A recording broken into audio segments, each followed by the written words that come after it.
we'll see how that goes. But AOE Randoms coming into this one, Cubby, having some changes go to their roster. Can they overcome that against a Maryville University team who seems to be stumbling as they do come into UGP?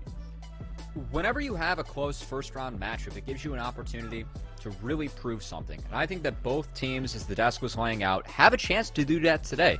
AOE Randoms, they had 2 swaps that Short Hop rightfully explained. I also talked to Incon about the changes that they made. Fortunate, unfortunate for them. Congrats to Chim for landing a full-time job, but unfortunately, another member of UWO won't be able to get any revenge against Maryville today, as it will be Aetheridas stepping in. And I'm really curious when it comes to AOE Randoms, who is going to step up on this team? When you have a new roster that's coming together, you have to start to figure out things like, where do we put resources? What's our best way to win? Who needs to talk more? Who needs to talk less in comms? Who are we going to play through? And early on, someone in a big tournament with a lot on the line of 6 proving ground spots that all these teams are competing for, I'm looking for someone from AOE Randoms to step up, and I'm really curious if it's going to be Aetheridas, Fizzy, one of the new members, stepping in, making a big impact, or if that core of Josie, Leo99, and Short Hop can kind of band together and carry these new teammates across the finish line against Maryville, which is no easy task for AOE Randoms.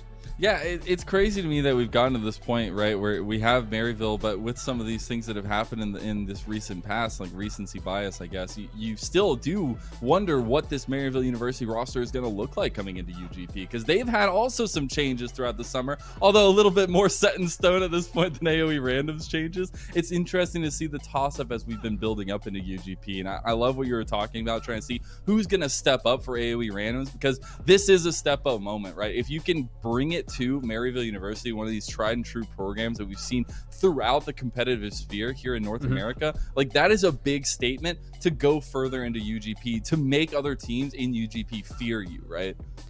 And not only does AOE Randoms have the opportunity, but I think that Maryville is coming in here with a little bit of a chip on their shoulder as well. I know, catching up with the Odd Orange before the game, they were really disappointed that they were eliminated from EGL. Keep in mind, this is a team, a top collegiate team that took 3rd place in Scouting Grounds, the old format we had for amateur multiple years in a row, consistently proving they're the top collegiate team.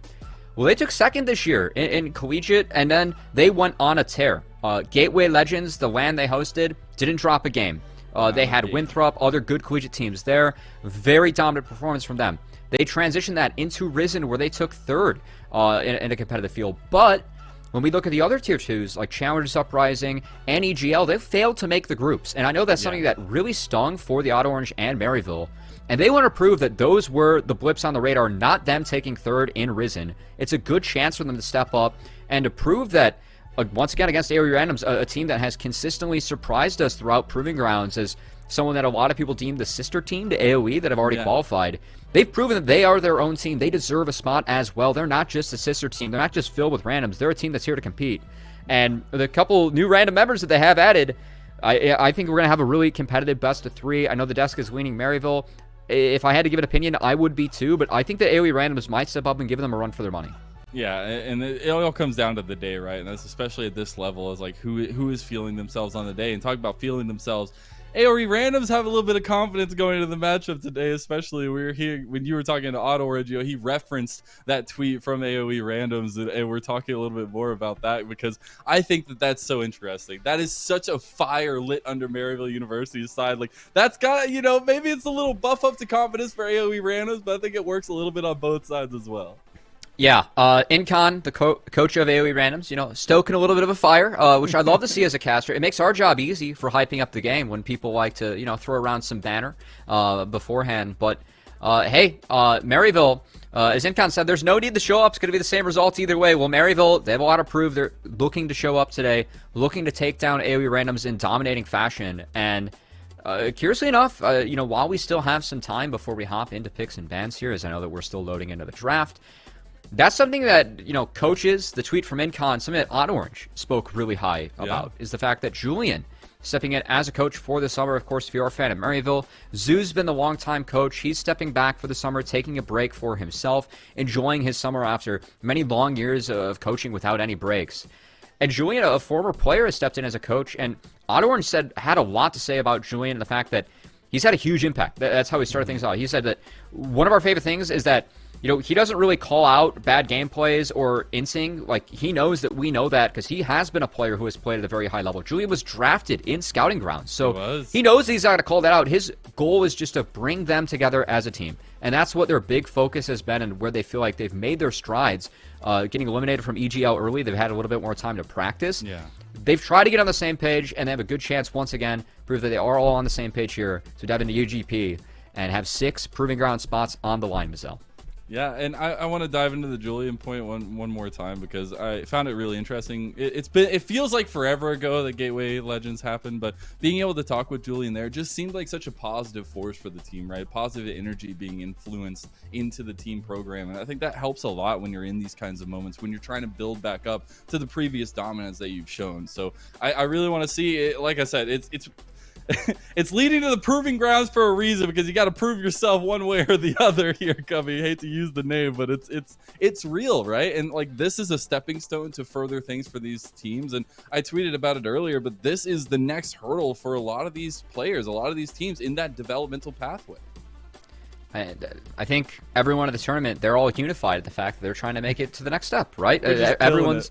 And whether, that you're a semi-pro team that's, maybe getting paid a small stipend or nothing to compete and try and make it, or you're Maryville, where these players are on full-ride scholarships, but I think as Lol Pally properly brought up, school, other things on top of just gaming, even in the summer, that's tough. And I know that Maryville, they've had to take a couple breaks in the summer because you cannot do this 24/7. You need to be a human and to make sure they have breaks. And I know that for EGL, that's 100% not an excuse for their performance. They don't want to have that brought up as a reason for it, but it's still something that Maryville, has in the back of their heads. But I know that they've hit the ground running for this tournament. They are trying to prove that as a collegiate team, the only one that we have in Proving Grounds at the moment, they can make it and compete with those academy teams. That would be a huge benefit for Maryville as a collegiate program.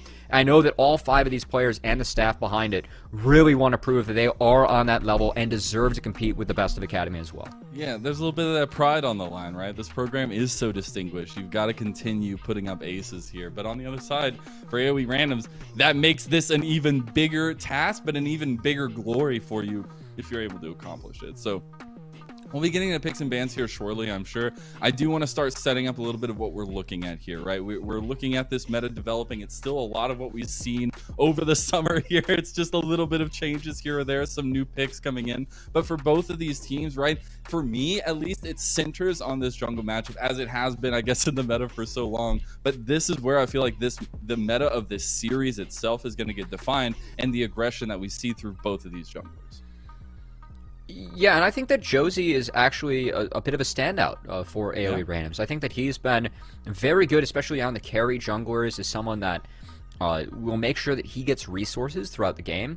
And him and Leo99 actually work together rather well to kind of set Josie up for success. I feel like they've been an underrated mid-jungle duo just because, as Lol Pally mentioned, they're a bit newer to the scene. Josie competed with life support in Scouting Grounds last year with Captain Shrimps. That was his mid laner, now on C9 AM. Also Dinka, who was on Maryville this past year as well on their B squad. And I think that Josie's a player that, especially on champions like the Diana or the Xin Zhao, where he's 4-1 throughout Proving Grounds, we've seen the capability of him to be able to dive in, get the action started, and the walk out of fights rather fed, and have him be funneled a little bit. Whereas on the flip side, Odd Orange looking to funnel Spyrax. It is the Spyrax show. This guy, 2 accounts, top 25, top 30, somewhere around there in the challenger ladder. And he stepped in. One of the big storylines for Maryville is the fact that Wolfie was the starting mid laner for the first 2 rounds of Collegiate. After that, Spyrax was the one who took up that mantle. As I must pause because we are actually getting into picks and bans. And holy smokes! I mean, the water's up here to my eyes right now. I don't even know. I can see the bands now. We're into picks and bans for this. It's like the audio-only broadcast, man. We go through the first 3, then we catch up. So let's catch up. What do we have, Marcel? Let's catch up. On the blue side, we do have Maryville. It seems they do ban away the Tom Kench, the Jax, the Camille, the Diana, the Aurelia. A lot of skirmishers, a lot of engage there. But on the other side, we have the Xin Zhao, the Syndra, the Thresh, the Akali, the Braum ban away. But the picks that are coming through here for both teams are very influential, at least. Maryville picking up that Ziggs that's been really heavy presence in the meta, the Renekton as well for them, and that Viego. On the other side, they got the Lucian, Ezreal, double ADC composition, double marks in composition, the Lilia and the Leona.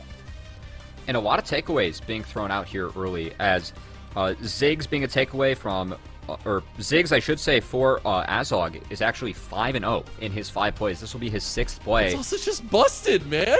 Yeah. It's just busted. And also Fizzy taking away that Leona, as Shady is 9-1 on Leona in 10 plays in Proving Grounds throughout these past 3 tournaments. So I think both teams doing their research, some respect. Also, Aetheritus, he is a new player. His solo queue account says that he plays a lot of the carries. Camille, Aurelia, Lee Sin being some of the highlights. We're going to have to see what he pulls out here against Odd Orange's Renekton, as it looks to be the set to wrap up the draft. So looking to throw the Nautilus, throw the Renekton back into the team.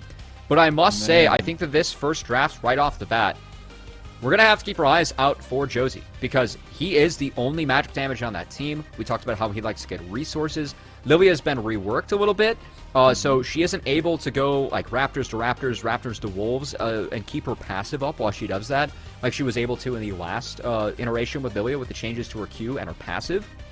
So you can't quite get the same cheesy pathing, but she still does act as the same champion, especially in these team fights. And as the solo magic damage, I really want to see if Josie's able to step up to that mantle and deliver. This is someone that we did highlight diving into this game as well. Yeah, exactly that. And on the other side of it, it's going to be Odd Orange on the Viego. It's going to be a little bit skirmish here, I feel like. Really want to see how that matchup lines out. But I got to talk about a point you mentioned earlier, right? It's the Spyrack show from Maryville University, and he's got the LeBlanc. I know this is going to be a fun one. It's a very big boomer bust pick for me, I feel like, at least, especially as you get later into the game. You've got to be really careful about where this gold is being developed and if Odd Orange is able to get that influence in the mid lane early on. But that's the big spotlight here for both these teams, right? We heard the devs talking about it. Who can get to that mid lane first? Which support can get out on the map? Is it going to be Shady? Is it going to be Fizzy? And how do they find those advantages? And that is the Shady specialty, as I think a lot of people might be surprised. I think that Shady is the strongest support that we have in this tournament. He has proven himself time and time again, especially when he is out of lane, that he is so good at impacting, especially the top lane, something that a lot of supports playing at this level struggle with. I want to keep our eyes out for Shady and his roam timers on this Nautilus. Of course, Fizzy on the Leona, a champion that he's played to some success as well, as he actually started out the year on AOE's main team, then started coaching this squad, and fortunately is here to step in and pair up with Short Hop for AOE randoms. They try and make that push for the Proving Ground spot. But I think that for Maryville, it's going to be all about those top lane roams and setting up that first Rift Herald, because when you get first Rift Herald with Ziggs, that's pretty much 3.5 plates gone if you're able to get the Satchel Charge off to finish off turret as well. And if Maryville gets map control, with all this upfront damage that they have, plus the resets coming out from Viego, if they're able to blow up that singular target, I like this setup for Maryville, and it's going to force AOE randoms to respond early, which will be difficult, as they're really only going to have priority in that mid lane for Lucian very early. Yeah, I think the Lucian is going to be really interesting for me, at least in this matchup, but especially as a damage source for AoE randoms, because you look at the pick potential on the side of Maryville, and it gets pretty scary, right, with a double marksman composition. You've got to really be careful of these flanks and things coming from Spyrax, because that has been something that LeBlancs can accomplish so well on these squishier targets, where there's a lot of squishiness on the side of AoE randoms right now, and you're looking at, you know, the set, the Leona to back that up, and for Josie on the Lilia to be able to have some of that peel potential with the sleep and things like along those lines. But those are also aggressive tools. So now it's how does AoE randoms approach this, and where do they start kind of collecting their coins?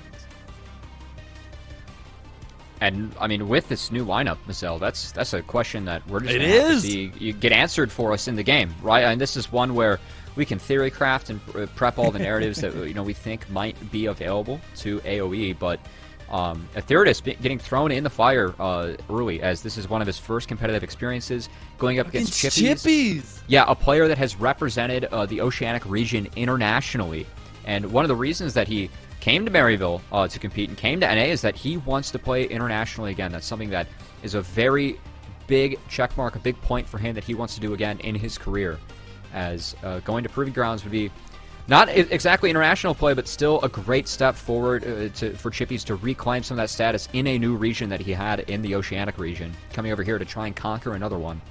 And Aetheritus, he's going to be a bit of a test here, going out as Set versus Renekton. Did get the counter matchup, but still going to have to really step up, and we have to see who from AoE randoms can step up and help them get across the finish line. It is indeed, as I do believe we're time, set, ready, and match is ready, I guess you want to say. As I do believe we're going to be getting into the thick of things now. Oh my god, the duck to kick us off as well, Cubby. We have made it to Summoner's Rift. It's been a long trek, it's been a journey, but the Unified Grand Prix starts now. AOE Randoms versus Maryville University, game number 1. Ben Mazel, that never gets old casting with you when you decide to, give us the big time intro to get into this first game of the tournament. As you're setting up the standards for the day, I want to set up the standards for this game, as I think the game plan for Maryville focus around that Rift Herald. That is the big thing that they need to make sure they're able to obtain for Ziggs. Whereas AoE randoms, I think that as the game goes on, as they can get that Ezreal items and get Lilia ahead, they need to try and prevent the resets from Maryville and counter-engage with the sleep from Lilia. I think that's going to be the big key for them on the map for this one. And I want to see how Josie's able to path early with this Lilia, because Josie will have mid lane priority, and Lilia, she can't do as many cheesy clears with the changes they made to her passive and Q, but still clears very quickly. So I want to see if Josie's able to take advantage of that, maybe steady the storm, and give Maryville a tough time when it comes to securing that first Rift Herald for themselves. I'm going to use my smooth brain here, Cubby. I'm just going to say the only thing I'm going to be looking for is Josie to be getting some chicken nuggets for himself. That's all I'm going to be looking for. That's all I know for Lilia, right? That you just got to be making sure you're getting some of those chicken nuggets for yourself. And keeping up the tempo is really the question here. It's not the chicken nuggets themselves, but it's really about the matchup, because I think that it's going to land. Either we see that early pushing between the jungle, we see Auto Orange getting aggressive, or we see that little bit of weight there, and the lanes play out, and we see some aggression in that aspect. I still do want to see how early this mid lane kind of pans out for itself. I think the starting is going to happen early on there. And speaking of those chicken nuggets, Mazel, we have Josie going for the AoE camp clear, so this will spawns for the AoE camp. So that's the which is utilizing. It's going to be clearing to the bot side, a level 2 ward drop by Leo99, so there will be some scouting on the jungler of Maryville, as Josie, once again, being granted this Lucian mid, granted that mid lane priority, and a jungler where he clears faster, trying to take advantage of that early. Yeah, and we got to see how that all works out. We were asking for somebody from A up. Where can we see that accomplished here? Leo keeping the priority in mid lane right now, at least on the bottom side of the map. AoE randoms are doing a wonderful job of keeping the pressure up. And now with Josie coming down towards the bot side, we'll see what that lends to. Oh my god, Fizzy. Fizzy gets down to sub 200 health because of a wonderful satchel charge and a dredge line combination from the bot lane of Maryville.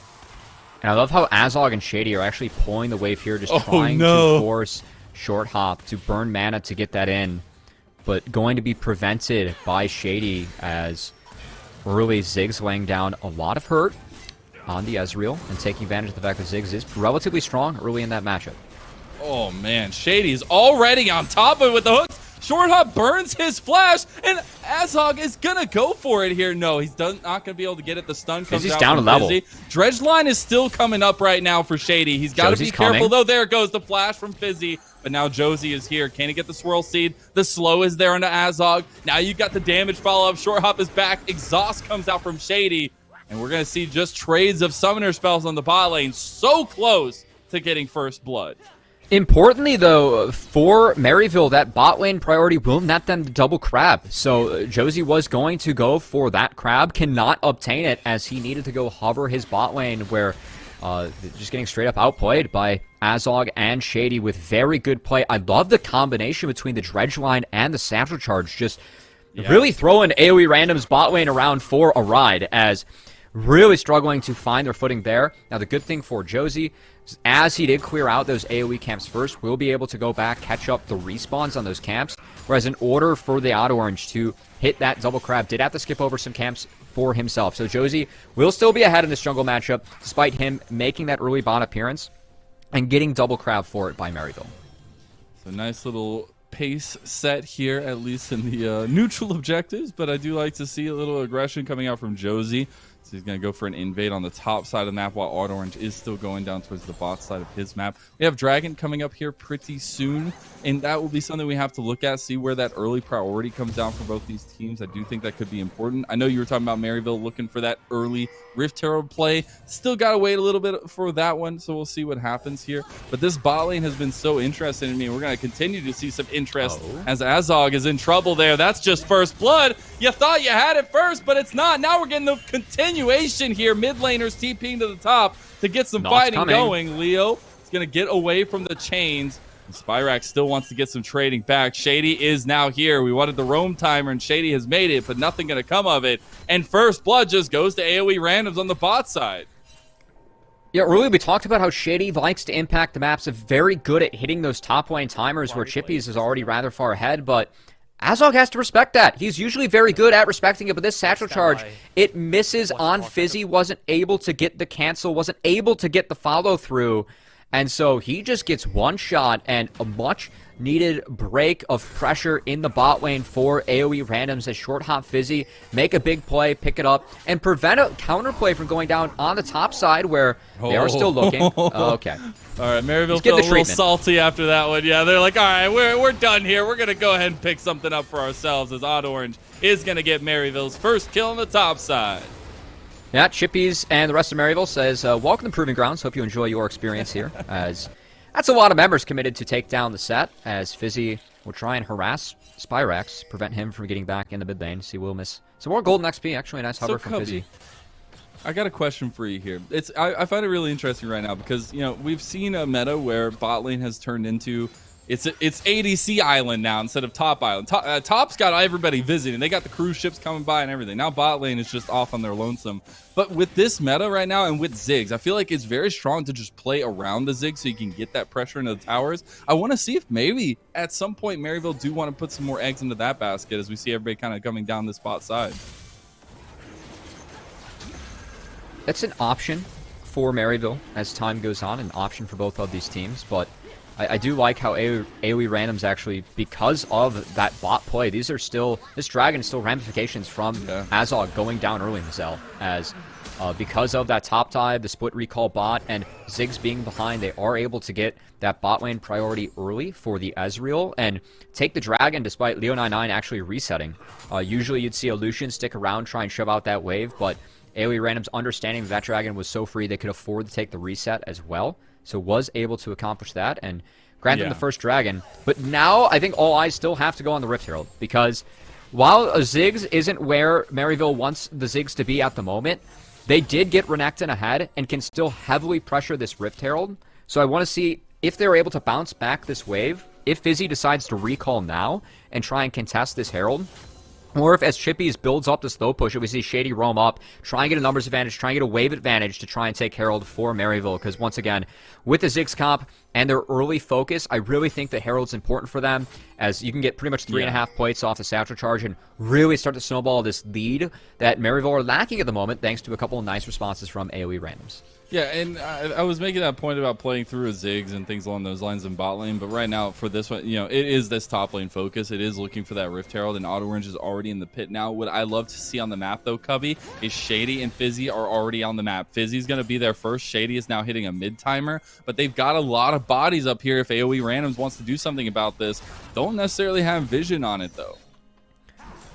This is a bit of a mistake coming out from AOE Randoms, but also a part of the ramifications of this, why they can't walk in that river, is that Renekton has so much priority that set and just auto-lose the matchup. So AOE Randoms try and go for a play mid, but don't find anything against the block. And now Fizzy. Maryville's looking for it, and they're going for Fizzy. Cully's going to come out. The Heartbreaker is not going to hit, and Auto Orange just goes down. That was huge. The lilting lullaby from Josie. We talked about the counter engages for AOE Randoms. That was the perfect counter engage as Josie hits the 3-man sleep, puts Maryville back to sleep, and actually gets AOE Random something on the map as the 099 might be in trouble. Red line coming out. It's going to be a lot of damage, a lot of CC, and the depth charge. Go ahead and make sure you get that one, Shady, as you pick up your second kill for Maryville University. A big mistake from Leo, as if he was able to stay on the map, fix these wave states, might have enabled Josie to keep on power clearing. Instead, he will have to eat a wave for himself. But once again, that Herald, the fact they weren't able to check that Pixel Brush, that's still because of this top lane matchup. Chippies, he had a triple wave crashing into that top lane turret, so if Set walks down, things are doomed. But on the flip side, my God, Short Hop almost gets the outplay right there. Short Hop will at least force Azog to base, does have teleport. We'll get that out of him. But once again, the Auto Orange, he secures this one for free. Maryville, they have the numbers advantage, so they feel like they can go for it, but they throw everything into the Leona. If they are able to find Lilia, I think it's well worth it, but they just simply press exhaust, hit a 3-man sweep, turn the play around, and those are the counter engages that we're going to need to look out for from AOE randoms if they want to have a chance in this game, because once again, Maryville should be the ones dictating the pace primarily. But if AOE randoms are able to land counter engages like that, able to slow down the fights and pick their targets very well afterwards, I think that's their path to victory. And making sure to stay safe afterwards as well. I feel like just making sure that you take your wins, but you also are immediately ready to go afterwards and not getting caught in the lull potentially, as we do have, you know, another objective coming in a minute and a half. I want to see if Maryville are going to step up for this. It is only second dragon. It is a cloud dragon, so not that big of a deal, but I still do think, you know, with the early advantages and the early skirmishing that we've had, it's going to be a big deal. Both these teams are seemingly itching for a fight in their terms and looking to find those. And the good news for this dragon, for AOE randoms, the fact that, once again, this Ezreal Ziggs matchup, this is not how the matchup's forced to go. Short Hop and Fizzy have gotten the best of Azog. What was that dredge line, Cubby? Lilting Lullaby comes out. Josie just gonna get away, but I gotta be kind of questioning yourself after that one. Shady hits some nasty hooks here. Shady is double 7. Oh my God, again. Oh boy. That's the depth charge as well. A lot of damage going on Leo, but he's able to dash out into his comfort. Rift Herald is available for Auto Orange if he wants to pull the trigger mid, but it looks like too much defense is going to be there for AOE randoms for that call to happen. Still that pressure from Maryville, the fact they get the crash, keep 3 members of AOE randoms below that turret. It enables them to make this play, this move, where they're going to get first brick for Chippies in the top lane. Easy money for the reptilian man in the top side for Maryville University. Can get that first tower, meaning the Renekton is going to be unlocked, as well as this top lane going to be unlocked, making it easier for Maryville University to move around and play call. See, the response play on the other side of the map, though, is nice from AOE randoms. Actually, we're still on the top side, Cubby. Etheridus is just caught here. Showstopper is going to bring him to his death, and Odd Orange gets himself a kill. They're looking for a second tier tower, and there's no response from AOE randoms. They're busy across the map. They're going to take that dragon, but overall, the gold injection for Maryville, they trade up across the map, and a bit of a mistake from Etheridus, sticking around, trying to contest that second crash as the new player, Greener, to competitive play. Needed to sack that one, just needed to make sure that he was able to pick up the experience on set, where gold doesn't matter quite as much. That said, AOE randoms, while they do trade down throughout that play, the bright side of the consolation prize is that they do get a dragon, but more importantly, Short Hop on this Ezreal still might be the saving grace, is a champion that can break the plans, break the composition of Maryville, as he continues to make sure that he is being funneled as much gold as possible. I know we talked a lot about the solo queue ranking of Spyrax coming into this one, how he has 2 accounts in top 30. Short Hop did peak top 15, and is a player who is looking for a little bit more revenge against Maryville, as way back in 2019, he was in the Collegiate Championships with University of Western Ontario, where they did drop to Maryville 1-3. Gorica was also on that team, actually playing top. We'll see him in the later series. What's happening here? Oh no, Spyrax. He's getting a little bit low. He's trying to buy some time here, but he actually gets a nice chain on Josie. The back's going to be completed by Short Hop, or is it? He's going to be forced to get off, and Spyrax just doing his best runaway impression here. Is he going to go for it? Odd Orange is here. The flash comes out from Spyrax. The chains are going to be there, but the Lilting Lullaby is already dead before it happens. Now the resets come through for Odd Orange, and they are looking for it. Etheridus has TP'd. They're getting fights going. Leo uses the culling the wrong way, and Odd Orange stays alive. Leo, you need to get out of there, buddy. But Etheridus is trying to get his own kill. He gets one, and everything's going to calm down. The TP from Short Hop used.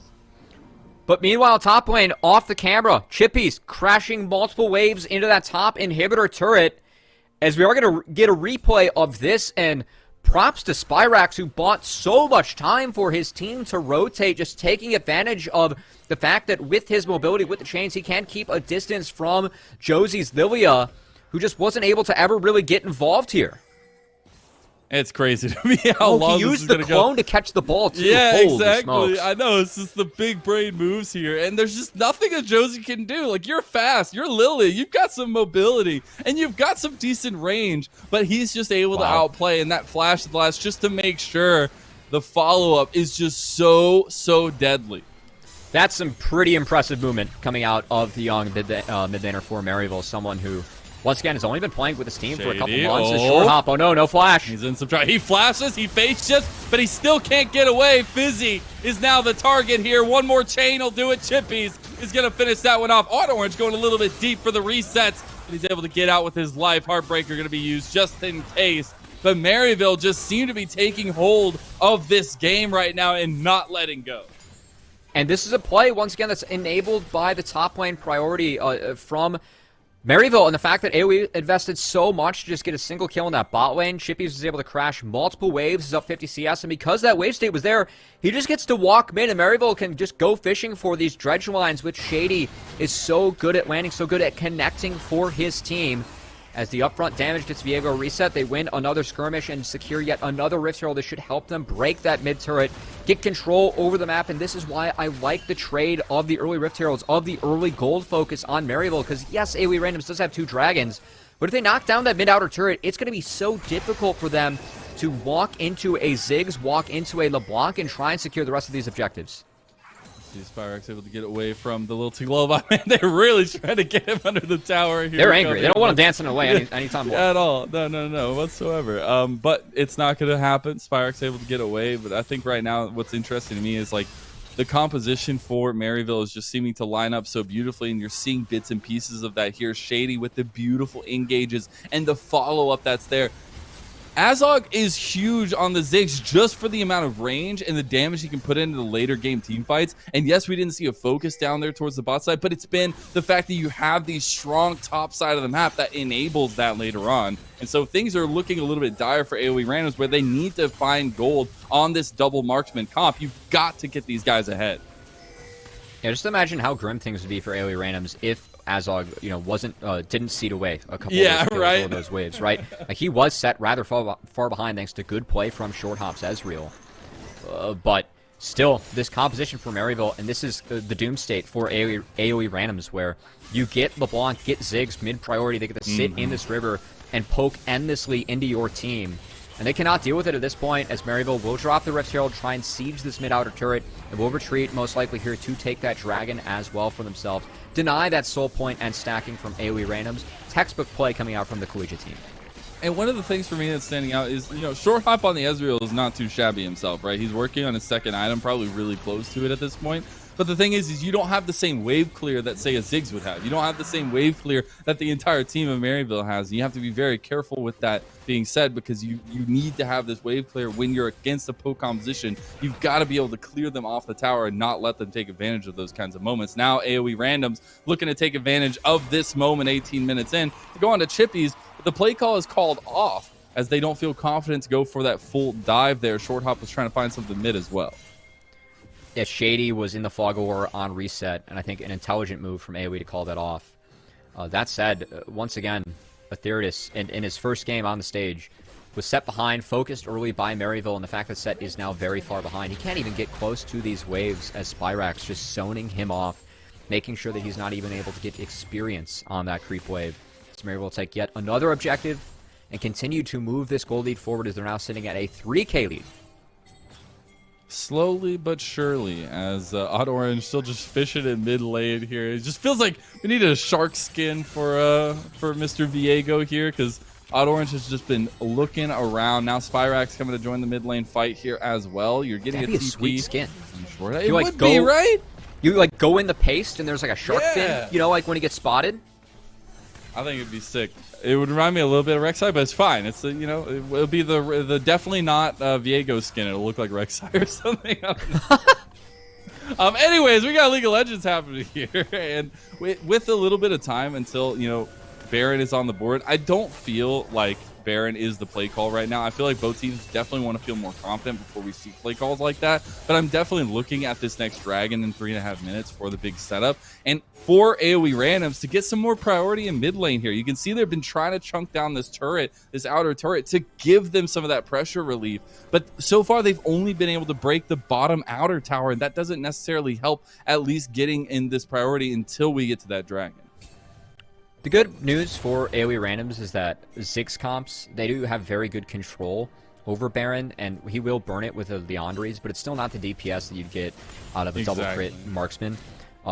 So Baron for Maryville is more of a tool to use to bait, to force out TPs to get a map advantage elsewhere, and to try and land poke, set up that poke from Ziggs LeBlanc to come down on AoE randoms. Now the good news for AoE randoms is that once again, the saving grace for their team, just based on scaling and based on his early game performance, is really short hop in this one. And on this Ezreal, did just evolve that Miramana. So now we'll be hitting, those Mystic Shots will be hitting very hard on this red buff, level 12, 2-item Ezreal, as it looks like he's going for potentially a Frozen Heart next to try and slow down the resets from Viego and Renekton. As once again, that is the game plan for Maryville. It's get that upfront damage down in these team fights and then utilize that to make sure Viego gets resets. So a little bit more defense from Short Hop will help him pump out those Mystic Shots, pump out the poke, and try and prevent that early reset from at least going down onto him. From behind, a little bit risky to go for a defensive item, but if he is able to avoid the LeBlanc and Ziggs, of course, he will be okay, and does have to get dove upon by Renekton and Viego. Yeah. So I can always see some of the theory there why he might be leaning towards that Frozen Heart second.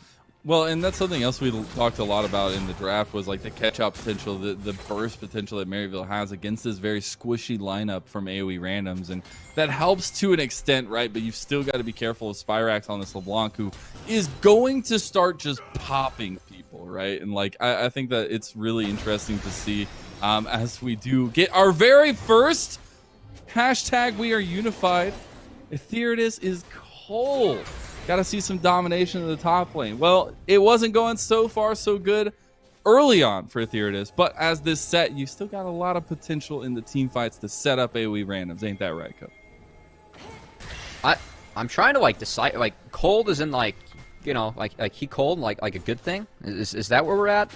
I would think so. I would hope. Positivity, baby. Out of my realm. I need a Zoomer translation bot coming up next. Yeah. Zoomer translation coming up. I think we could pull like the Key and Peele special. I think it'd be fine. Something along those lines. Good to see some support for the newest member. That's what I was just about to say. I love the hashtag We Are Unified. Getting into UGP here is such a blessing and such a pleasure. Short Hop going to have to utilize his mobility to get away from the engage of Maryville University, but we're setting up for this Dragon very quickly, and Maryville want to take the fight. Etheridus starts it off with a showstopper. Big haymaker, but he's almost down already. AoE randoms back away for just a moment. Wilting Lullaby will come out as Chippies is very, very low health. But that's a member of Maryville that's going to have to back off the fight here as AoE randoms go into the pit. This is Dragon Soul point for them as well. A big pressure point on the map, Cubby. Chippies has TP, so he's going to TP. They're pinging a ward behind AoE randoms already. I think they're going to get the Mountain Dragon. Oh, he goes down. He gets sniped. You ain't TPing anymore. Chippies is down. Oh, no. But on Orange gets the steal. Oh, my God. Tragedy for AoE randoms. Oh, the skirmish from AoE. It was going to net them the Dragon Soul point that would have been huge. Instead, 2 Mountain Dragons going over. AoE randoms are a rather low damage team. Ezreal's really going to have to carry the brunt of things. Those Mountain Dragons stacking for Maryville, rather valuable. And that soul point for AoE randoms could have been deadly as they tried to set up an angle on Short Hop. Shady did walk through a ward, but Short Hop was very far forward. They forced his flash, but Chippies, he was isolated. And I love the focus from AoE, right? Just even though Chippies is the most fed member, he's the croc. They're trying to take him down, trying to isolate him. And they end up winning the health war in this skirmish. And then Short Hop just lands a snipe. He spots him out the blue trinket. He knows he's back. He's like, nah, dog, you ain't getting back in the fight. And then we see this. This is the big moment. Like, that pick-off kill is huge. Oh. But the over-the-wall smite from Odd Orange and the flash to get to safety, that is a huge playmaking opportunity for Odd Orange. Oh, man. The Odd Orange stepping up big. A member that we've seen quite a bit in the amateur scene. Someone who had a stint on Team Liquid Academy. Was with Supernova when they took top 4 in scouting rounds, actually getting knocked out by Maryville, now finds himself on this roster. And stepping up big when it counts, something we expect from Auto Orange is, there it is. You don't have any Shady is just so ruthless with these depth charges into the dredge lines. Like, there's just nothing you can do. Big True Shot Barrage is going to come across, get some damage down, but the kill is going to go over to Odd Orange. And Fizzy and the rest of the company is here, but a little bit too late. Now Odd Orange has the resets. Maryville University do have a little bit low of health bars, but Chippies is coming to reinforce them. And Spyrax is feeling confident, going to dodge out of the Solar Flare, and Chippies is just going forward for the kills. AOE randoms are getting dashed in front of their base as Maryville are going to take yet another kill, another advantage in this game. We talked about utilizing that Baron to really just force AOE randoms to walk forward, force them to check, and Leo99, he was in the bot lane. He doesn't have TP throughout all of this, so Maryville realizing they can push as hard as they want. Baron's not the greatest option for them, as they don't do it as quickly as they would if they had double marksman. Is now, Azog. Oh, he's almost dead. Flash over. Leo, he gets the kill, but he's doomed. Odd Orange. Oh, no, it's Azog who gets it. Oh, the resets now. Short Hop is in some trouble, and Odd Orange is going to go ahead and gift that one over to Shady himself. It is chaos right now, Cubby, and I'm loving it. LPL comfort zone for Mazel here as we have kills breaking out across the map. AOE randoms, though, it's only a 3k gold deficit for them, so they are keeping it somewhat close. But of course, this play starts out, there it is, just too far up, doesn't have a turret. They don't see the other members of the map, and the map control for Maryville, very good at taking control of that top lane jungle, managed to get around all the control wards for AOE randoms. But after this, Fizzy tried to save the play, and AOE randoms, they're in a 3v5, they're opting into this. As, oh my god. Yeah, there's no TP on Leo, damage. And so they just force as hard as they can. It pays off huge for Maryville. And then the real bummer is that Short Hop at the back half of this fight tried to get the combo down onto the Odd Orange's Viego, but he was able to go invulnerable with the soul, was able to reset, get the kill on Ezreal in that 1v1. Oh, man. I don't mind the trade from Leo as he is going for a shutdown, but yeah, if Short Hop, if he's able to wait that out, maybe he can find a big combo, maybe he can land the WQ, but once that misses, he is in a doomsday scenario as Josie Burn Flash earlier could not follow over the wall. Maryville take a couple big kills, and now we're a minute out until a dragon. We're going to see another fight rather soon, Mazel. We're going to have to see if Maryville can get control of this mid lane, as they're currently fixing their top lane, and actually taking control of the top side river, so I'm kind of surprised they aren't focusing on this dragon. I think more Mountain Drakes for them would just be a doomsday state for AoE. And that's what I want to talk about a little bit more, is the point you were mentioning, is like, it gets really scary when you get 4 mountain dragons inside of Maryville, and you can't really damage them from the side of AoE randoms. And I think as we get to that point, we got to keep an eye on how quickly that transitions and see how AoE randoms are going to put a stop to this dragon taking, because 30 seconds for another one, right? We're getting resets now coming off from Leo99 back to base. We're getting a little bit of presence from AoE randoms in this mid lane, but it doesn't feel like they're able to set up holistically for this dragon take, as Azog actually gets 1v1. I saw it coming. I didn't expect it, but Short Hop gets the play, and now it's an uneven fight against Maryville University. Azog stepping up too far yet again, and this makes the steal from Odd Orange at the previous dragon all the more critical, because AoE randoms, in a conflict, Maryville's able to get control of River, able to get that free poke from Ziggs LeBlanc. They should be able to take this, should be able to break the back of AoE randoms off. Oh my goodness. He does it again! And he's gonna, no, he's not getting out. There's no way the AoE randoms lets him get away from that one. But he does it again, Cubby. Oh my goodness, the Odd Orange stepping up, but this time around, Mazel, Azog does have TP, but that's a jungler down, and this is a double marksman comp for AoE randoms, and yes, the Dragon Steal, it's something that Maryville picked up, but was it truly worth it? Because they are looking at this Baron, they're at least going to start it. The question is, do they turn or do they burn? As Maryville, they have a TP coming in from Ziggs. They're trying to pinch him. Oh, Mega Inferno Bomb as well as there. Look at the AoE coming down. Dominus is popped. Who's going to get it? Big damage on AoE random. Oh, no. Look at them getting decimated. They can't even get the Baron. No, it has gone to hell in a handbasket, and the Baron goes over too. It's all red and black, and it's all Maryville University. They don't turn, they don't burn, they just go straight to the gray screen as Maryville had different plans. The pinch coming in from them, too strong for AoE to deal with.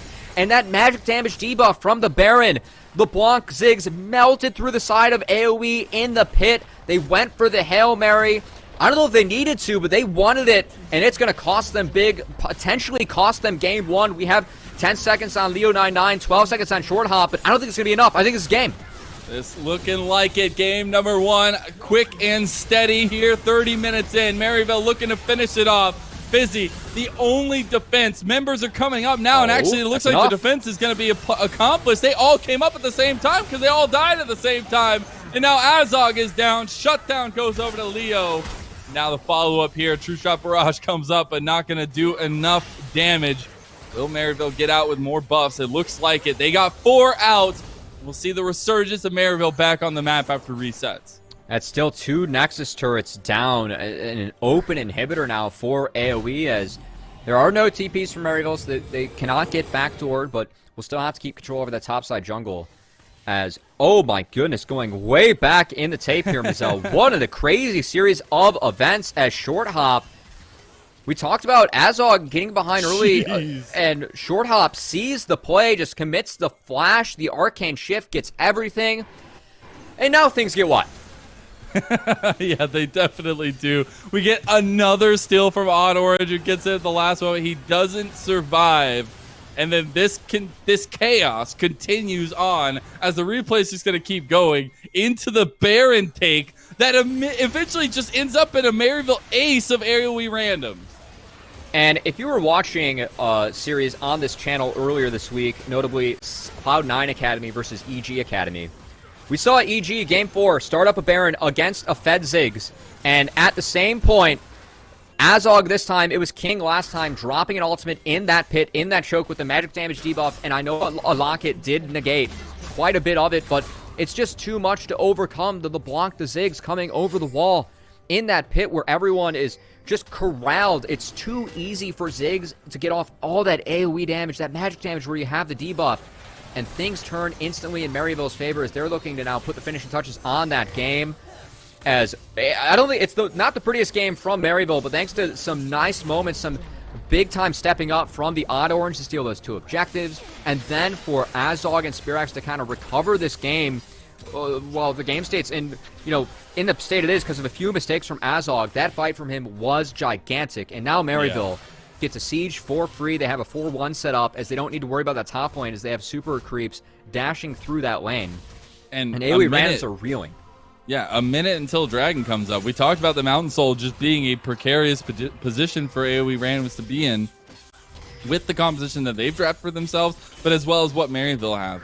And at this point, Maryville know that if AoE randoms wants to have any say about this, they have to force themselves into this fully visioned up side of their jungle. But it doesn't matter. They're going to try to catch Josie out immediately. Odd Orange is so strong right now, but a nice Zanyas is going to get Josie out of harm's way.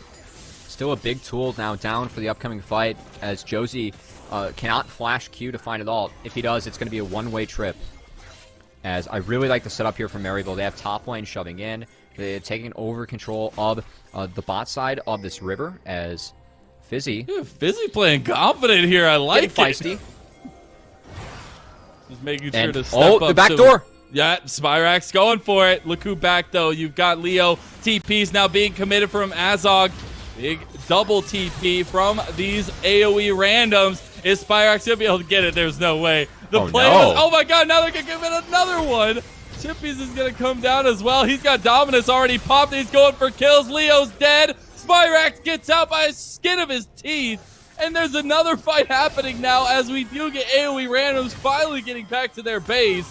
It was a cheeky play from Maryville, but it was sniffed out from a mile away. And Chippies is taking a 1v3 that ends up in his death. AoE, they find 2 kills, but now the Mountain Soul being started up by the support Shady. The Odd Orange is rotating over. Despite it being a little bit sloppy there from Maryville, their TP is going to the wayside for naught. I think they're still going to be able to secure this Mountain Soul. Maybe not, though. Fizzy getting in range with Josie. That's a smite. TP also coming down. That's Spirax joining the fight. Now here's Shady going in. A lot of damage on the LeBlanc. Is the Dragon going to go down? Oh my god, it's not. He's unable to get the smite off. And it's the soul completed for Maryville University. He can't keep getting away with it, Mazel. Odd Orange manages to sneak out yet another objective. That one, I'd say, was a bit more deserved from Maryville, but man, this game has gotten hectic in the back half. A little bit of chaos as Maryville, this backdoor setup from them, this is curious because Short Hop can respond, and also, you know, just TP's burn. Leo was already in base, I think, intelligently having TP, so he could have TP'd to the mid lane, still been there to contest the Mountain Dragon. I think if Maryville waited out the TP from Leo, kind of forced him to sit in base to protect that Nexus, they might have gotten the fight or the backdoor for free. But preemptively going for this, these do a decent contest from AOE randoms as they at least get some shutdowns on the back half. And Ethereum is able to take a little 1v2 on the bottom side of the map. No big deal against Shady and Odd Orange. But as we see at the end of it all, you know, that Dragon Soul does go over. The Mountain Soul is accomplished by Maryville University, making it that much harder to pick off these members, to find any advantages for AOE randoms. And it does not help to be 6,000 gold in the deficit. AOE randoms backs up against the wall in this first game. Can they find something here as Maryville has the flank? They have the damage. They've got the top side of the map all covered up, and Shady goes for the engage. Big Mega Inferno bomb, but can they get the target singled out? Showstopper comes out. You've actually got a decent amount of damage, but Chippies is on the back now, and the first to fall is a here. It's going to be Fizzy. They've already got Chippies as well. Look at the poke damage. Look at the play from Short Hop. The Ezreal coming in matters. Short Hop, this is why they put that investment in the Ezreal. Short Hop has consistently been performing in this game, consistently keeping AOE randoms in it, and that is the first big fight that they won where the scaling of Ezreal took over. They were able to get around the Ziggs damage in the mid lane, utilizing that open terrain to get around all the AoE, and Short Hop goes crazy in that fight, and now AoE randoms, they realize this is a close game. They should never be in this game state. They're going to go for it. They're going to send it. No way. They're going to go for it here. Nexus Tower number 1 is dead. Spyrax is looking desperate. Shady is already dead. Have they done it? Have the randoms just taken out Maryville in game number 1? My God! What a series, and we're just in game 1. AoE randoms steal it from Maryville University. Down 4 kills, down 4k gold. None of that matters as AoE randoms kick off UGP in fashion. And what was a game where, I mean, it was consistent steals from the Odd Orange, keeping them in that one, taking the Dragon 2 times, arguably 3 times away from AoE randoms. Spyrax on the block, finding so many good angles, but the back half, I think Maryville, they got too far ahead of themselves and they tried to shut down the game.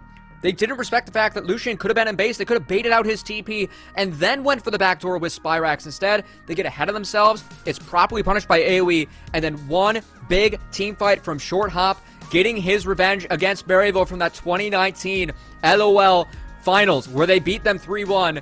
He takes them down in this game, gives themselves the 1-game lead, and despite the subs, despite the new roster, AoE randoms managed to sneak out that game 1 versus Maryville. I am flabbergasted right now, Covey. This is exactly how I wanted to kick off this series. The craziness, the chaos that came into it, the decision from Maryville as you were highlighting, and everything else that came behind it. Short Hop just completely untouched on like the 4 or 5 item spike of Ezreal. It is something to dream of, and what a series to kick us off. I just think that Maryville have a lot to think about going into game number 2, especially their game plans as we get further into the game and tying down or battening down the hatches. We're going to hear more about that crazy first game as we send it over to the desk and the analyst desk. All right, what a game there, everybody. Back and forth, and I mean, at the end of the day, it just came down to a team fight. That was it. All the dragon steals, the dragon stacking coming in from Maryville did actually amount to much because all it took was that one execution. Insane right there from AoE randoms. But I want to bring us back to the beginning and talk about that draft because we had some pretty, interesting thoughts about it. And we were actually favoring a lot of what Maryville had drafted for themselves. In particular, being a little critical of that Lilia pick that worked out. But Lopali, what were your thoughts on that Lilia and how the draft shaked out? Yeah, so they ended up drafting Lilia as their third picks on red side, so they were really confident that that was like the matchup they wanted. But actually, if you watch a lot of how the early game went, I would say that Lilia was kind of one of their issues since they didn't have nearly as much pressure like in mid lane. LeBlanc is great at setting up ganks super easily, and kind of what we already talked about, at the start of this, which was supports are going to run mid, right? We want to have those gank setups. We're going to fight around it a lot. And so I feel like a lot of the early game draft with Lilia was just going to be really hard for their players. They don't have nearly as much pressure in any of their lanes. There's not really that much great setup. None of the champions really have great CC like they do on Maryville. So, I just feel like in general, the big question mark for me is why the Lilia, what's going on there? Because they were able to get a lot of kills in the early stages. But then up next, we were also talking about the Ziggs, what we liked about that on the side of Maryville, and the fact that it didn't really work out for them in the early game. Tim, talking about the Ziggs and what this does for a team composition, is we do actually have a replay to show for one of the very early plays, and we can see Azog maybe not the most comfortable on the pick, clearly wasn't in his element during the laning phase. Yeah, I mean, conceptually, the Ziggs seem to make sense with this composition a lot, right? Like, you got the solo laners in the jungle who want to snowball, and then the Ziggs to just kind of like anchor the bot lane and then facilitate like kind of the rotational tower killing play and the heralds and all that. But a play like this, you can see he misreads a little bit the lane state he's going to be in, doesn't quite execute the opportunity to escape correctly. You think he probably could have gotten out of this with a little bit better execution, and the team just didn't end up using the Ziggs to accelerate their gold snowball as much as you'd expect them to. You'd expect, hey, they got the first Rift Herald, that was good.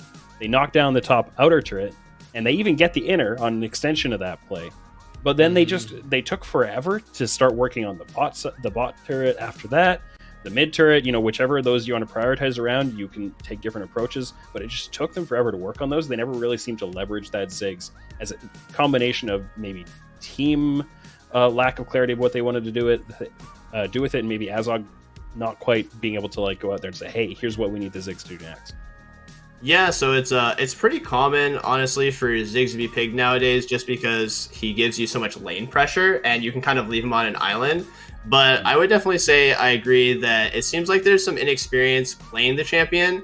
I personally have played with this champion a lot in a lot of my Twitch rivals, and some of the things that really stood out to me outside of kind of like not a great laning phase, usually you should at least go even in that lane, not lose your turret, and you should be potentially even able to push in the Ezreal, but we actually saw the Ezreal come out as a win condition for them just because he did so well in the early game, is that dragon control. Ziggs is great at throwing his E and his satchel in a corridor, and you just can't go through there, and it becomes really hard to retake space when it comes to dragons. But honestly, we didn't see that at all. And in fact, all of our dragons came from steals for the most part in this situation. So I kind of raised the question, does this team also know how to play well with Ziggs, controlling space, zoning people away rather than just pulling the trigger all the time, forcing fights and, just not controlling a lot of space and playing that neutral objective game. And Tim, you had highlighted earlier that during the interview with Azog, he mentioned that he feels very comfortable with the current bot lane meta, so it's surprising to see this top-tier bot lane pick right now not really find much success for them. But you did highlight, Lopelli, that the Dragon Steals came through. The Dragon Soul was picked up there by Maryville, and a lot of that was off of the lead that Chippy was getting, and a very impressive performance from Odd Orange as well. They were trying to funnel gold into that Renekton, and then also Odd Orange having these clutch steals. They also were still winning a lot of those dragon fights, as I believe we have a look at one of them coming up here next for our next replay, where they are actually finding these engages. But you're right, it's not zone controlling, it's just kind of hard forcing engages.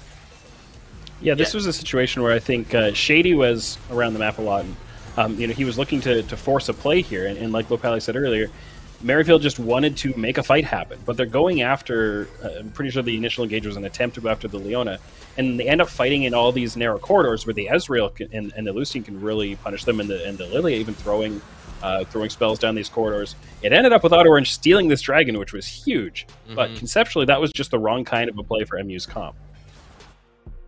Yeah, a huge thing that's part of that in general is you kind of see, they're always engaging rather than using the Ziggs to hold those chokes that you kind of see eventually Short Hop's team walk through AOE randoms are able to just get in there and get to the dragons so easily because they're just giving up too much space, using all of their cooldowns, etc., to try and kill people rather than just poke them, zone them away. And we kind of see that like erupt as the game goes on more and more, where they're trying to engage super desperately rather than just keeping them spaced away. Let the LeBlanc go in and see if she can get some poke off. Let the Ziggs control space and let them come into you rather than the other way around. Because honestly, as the Mercury treads kind of stack up, Leona and Lilia are actually kind of like a sin in a lot of cases. I think LS would probably use, where you can take cleanse, you can build Mercury treads. It's so hard for you to get engage off once people build a lot of the anti-items, Legends Tenacity, Unflinching.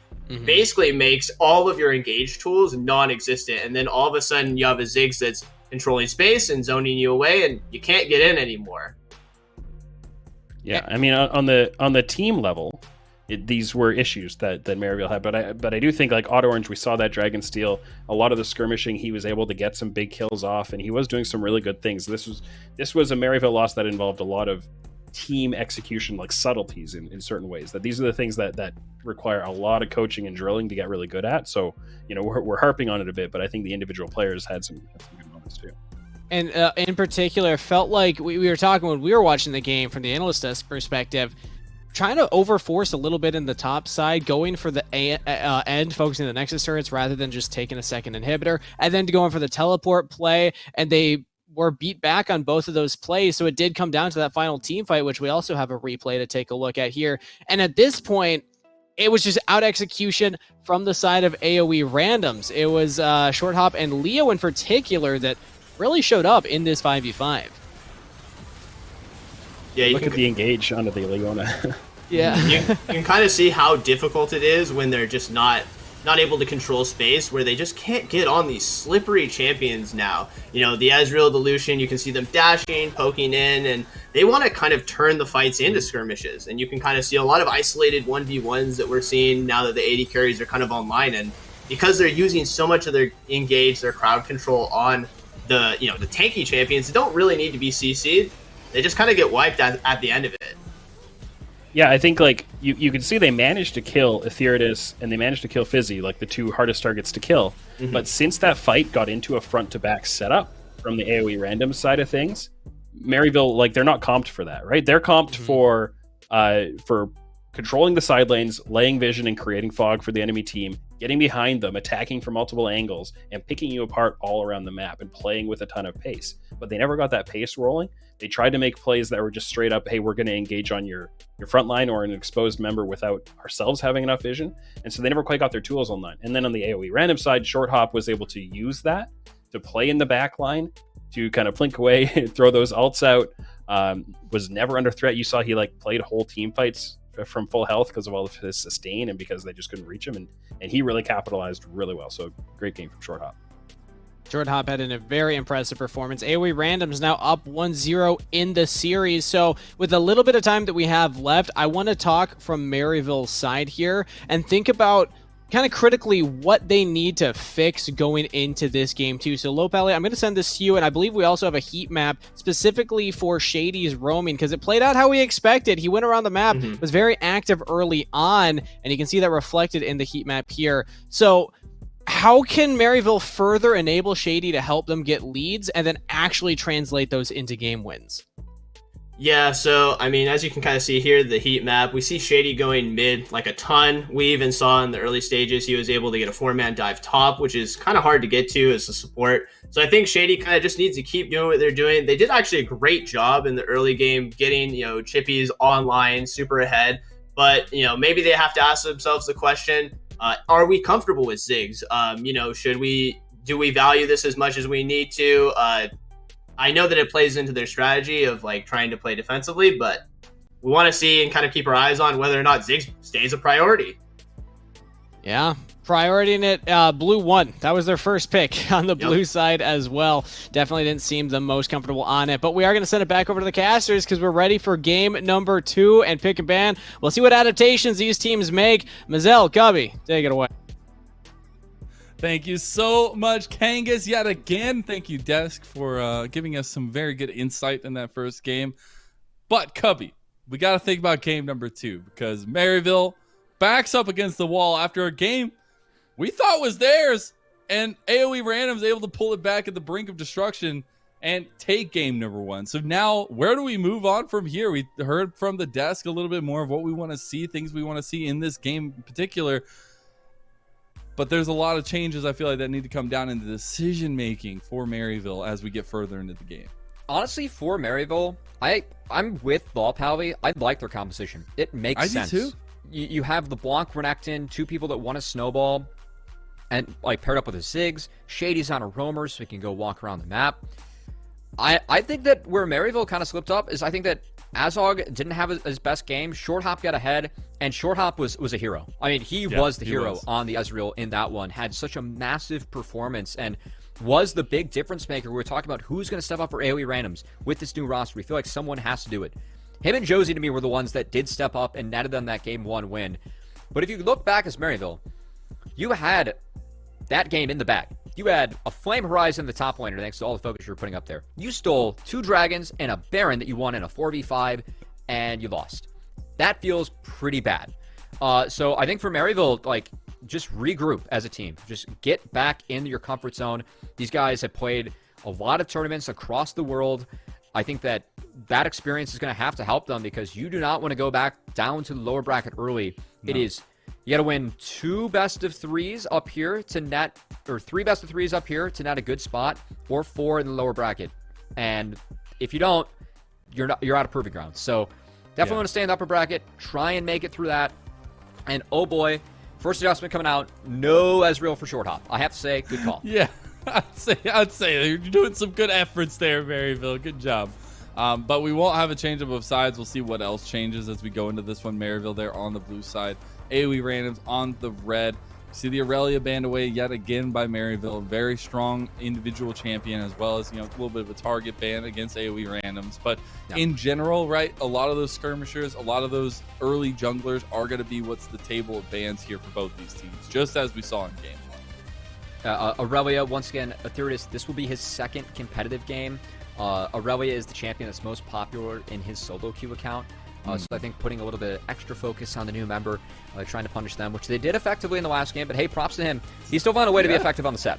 I said it in the game. It's like, hey, you could go down early, but the set's still influential with those showstoppers, and a Haymaker, a good one, as they do, in real life, can really make a mark. So we'll see. As looks like actually the Ziggs priority is going to remain the same for Maryville. So I think Law Pally and Magic or Tim were properly pointing out that it wasn't the best game from Azog, but that was his first loss he's taken on Ziggs, all split in Proving Ground. Still now 5-1 on the champion, so still a big priority for Maryville, and it will be in his hands once again. The adaptation this time around, no Ezreal for Short Hop, and I'm curious to see if they end up picking a Varus here, or if they maybe take some priority, take a jungler, or take someone like a Viego to try and deny that over from Maryville. I think that Maryville could easily rinse and repeat their last draft with B2, B3 if they wanted to. Like, that's the thing about that first game is, like, a lot of the times you come away from a game like that and there's obvious things that went wrong, obvious things you can change, but these were decisions made in game that mattered, right? And like 9 times out of 10 you pull that back, you don't make that overextended TP play into the base and kind of get the game back for AOE Randoms. You want those kinds of moments back. So is this an indication Maryville saying, we messed up, but we can take a quick 2 games off this in the same fashion? Because I think that is something we're going to have to keep track of. I do still like the double ADC composition being locked in, though, for AOE Randoms as they get the Ashe, a little bit more utility, but aggression still the name of the game for Maryville as Lee Sin gets locked in. Ooh, I thought they were going to go Lee Sin LeBlanc here, kind of trying to replicate the last draft, but once again, keeping Aetherius off his comfort. His 2 most played in solo queue, Aurelia and Camille. This also works out really well for Maryville as Camille specialist in the top lane, Chippies is. So this will be a Renekton pick for AoE, and this is something that Aetherius has not shown a ton of in solo queue. And so I think trying to throw him off his comfort zone just a little bit there, potentially forcing him on the Renekton. I do want to talk about the Ashe. This has been, I thought it was going to be a Varus that we saw, but this has been more of an emerging counter out of teams to counter Ziggs, as you can just engage from a really long range with that Enchanted Crystal Arrow, try and one-shot the Ziggs before he's able to lay down a lot of poke. So if you are on the side of AoE Randoms, you're going to be looking for a support. You already have plenty of engage, some utility, support jungler for them. And this is going to lead to some rather different bans, as we need a mid laner and a support on the side of Maryville. So I think that there's going to be a lot of focus on trying to narrow down Spyrax's champion pool. We see that Akali being taken out. Wouldn't be surprised to see a LeBlanc taken away from him as well. Try and take away some of that early pressure, that mid-jungle duo that Maryville can play very well. Whereas Maryville trying to set up for a support counter pick, going to take away a few supports they may not want to deal with. Braum being one of them, potentially setting up for something like a Nautilus or a Leona. And there's that LeBlanc out of there. So a lot of changes coming through here in this game itself. But I do still want to keep an eye on that mid lane matchup as well. As we saw, it was pretty influential, at least into how the pressure was going around the map, and especially those objective takes. But as we're getting into the final ban for Maryville, like, you're still looking at a lot of engage potential coming through in the second phase for AOE randoms, and jungle potential still available there as well. So Lilia, the comfort taken away from Josie from that first game. I feel like that's an intelligent move, and I also like the fact that they left that Nautilus up on purpose, as the four of the most popular sports we see right now. It's a lot of Thresh, Leona, Braum, Nautilus. So with two of them being taken off the table, they want to give away one for free. So there should be a Nautilus coming out from Maryville. It would surprise me if that wasn't the case. And we have to see what kind of jungler that Josie's getting. I think this speaks a lot to how AOE Randoms play as a team, giving him a counter pick. As, speaking of counters, we talked about that mid-jungle duo. LeBlanc's taking away, but Ryze has that early gank assist and that late game scaling, and it's a champion that Spyrax plays phenomenally well. It's the play calling later game when you get those realm morphs. It can make the difference. And this is another pick that I've been eyeing, right? Like, it's not something that we've been seeing a lot in the Western meta. The Alistar's kind of fallen through here, but this is still another huge game-changing pick for Shady, and it's going to be locked in. I like it a lot this game. You can step up, eat that Enchanted Crystal arrow. It's a handshake lane into Leona. And against the short-range team that you have over at the side of AoE randoms right now, Alistar is going to be very effective. You can also go Boots of Swiftness and try and negate some of the slows that Ashe throws out. I think that's actually a pretty valuable boot at the moment. And AoE randoms, they save counterpick for Josie. We're going to have to see what he ends up going with. And oh boy, they need some magic damage. It's going to be a Talia. Woo, we get a little bit of change up here. Gotta love the Talia coming in. A lot of damage in AP damage, which is what AoE randoms are really in need of right now, as they're picking a very heavy AD composition for themselves yet again for the second game. But this is a very huge pick to respond to those realm warps, to the mobility I feel like that Maryville is bringing. And for AoE randoms, it's going to be all about Talia, Renekton, Leona. Can they sync up? Can they find picks? Can you set up the CC just to land that free flick for Josie and get all that upfront damage? Whereas for Maryville, I think that they can contest this with a Lee Sin, with a Ryze. If you land that Rune Prison, that empowered Rune Prison to get that root, you're going to be able to potentially one-shot a rather squishy team on the member of AoE randoms between the Talia, Lucian, and Ashe. Those three core members picking very low health squishy champions that Maryville could try and target, and they always have that late game insurance. This is something that Maryville is a big difference for me in this game. Camille, Ryze heavily outscale their side lane opponents, and will give Maryville maybe an easier late game where they kind of fumbled in the last one, managed to lose despite having a gold lead. They should not have the same issues this time with the scaling they've been able to secure for their team. And we see the compositions laid out before us, the matchups as well. We have some similarities, but some differences going into this second game. And a game where Maryville are backs up against the wall in their first series of UGP. So close to having the table switched and them in the driver's seat here of the series. But this composition they've drafted themselves, a lot of aggression, a lot of play possibilities for them as we get further into the game as well. But you've got to keep your eyes on this Odd Orange versus Josie matchup and where these junglers are really going to be looking to path early on, Cup. And the 3 camp for Josie, I'm going to be really curious if Josie ends up going for a 3 camp gank, because but there it is. There isn't a lot of Renekton on his solo queue account. But Renekton, Talia, a classic combo that an LCK favorite looking at the global meta in past seasons. Not so much this one, but the LCK were some of the first to really bring this back, pioneer this. in past metas, and AOE randoms may be taking a page out of the book of some League of Legends play across the world. Going to be curious to see if they're able to sync up. I think Fizzy on this Leona also has a big potential to break the game with Leona, or with the Leona-Taliyah combo. And importantly, in this jungle matchup, Leo99 should have early priority against Spyrax's Ryze. Ryze does need a few levels to try and contest this Lucian, and with just being an AD champion, having those empowered auto attacks early, usually you can out-trade mages. So want to see if Leo99 is able to secure that for Josie, and if they're able to make those early plays, something that AoE randoms will critically need in this one, as they do get outscaled very heavily as this game goes on.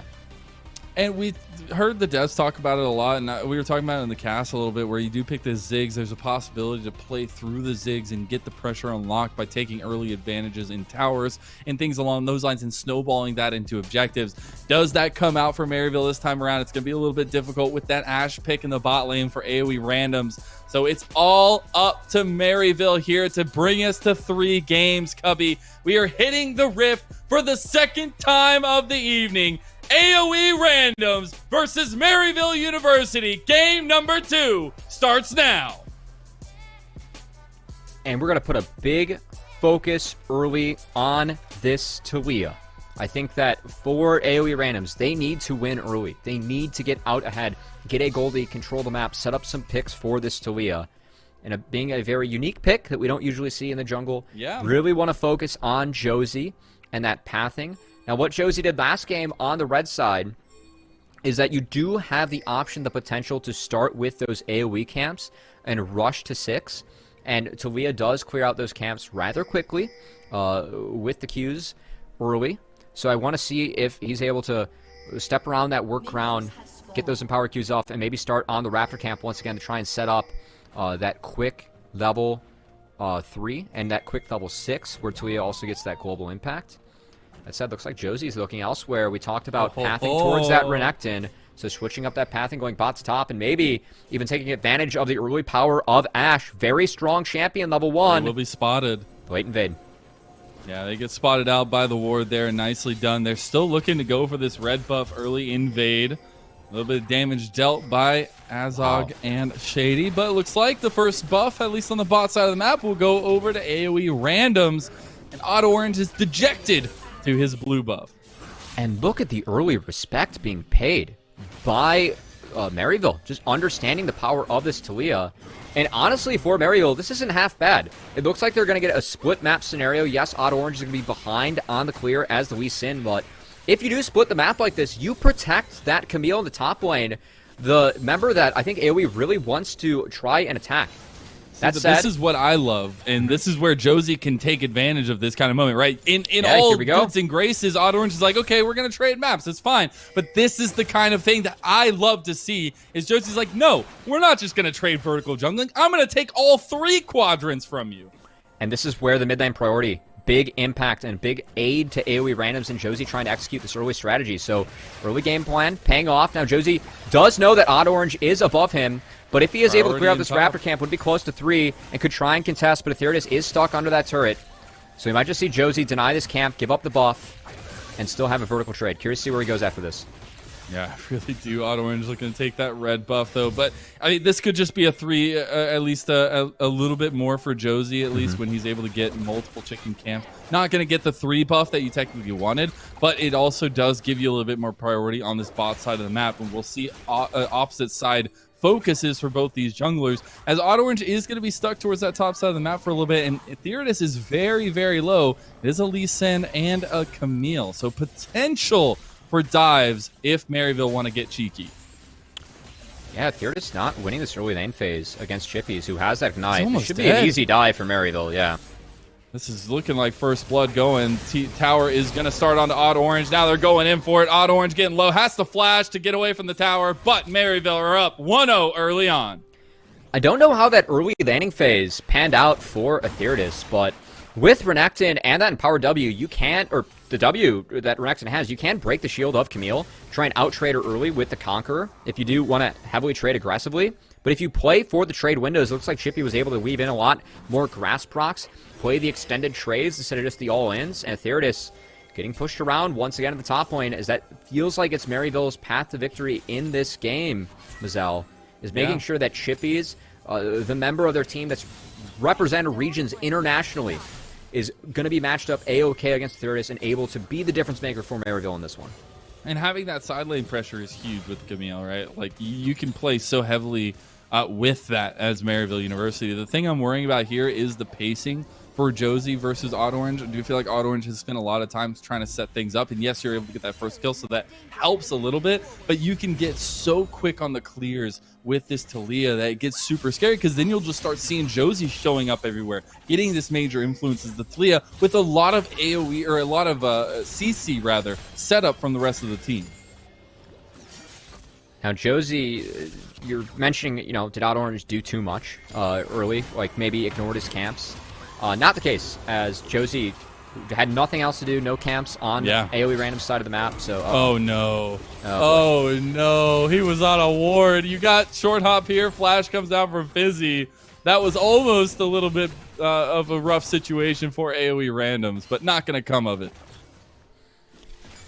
Unnecessary summoner burn, but good punish coming out from Maryville, as Shady Azog having a much better start to this one. As fortunately for the side of AoE, Shady in this matchup, it is a soft counter, but not able to get as involved. As, man, Josie once again kind of shifting to this side of the map, Mazel. Spotted on that ward. Impressive lane ward coming in from Maryville. Spots him out. Chippies will have knowledge of this. We'll have to see a few really creeps, good but vision. Oh boy, they want to look at this. Spyrax is walking up. He's got Realm Warp, and he's looking to go over the wall so they can get it here quickly. As maybe they don't even need it, right? They're just walking in through the try. There's no vision there. And Etheridus realizes that they feel like they've got Chippies, but the rest of Maryville are right here to respond. Etheridus tries his darnest, but gonna go down to Spyrax, and Josie has the flash out. Now Realm Warp coming through. Here's the minions and Maryville coming to your doorstep. As Fizzy is here, though, on the roam timer, and that does save Josie's life. Well worth it, though, for Maryville, and Shady is still walking up. They're looking for more.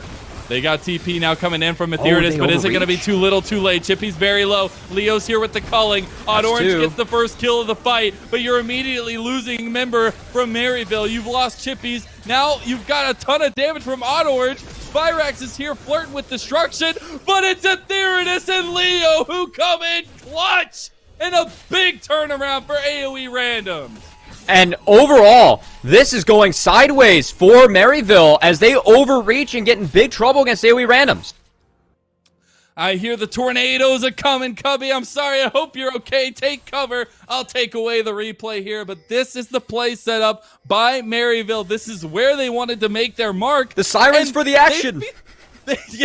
They feel like they had this, and Fearless got a little bit baited, right? Josie's sitting right there like, oh, we got Chippies, but the rest of Maryville are there, spotted through, and because of the map movement, because of the communication, and the quickness of the response from AoE randoms, it ends up in their favor. And it ends up in their favor. I mean, yeah, they do respond, but this is just too deep for Maryville. They have to respect the fact there are TPs here, that Leo99 was walking, has ultimate, lands a humongous culling onto Spyrax. And Renekton in these early fights, yes, Etheridus was put behind early. Yes, he's already gone down twice, but you are still an early Renekton. You are still able to have a massive impact, and Etheridus does work, cleans up in this fight, and honestly keeps AoE randoms in this game. We talked about the importance of the early game, how their comp spikes now. If Maryville took that small victory, walked away, they'd be in such good shape moving forward. They would have winning solo lanes already, but overcommitting to that play. Now Leo99 has a couple kills to his name. Now Etheridus is able to steady the storm in that top lane, and they can still maintain the map state to try and keep on setting up Talia plays moving forward. That's what I am putting the spotlight on right here, right now. Leo has 2 kills on the Lucian. That is a huge setup for this marksman in the mid lane. If they can continue to play around it, if they can continue to funnel resources, that's where your boom lies. But Fizzy is going to hit that roam timer, but he's also going to hit the gray screen. Maryville pick up a kill. The lane states for AoE randoms not going to allow Fizzy to go for a play like that, Mazel. Just walking into the fog of war once again. AoE randoms lose out on that Rift Herald, a very important objective for Maryville, considering that getting through this early game on even footing would be a massive win for Maryville's team composition. And getting that Rift Herald for a Ziggs team, 3.5 plates. I want to see if Maryville can move Azog Ziggs around to try and target the turret that they want to take down. And I think that the target's really going to be Camille, because Chippy's on Camille. This guy can carry the game on Camille. Just looking at the team compositions for each of these teams and how Chippy's plays this champion, how he scales into this game in the side lane. If Camille gets ahead, this makes the side lanes for AoE randoms unplayable. So really want to see Maryville put that focus into their import top laner, who has been a big difference maker for them when they have successful games, and make sure that Camille's set up for success. And we're getting right back to where I feel like we were later on in the game, in last game, because we're getting all the focus towards mid. We're getting the craziness that comes from looking for these picks, trying to find advantages, and AoE randoms are the one that are setting this up, right? They're looking at First Dragon right now on the bot side with no real response to come out from Maryville, unless they can just make their way here in a marathon as we see Odd Orange down this way, but there's just no way. And First Dragon will go over to AoE randoms yet again. But this is still a trade that Maryville is willing to take. One that they executed rather well last game. They had a 3k gold lead walking out of the laning phase with the Ziggs, with the block, able to try and set up the Dragons. They just failed to set up the objectives correctly.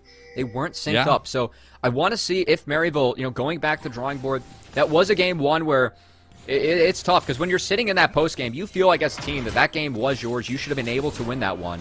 That said, Maryville did not. They did not put the pieces together, and what they needed to fix was making sure they were able to put those finishing touches on the game. So watching the rinse and repeat now. Oh, man. They got the Realm War coming down, too. That's a beautiful solar flare right on top of it. You're not going to save Shorehop. Maybe you will, actually, as there's the follow-up. The damage is there as Spyrax gets the kill. Team plays with the Realm War. Spyrax working with the Odd Orange. We talked about how with the gank assist that Ryze packs, you can set up plays across the map with this Lee Sin Ryze combo. And Spyrax and the Odd Orange putting on a clinic with how this can be played. As that Rift Herald, not going to be used for Chippy. He feels okay in that matchup on his own, but going to be used for the Ziggs. He's going to try and knock down this turret.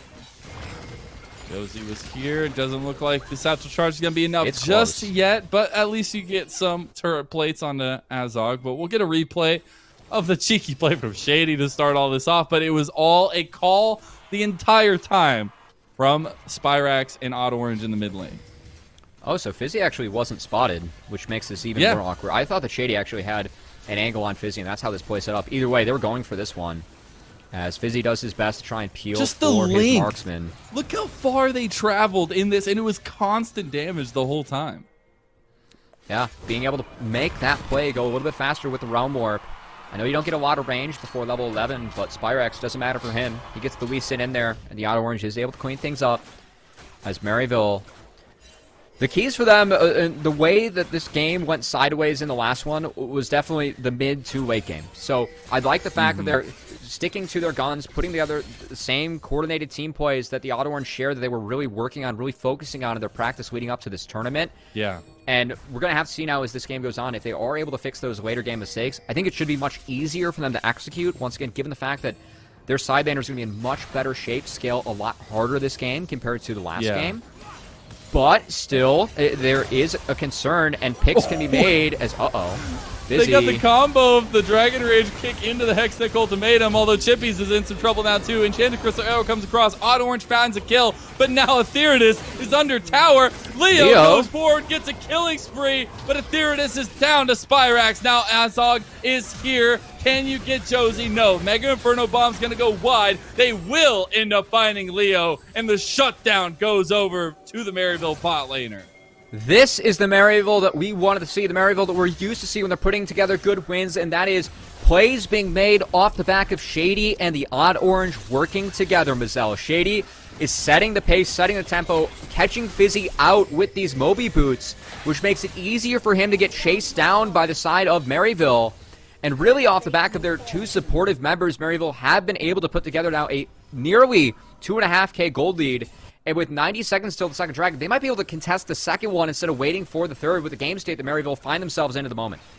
Yeah, and we're going to look at the replay of that, the initial kickback into the Hextech Ultimatum. It is onto Fizzy, right? It is onto a Leona, so not the nicest target to be able to get down early, but Orange is able to pick that one up, and then the overextension from Etheridus with a beautiful pulverize out of Shady is going to keep him under the tower. Leo, yes, does go in and get something for himself, but then he's put himself on the wrong side of the map, and he gets taken down right afterwards. And giving Azog kills here is huge. We have all seen how many times Ziggs can just dominate objectives. The Des talked about it between the games.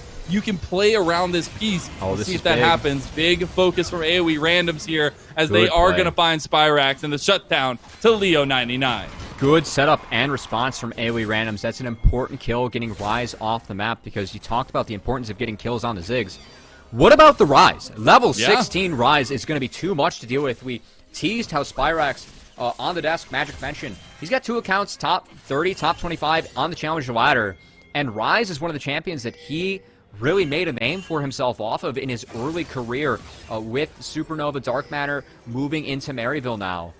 We get to see the Rise this game, and him and Orange been working really well together to get that gank setup down. And Spyrax being set up for success can be very important moving forward. Yeah, for me, it's the fact that this is the tried and true strategy that we've seen Maryville be able to accomplish in the past. You know, when Wolfie was in the mid laner, TF was huge. The utility build of the TF, getting around the map, enabling Orange, finding these advantages as a team. And this Rise is just very reminiscent of that, but with that extra damage threshold into it.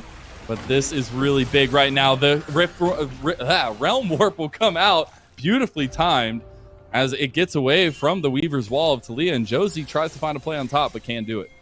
Josie had to hop off the wall early, as was going to get hit by that tower shot. If you take damage, you get knocked off that wall. So not able to completely chase down Rise, and a trade of ultimates, one that I think Maryville will happily take, as they do take the Dragon. Avoid the play in the side lane, and make sure the Rise gets to continue farming. As Spyrax, I think, intelligently waiting for that wave to crash.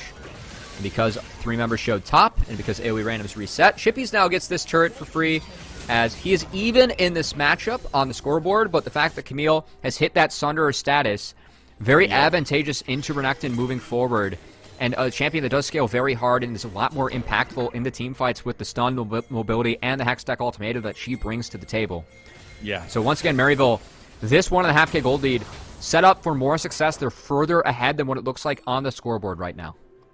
They are indeed. Now the next big question for me is where AOE randoms want to pull the trigger on this Rift Herald, right? We do have a later part for this to play, and if they can kind of unlock some pressure in mid lane or bot lane, that leads to that dragon control that we want to see from both these teams. But the question is, how do we go about that, right? Maryville are able to respond so quickly with the mobility that they've drafted for themselves in this game that those trigger pulls need to be almost instantaneous for AOE randoms.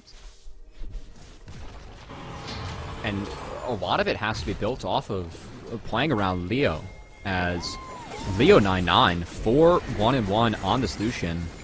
A player that I know Incon was very high on. Originally with this roster, the starting mid laner was actually a Comp 9, Competition 9, as... It's just going to get shade. That did a lot of damage. I mean, when I see an ECA, I've got to pause, right? Like, you never know if it's going to connect. I mean, you never know what's going to happen.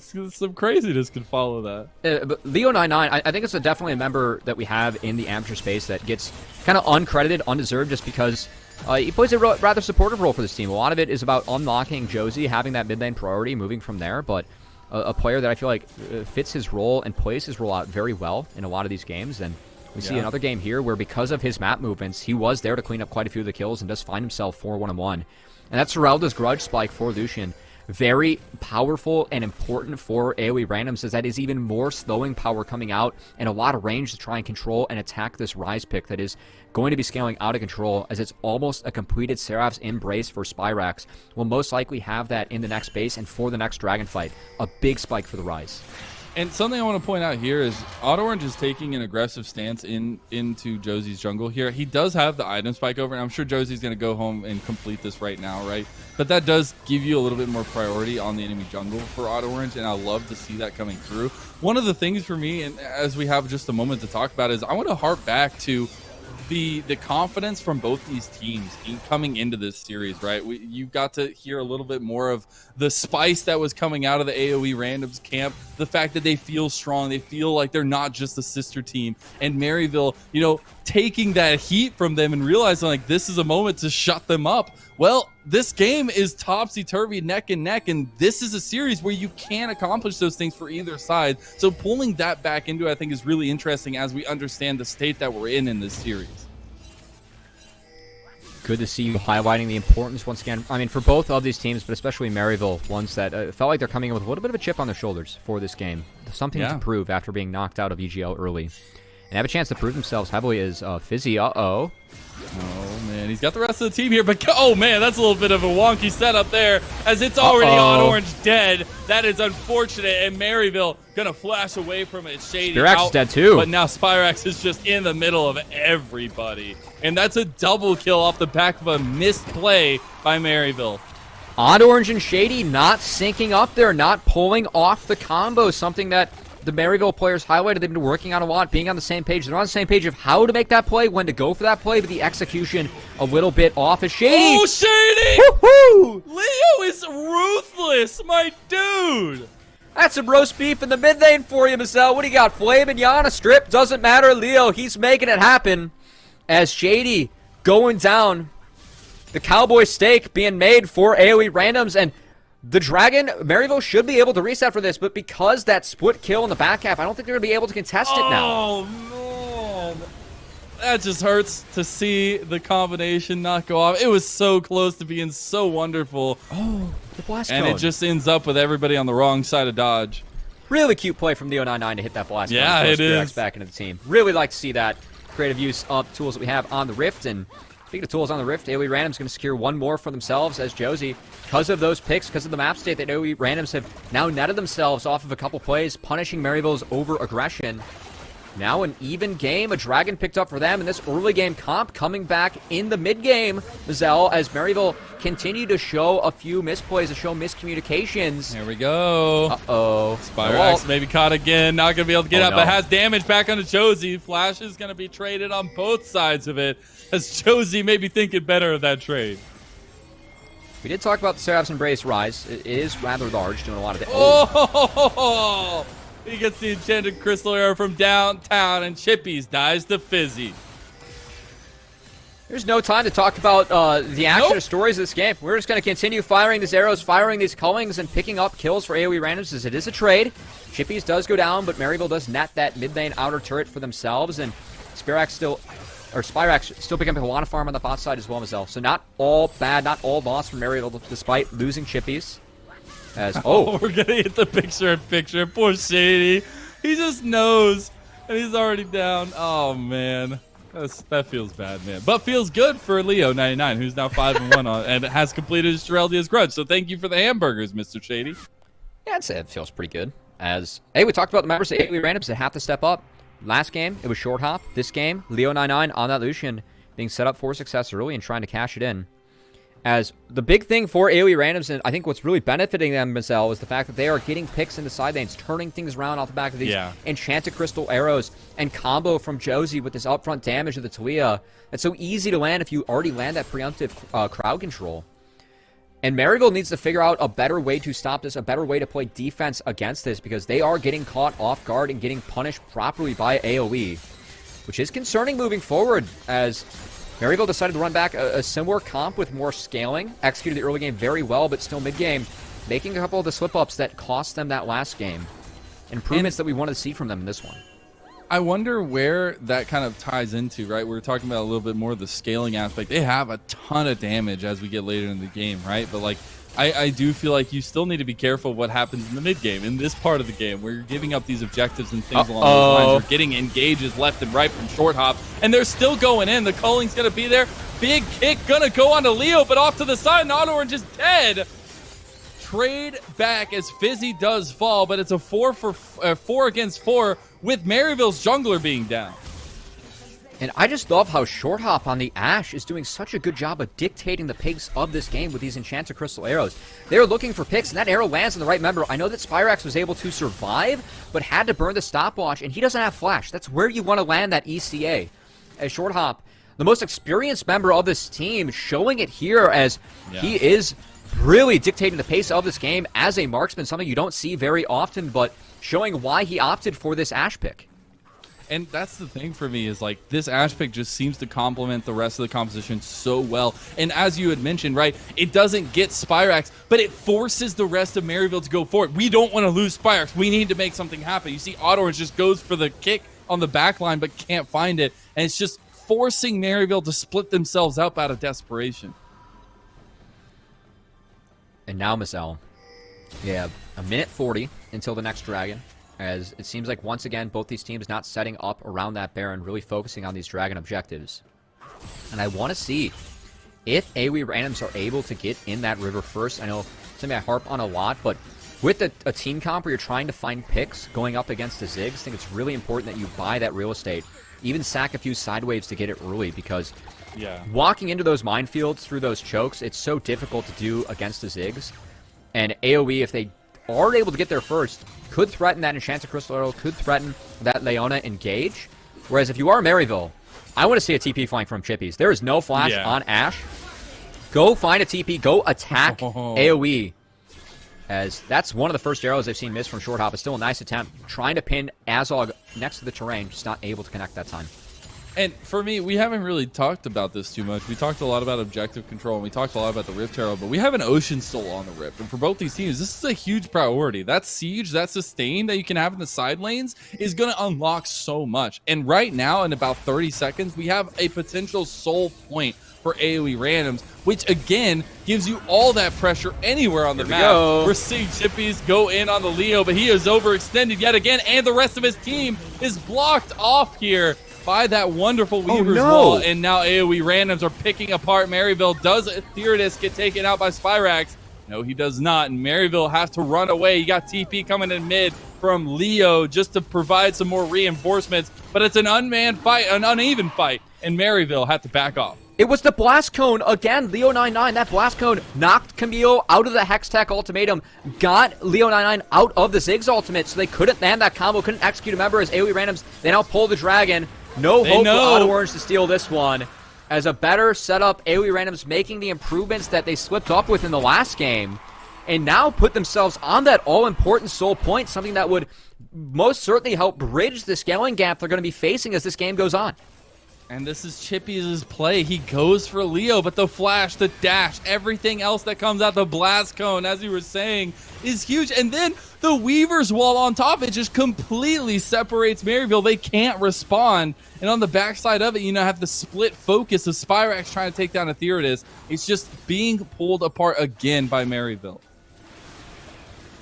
And Maryville just not being on the same page in this series. They look like they're playing a little bit scared to lose Mazel at times, because these early games they're putting together are so good, but they aren't forcing the correct mid-game plays together, not walking through those last few steps of communications of who's going to engage, who's going to land the combo, where are we kicking this person, who's going to use that knockup.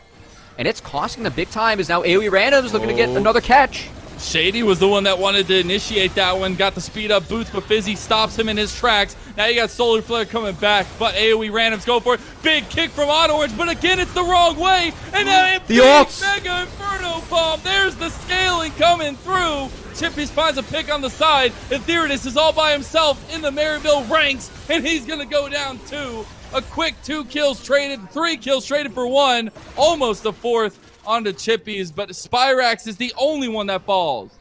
Azog's ultimate saves the game for Maryville. Threw it in the choke. It hits 4 members, takes off so much health as the Ziggs, with this completed death cap, steps up, and there's no TP for AOE randoms. Josie could go for a hero ultimate to try and steal, but I think this Baron's going over to Maryville as they bring themselves back in this game, pull themselves together, and off the back of Azog, find themselves a much-needed win.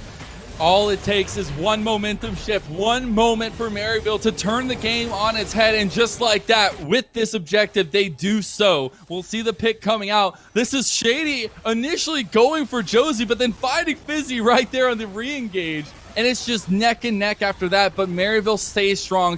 AutoOrange goes forward on a hope and a dream, and gets a 3-man knockup with the Dragon Rage kick. And that sets up the ultimate, right? That ult in the choke, AOE randoms had to retreat. ate way too much damage from that as Azog takes advantage of the fact that the two big carries, the two big damage members for AoE, Leo99's Lucian and Shorthop's Ash, did not have flash up for that fight. And that ult connects, turns this game on its head once again as what has been a back and forth roller coaster series goes in the hands of Maryville once again, and now they have better scaling, they have better opportunity. Ooh, Azog almost gets sniped out by that Enchanted Crystal Arrow. But because of that confidence play, because of that momentum that Maryville has, now they feel confident to go back to this side lane play. You see Spyrax in the side lane already pushing the tier 2. You have Chippies going down the side lane. Before, they were grouping up. They didn't feel confident to let AoE randoms walk around the map. And this is where things get scary for AoE randoms. The fact that you have level 16 on the Rise, on the Camille. Your Renekton, your Lucian cannot answer either of these side lanes at this point, and you need to have hovers coming out from Fizzy, from Josie to just threaten the fact you could turn around to play. Which, I mean, Spyrax seeing that coming, went for the third item, Zanya's Hourglass, right? So giving himself some more protection. Fizzy getting caught here, but a decent amount of damage from Josie to back it up. Tier 2 tower on the bot side is going to go down. Tier 2 tower on the top side is also going to go down, as Maryville are just deconstructing the base of AoE randoms one by one. There's some Realm Warp. Is he going to be able to get away from Leo? Doesn't look like it. So Maryville finding gold across the map, growing this lead that they've developed. And Maryville taking this one a little bit slower. They did a great job last game of taking down that first inhibitor, knocking down those two Nexus turrets, but overextended themselves 2 times straight, which gave the game over to AoE randoms. This time, playing a little bit more cautious, and I think importantly so because they have to take that Ocean Dragon. Cannot let AoE randoms get close to that Ocean Soul, as they have laid a trap for the members of AoE randoms going on the Josie. Oh, the trap jumps at you, Cubby. It's not a stationary trap anymore. And Maryville have found Short Hop. They also find Josie on the back of it as Etheridus is caught too. You've already found a 3-member strong of AoE randoms, and Maryville want more as they've gotten 4. Leo is not going to find the redemption kill in the back of it, but Maryville are going to continue to bust down this AoE randoms base. All members alive. Leo did burn his flash. I think this is all but game. Shady just has to threaten the combo as Leo cannot step up, cannot clear the waves. Maryville, it was scary there for a moment, but the scaling aids them in the end, Mazel. They use that to win a big fight 5-0 with the Baron, take game 2, and push us to a game 3. Exactly how we want this first series to kick us off here in the Unified Grand Prix. We're going the distance. Maryville backs up against the wall. The pride of the program on the line there to show up in UGP, and they do so in the second game. Now we got a series on our hands. I cannot wait to see what game 3 has in store for us and the differences that we see off of this game too. I think it's curious that AoE, they're making sure they take red side to try and utilize the counterpick. Game 1, we saw the set into the Renekton for Maryville. This time we saw a blind Camille as Chippy shows no fear, and a Talia coming out from AoE randoms. Yeah. I'm curious to see if we see a swap coming out. I think that they're trying to save a counterpick to at least promote Josie, the fact that Josie is a big carry member for this team, a very important piece, or help bridge a gap against Ethereus, help give him some comfort as this is his first competitive series. But I think that one, AoE randoms, just Maryville's early game, they've proven 2 games in a row. It's very good. They beat them with a scaling early game, or scaling champions in the early game, just given the fact that Rise does have that gank assist and On Orange can play off of that. I want to see if AoE randoms can break that or maybe take some more scaling for themselves to try and outplay Maryville, because they are making mistakes in the mid to late game part, and I'm really curious to see what the desk thinks of Maryville's play, because yes, they did net the win. I think their early game has been very clean, both games straight, but they still need to clean up some things. They want to make sure this is a 2-1 and make sure that they're moving forward. Yeah, I mean, hey, anything good is going to take a little bit of effort to get, and you definitely can't take down a program like Maryville without giving a little extra effort. We'll see what the analyst desk has to say as we send it over to Kangas and the crew. Top lane matchup.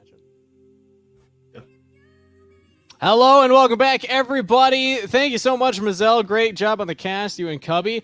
And what a game number 2 right there. We see Maryville fighting back and bringing us to game 3 in this series. So let's talk about how they were able to make that happen. Now, I know the end of the game was pretty exciting, the Baron take, the team fights, but it all started off with a very interesting early game. And we actually have a replay that we want to dive into right away here to highlight the jungle pathing and some interesting decisions that were made from both sides, honestly. So, Tim, I'm actually going to send it over to you first here because it all starts with this red side invade. Yeah, so the classic late invade, go for the red buff. Now, Auto Orange's response to this is the interesting part. He goes to his blue buff, right? He abandons that quadrant. And then he has a bit of a guess to make because they don't have info here. They have the ward there that's expiring. So right here, he has the info that Josie is on his Raptors. And he has to decide, because that ward's about to expire, is Josie going to do one of two things? Is he going to finish either the top invade or just go back to his own quadrant? And here he loses that info. Or is he going to run through mid to his own red and aim for like the 3 quadrant clear? And he guesses wrong, honestly. Auto Orange goes for the counter invade, and he gets met there. But actually, this ends up working out really well in the end, partly because this all plays out. I'm really oversimplifying the amount of time this all took to play out, but Leo contests the mid wave more rather than leaning back to help defend his own quadrant here. So in the end, Josie ends up taking his own Raptors. He goes back to his own bot quadrant. And in the end of all of this, which was really intricate, and I think we could spend a lot more time talking about this and what MU could have done differently or what AOER could have done differently. But the ultimate effect of this is Auto Orange gets to dive top lane. And it takes a little more time for this to play out. But they get the first blood dive on top lane. And that leads to a lot of other things. Because normally in this Camille-Renekton matchup, you'd expect Renekton to have more control. And they'd look for those Renekton-Taliyah combos. And they'd be trying to play through a topside snowball for the red side of this map. But instead, you get Camille ahead early, rather than her having to survive a bit and come online later and take control of the matchup. So this was a really fascinating set of early game decisions and knock-on consequences that ended up working really hugely in Maryville's favor at the end of it.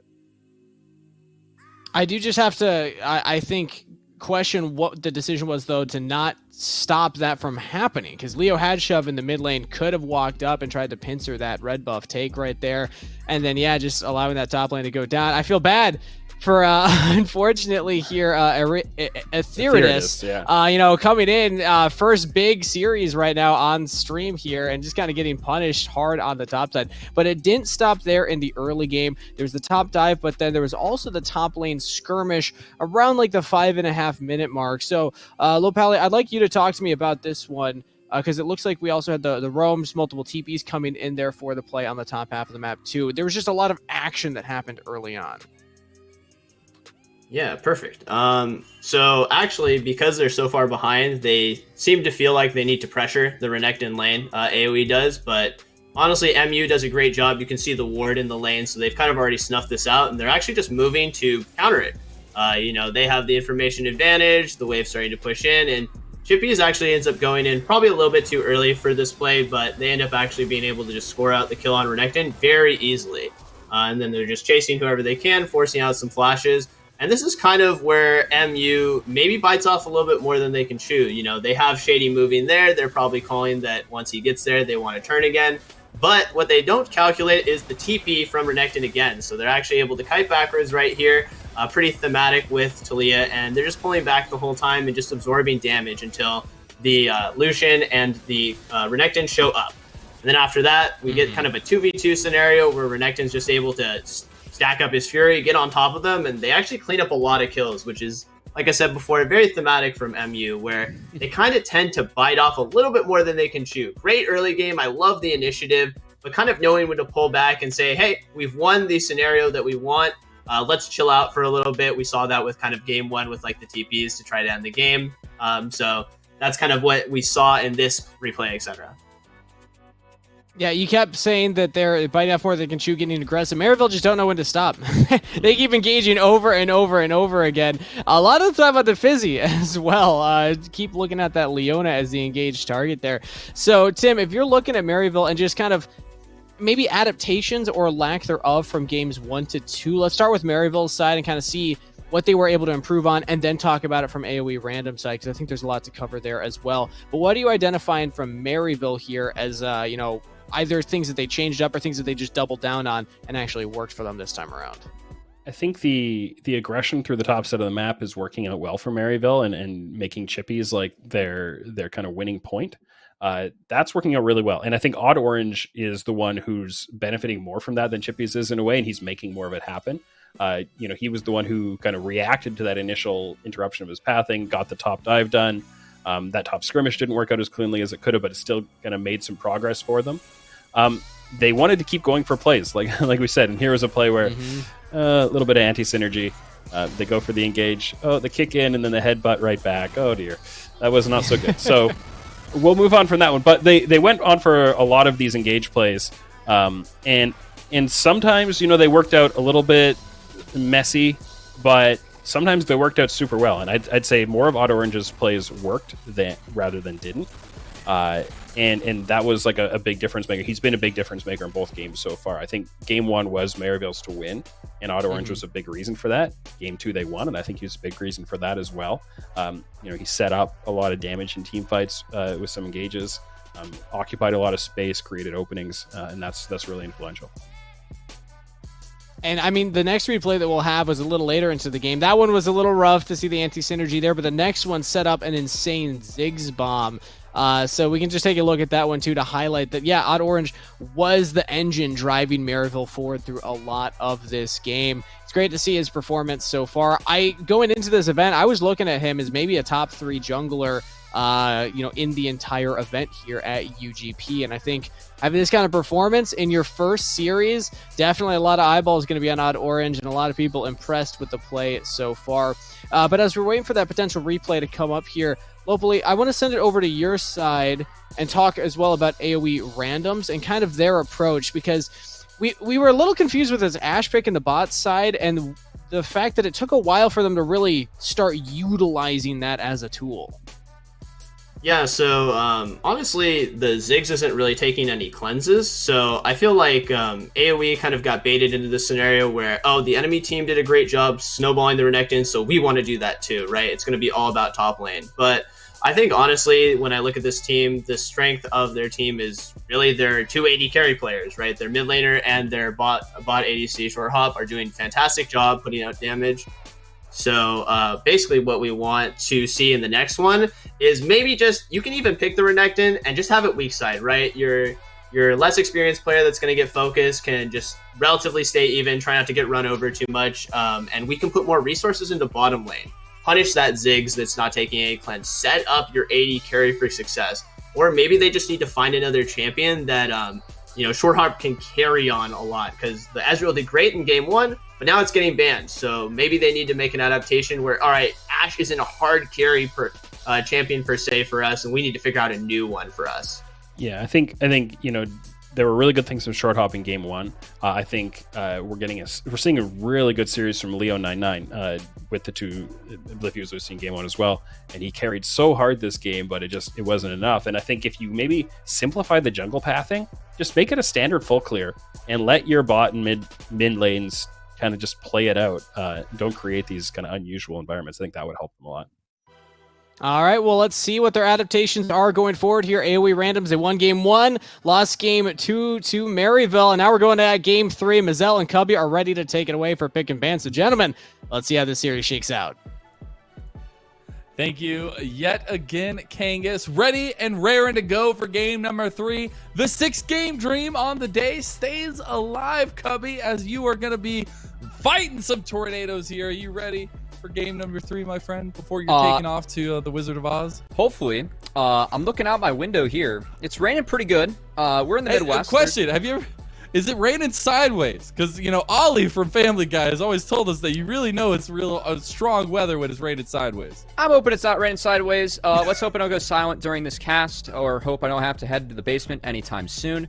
That said, I'm just convinced that the weather knows how crazy this series is, holy smokes, have we had a back and forth series between Maryville and AoE Random so far, as honestly, if you're in Maryville's camp, you feel like this could have been a 2-0 potentially. I think AoE Randoms fought back valiantly in game 1, showed some nice moments in game 2, but overall, Maryville, I think that this series is still in their favor, but it's been made rather interesting by AoE Randoms and their ability to bounce back, their ability to contest Maryville with these plays and catch them out when they go a little bit too far. Yeah, that's the biggest kicker for me is like you can see the overextension being punished by both of these teams, actually, by both sides of it. And I think going into game 3, we're going to get a lot more calm. At least maybe the chaos continues. Maybe it stays just like your storm outside. But I would think that both teams are going to take a more measured approach to this, you know, crossing their T's, dotting their I's for Maryville, looking at those objective controls, because I feel like that's something that was a little bit iffy, even though they were able to pull out game number 2 before game number 3, kind of trying to batten down that a little bit. But for AOE Randoms, bouncing back after that game 1 chaotic win for themselves, and to kind of get them the later game pushed and pressed onto them in that game 2, how do they respond in game 3? Does look like we're going to stay on same sides this time, though, Cubby. It was what we've been seeing all series. It looks like both teams preferring the side that they're on, and we should see the first pick Ziggs yet again. I think it's worked out rather well for Azog and Maryville. There it I is. like the game plan of the comp they built around it. Really fits the style of the team. Play through Chippies, play through Spyrax, enable those two and figure things out from there. And I'm expecting to see a similar response. The question, maybe one adaptation we have, do we see Ashe? Do we see a Varus? Or do we see There a we blind go. Camille for the new top laner, Aetheritus, as he's going to be put on a comfort champ for himself and taking this into the top lane? Says, you know, you've banned the Aurelia away 2 games in a row. You took my Camille. How dare you in game number 2? I'm going to show you how it's done in game number 3, all right? We'll see, though, because there's a lot of counters that could come out. So a little bit of confidence play already coming out for game number 3 of AOE Randoms. On the other side, you can expect a lot of the same that we've seen from Maryville. Slight adaptations here or there, but the compositions themselves, the general ideas have been working out so well for them, at least in that early game situation. And you see that with the Lee Sin picked up by them as well. Oh, do it. Play the Jax. Yes. All right. Woo! This is a Chippy special, something that he was known for in his time out in the Oceanic region, something that he is comfortable with in a counter pick to the Camille. I was wondering if we're going to see a LeBlanc or a counter for Spyrax, but it seems that, you know, he has the Akali, the LeBlanc, or the Rise to go for in this matchup. So instead, they're going to make sure that Chippy is comfortable, get him the counter, and get him that Jax into Camille. A very volatile matchup, and one that AOE Randoms will have to contest, have to put some effort down for, as we see another adaptation coming out, a Nautilus being picked. This should lead to some Leona and Braum bans from them to try and protect this Nautilus, try and throw Shady off of his game. Whereas for the side of Maryville, I think they're going to throw out some bans towards the marksman position, which could benefit AOE Randoms because Short Hop, notably a very talented Lucian player, a pocket pick that he always makes sure that he has available to himself. So something unique to AOE Randoms, the fact that Short Hop can play that Lucian. Yeah, a lot of flexibility there already for AOE Randoms. That engage is going to be key. I'm glad they were able to grab themselves that in the first round, because I think second round is going to be really interesting. At least I got to see what Josie's going to be on this time around.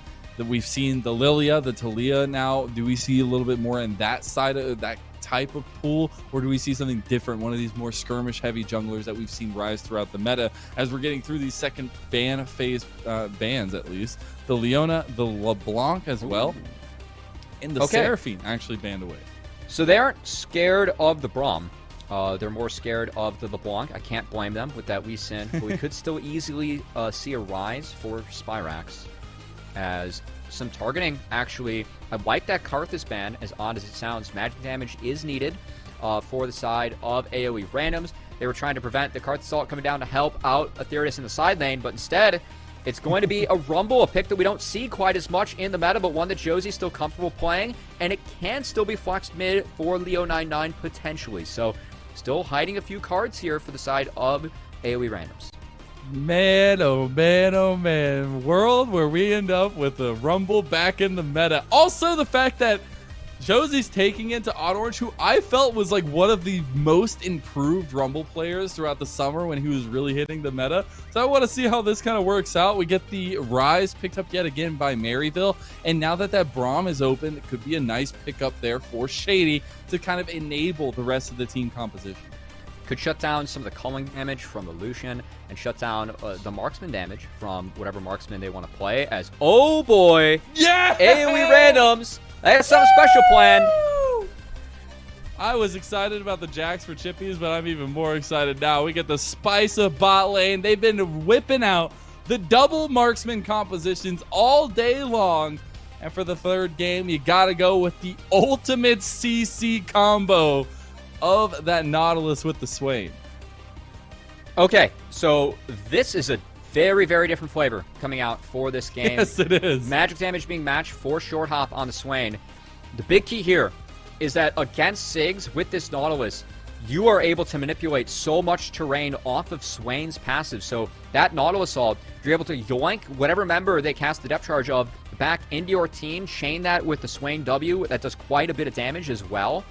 And they're going to really try and focus down Ryze and Ziggs. And if they take away one of those big AoE artillery mage pieces, Jackson, Lee Sin, they have to come into you to fight. That's where Swain thrives. So a lot of focus being put down on this Ryze, on this Ziggs.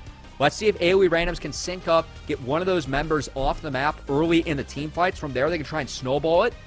Whereas for Maryville, I think winning the side lanes, you have Jax, you have Ryze. Those two champions do very well in size as this game goes on. A lot of focus for Maryville, getting their solo laners ahead once again, utilizing Ziggs, enabling Shady to roam, which is a little bit more difficult in the Braum, but still an option for him.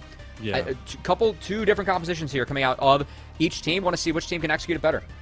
Yeah, I think here is so interesting because we're getting very different approaches for this third game, right? We're still getting that opt-in to the split laning, the side laning push from Maryville. Where on the other side, AoE random, something I felt that they were lacking in that second game was that, scaling factor for themselves. They had a decent amount of damage in that mid game. There were ways that you could propel that into the later parts of the game, but it's all about a lot of scaling for this third composition, right? You get to those team fights and things start getting scary once you add a bunch of these bodies in there from the randoms. Things are getting scary for everyone as quite the storm outside. Quite the storm on the Rift as well, as Short Hop, Swain, bringing out the flavor, bringing out the flare, bringing out the birds. So we're going to see if that's enough to push AoE randoms over the edge, or if Maryville can stay strong, win this game 3, and move on in the upper bracket for UGP. It is the important moment here. Who drops down to the loser's bracket? Who continues in that upper bracket? The water falls on Summoner's Rift as we hit it for the third time of the evening. Maryville University taking on AoE randoms. Mazel, we've got another best of 3 in a whole tournament to follow. I don't know how you're going to be able to top these intros. Wait. Oh, yeah. Bro, it's all day, baby. It's all throwing day. The gas on the fire. What we'd love to see here as big key, I think, for both of these teams and both of these junglers. I want to see who paths top, who is able to affect that top lane. I think it's going to be very important that Josie is able to get up there and help Aetherius have some success, something that Maryville, with their focus and how they play around chippies, have been doing very well in the first 2 games of this matchup. See a little early invade by Maryville. This time not going to be the AoE randoms invade, but Maryville trying their own hand at it. But it's to the top side this time around. That level 1 with the Braum is oh so scary. You can catch anybody out, but AoE randoms able to sniff that one out and get some warding on the opposite side as well. So early jungle pathing from Odd Orange is going to be spotted out, giving Josie a little bit more things to work with. Let's do have sweeper swaps coming in for Josie. Curious to see if he attacks one of those wards, tries to take it down. As once again, I think that ward on the red buff for Odd Orange should spot him starting there, something that AoE randoms could reasonably assume, as with 2 mages in the bot lane, Swain can make things rather volatile with just his ability to yoink people with that passive, with that claw, and combine with Fizzy. But real action is going to take place in the top lane, and it's going to be all about who can win this Jax Camille matchup, one that, as time goes on, Jax really likes, and it's going to be important that Camille was able to get off those grass procs and not take those extended trades where Jax really thrives. Gotta keep an eye on those solo matchups, especially. And I feel like something else we gotta keep an eye on is this, Lucian versus Ryze matchup. We saw Spyrax get so active so quickly on the map in game number 2 with those realm warps, and I gotta keep an eye on that. We also gotta keep an eye on the TP plays as well, because we have 3 on both sides. It's gonna be a bunch of shenanigans, I have no doubt, Cubby. I mean, in the series, all we've seen so far are shenanigans, Mazel. Yeah. It's been back and forth, couple roller coasters of gold graphs that we've had at our fingertips. It's now Fizzy. Oh, there's that never move combo you're talking about. Shady already gets the ignite burned on him. One more auto attack. He's not going to go down just yet, but that is Summoner spell burned in the exhaust for the Ignite. Bot lane getting a little chaotic as well. Swain Nautilus, any CC that lands, you can have that yoink affect the terrain, throw Ziggs into the rest of your team, and throw him off his rocker and comfort zone. As Azog, those positioning mistakes that he had in Game 1 will need to be patched up and fixed going into this Game 3. As Game 2 looked much better for him on the Ziggs. And now, Mazel, we called out the fact that top lane's going to be busy early. They have a 4 camp for Odd Orange and early prio for Chippies. They should try and snowball this into the crab and potentially a double crab, which Josie will have to find a way to play around. So it could be super huge to see where that kind of leads out to if the double crab does go to Odd Orange. I just wanted to dart back onto that dredge line from Fizzy. Do you think that the team allows Shady to complain about hooks coming his way when he lands all those crazy hooks every single day? I feel like he doesn't get the right. No one gets the right to complain about Nautilus hitboxes in these pro games. I know it's a classic, it's a cop-out, but, these guys are pretty damn good at the game. They should know by now. They are. Yeah, they should know. They should know. But we will be seeing the non-double scuttle for Maryville. Unfortunately, not able to get back down there, and Josie was able to take the one on bot side. Going to get resets across the board, and this is exactly what I was talking about, Cubby. We were seeing skirmishes. We were seeing kind of fits of action early on in the last 2 games. This time around, a little bit more of a calm approach from the two. That might break now, though, as Etheridus does have a wave shoving away from him. No jungler to hover. No. And Chippies is freezing, forcing Etheridus to sack this cannon sack all this gold, as he might W this, and this could open things up. Oh, no. Oh, the hook shot misses as well. Oh, no, Etheridus. What has happened early on? Maryville are going to find it. First blood for Chippies. And that's Etheridus being newer to the competitive scene, just not playing out the wave state well, as Chippies had control over the wave, got the bounce, they took that first crab, and the Odd Orange just hovering, making sure that Etheridus can't step up, can't go for anything, as that the new player changes things, though. Yeah, a little bit of nerves coming out of the new player for AOE randoms, as he ends up going down to Odd Orange, Chippies, and advantage Chippies yet again in this lane state. As so far as well, the Swain. Oh. There's the never move combo with the dredge line as well. Shady just ends up all the way across the lane there just because of that combo. But it is going to get scarier as we get later on, and especially if they can find Azog, the squishy member. Like, you've been finding Braum and you're still almost able to take kills on it. But once you start getting these squishier members, that's when things for AOE random start to come online. And now you can see, actually, with this mid lane priority, Josie getting rather feisty in the jungle, as more trades going the way of Short Hop and Fizzy in the bot lane. But more importantly, Josie just walked up into the face of Lee Sin, denied the wolves, with the help of Etheridus coming down. Odd Orange get chunked out a little bit, will return to the jungle, but this could potentially open things up for AOE randoms to find a positive play on the top side as Chippies. His wave is shoving out. Yeah, and right now is where I wanted to put the emphasis on looking where Spyrax is going. He has the Realm Orb available. Level 6 is there, but there's no real play on the map for Maryville to make at the moment. And these timings are very, very important. You're getting a decent pace lead by Josie in the jungle, and that can continue with the quick clear speed that Rumble does provide. And so I still want to see the proactivity coming out from Odd Orange, from Spyrax, from Shady getting involved here, as Flash is going to be burnt by Spyrax in the mid lane. Really like that, though, from Fizzy. Just trading up in flashes. That's now something that if Fizzy comes mid with the Rumble, they can look to contest. As Maryville, with the mid-jungle duo, will make sure they get this crab for Odd Orange, as he is getting rather close to that level 6 mark. And Shady now late on the hover. But it looks like Maryville might be going for a play on the top side, whereas we have a response from AOE randoms now going down bot. They might look to contest this red buff, whereas Odd Orange, Spyrax, they want to dive. There's a huge wave over here. You'll have Leo coming in to provide some support to Etheridus there. So it's going to call off the play for Maryville, who are committing a lot of bodies towards mid lane. Bot lane still going to be pressured, and the red buff going to be taken away for Josie. Uh-oh, Still Leo. committing here. Leo just a little bit caught out. Going to have Odd Orange right in his face.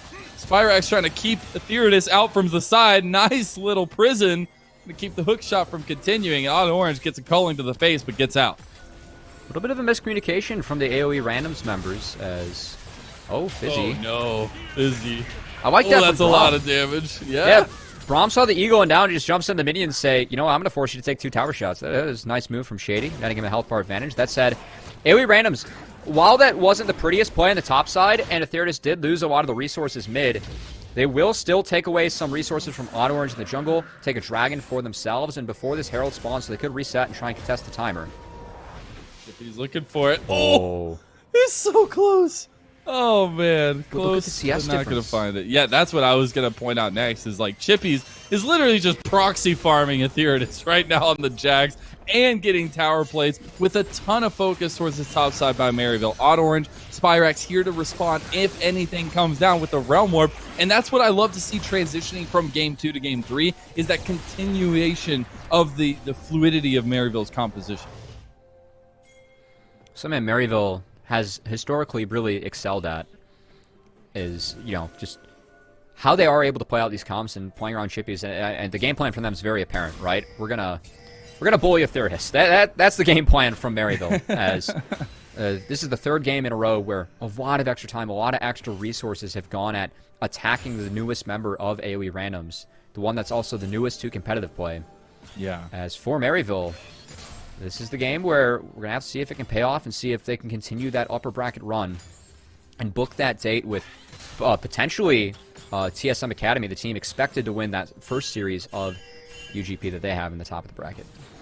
Yeah, I just think it's really interesting how all these matchups can pan out, right? And like you gotta start off on the right foot in moments like this. As you said, 3 to get to a place of good grace, wins in the top bracket, 4 if you're in the bottom bracket. But like, you don't want to be in that situation, especially with games like this. We've seen strengths from both teams, so you're feeling confident in that aspect. But it all comes down to these later game decision making, right? We're at 10 minutes in. That's by no means a decider of the game, but this could be a start. Maryville are looking for it. The double counter strike, but on top of the equalizer doesn't matter, as Odd Orange already got one, and you've got backup everywhere from Maryville, and that's a double kill for Odd Orange. AoE randoms getting outplayed on the top side of the map. Maryville coming together, supporting chippies, and making sure that any chance for AoE randoms to get what the community mostly would deem as an upset, especially with these 2 new members coming in, wiping those chances off the face of the earth, off the face of this game, as Odd Orange and chippies, looks like they're going to reset for tempo, will pick up a couple plates for themselves, as Jax, 30 CS lead now, 3 plates to his name after they take the 3 here, considering the one that he also got bonus. Going to be set up for so much success in this game, and Jax really has the potential to break the game, considering the fact that AoE randoms against the Jax, rather low damage comp as the game goes on. Yeah, exactly. I think that's something else we'll have to tie back into after this, but we're going to see what happens here. And it's a bit of confidence play coming out from AoE randoms, right? They feel like they can capitalize on this push of this wave, try to get it under tower for Ethereus, but Odd Orange is right there. And then as well, finally, the Realm Warp play comes out. And Shady, we talked about it in Game 1, his top lane timers, the fact that they did have the bot lane priority after the dragon was taken. He was able to get to that top side first and affect that part of the map as well as the support. Something that it really defines the playstyle of Maryville is Shady's ability to get up to that top side and make sure that chippies is set up for success. And good to see Maryville doing that in this 3rd game where they're trying to keep their upper bracket hopes alive. And it just feels like AoE randoms are looking for plays, right? You're seeing calls on the map, you're seeing pings, you're seeing everybody moving directions, right? You have 4 members there collapsing on bot lane, but the play just isn't there for them to grab hold of, and it just gets really scary as you continue to get plays made proactively by Maryville on the map. And Maryville now continuing to shut down Ethereus, as this is another triple wave denied from the newest member of AoE randoms, as this Camille, this blind Camille, they realize that Chippy's, he blinded it in the last game, won that counter match against Renekton with all the help that he got from his team, and this time around gets the counter pick himself and is winning this even harder going up against Ethereus. As AoE randoms, we're going to have to see if they try and take this dragon that's spawning in 30 seconds. It is a cloud, which guarantees that you will get a good soul. But they're down 3k gold across the map. And if Chippies decides to join this fight, this could almost be unwinnable for the side of AoE, pending an amazing ultimate or combo coming out from this Rumble Nautilus. And you've also, at least for the moment, have TP advantage for Maryville, right? Like you do good. have a little while till Theodis is going to be able to join. Shady is going to face check a bush into Josie and Dizzy. Good. Has a decent amount of sustain though as the Braum. Now Spyrax is here with the Realm Warp. You've got 5 bodies strong on the bot side of the map for Maryville. This is going to be their first dragon taken to the game. With Chippies here, you gotta believe the AoE randoms, they can't do this. As Leo99 is gonna get jumped on, forced to dash Gale Force away as well. So will that Theodis crash a wave in the top side, but just guaranteeing that mid priority. And Josie taking the Raptors, this does open up a window, but Maryville, they're actually laying a trap. They're not starting this objective. Okay, they finally are going to get some damage onto it, but you know, you've got Chippies who's gone away from the fight over here, so we've got a bit of a more even fight, at least for the moment. Still no TP available for Theodis, but the Dragon goes down to Orange. Orange trades his life for it. Now you get the TP coming in from Chippies. AoE randoms look to capitalize off the back of that, but Maryville do pick up their first Dragon off of it. Theodis walked down, didn't crash that top wave, so failing to deny more resources away from Chippies, meaning that his TP gets it for free. Another positive for Maryville is they do cede 1 life, but I'd say denying the Dragon stacking and making sure that Chippies is still getting the resources that he needs, still well worth it for the side of Maryville. As it got a little bit dicey, the fact they tried to go for the trap, it allowed AoE randoms to clear out this mid wave and try and go for a play like this where we see the potential of the Rumble Nautilus combo with Swain. But once Chippy's out of the fight, it's scary. It's way too scary for AoE to continue. He is the raid boss this game. Yeah, he really is. You start seeing that swinging stick or the lamppost around, you got to start running away. But we'll see how that kind of works out, because I do feel like, you know, Short Hop will have something to say a little bit later on when we get the Zanya's completed and things along those lines. But for me, the onus is on Maryville, right? You do have scaling, the same scaling you had last game, but with the lead that you have on the top side of the map, specifically with Odd Orange and Chippies, I want to see that pushed forward a little bit more. And the way that they would be able to push it forward is to try and let this wave bounce off that top inner turret and then maybe attack afterwards. But another way, of course, would be just syncing up, shoving out the waves, and once again, Shady just hovering on this side of the map enables Odd Orange to solo out this second Rift Turtle of the game, which they could use to knock down that mid-outer turret if they wanted to with the help of Ziggs. Should be a pretty easy take at this point, as AoE randoms don't get any footing, any real estate on this side of the map. Thanks to the counter matchup for Chippies, the investment they put in him early, and Chippies' ability to snowball that on his own.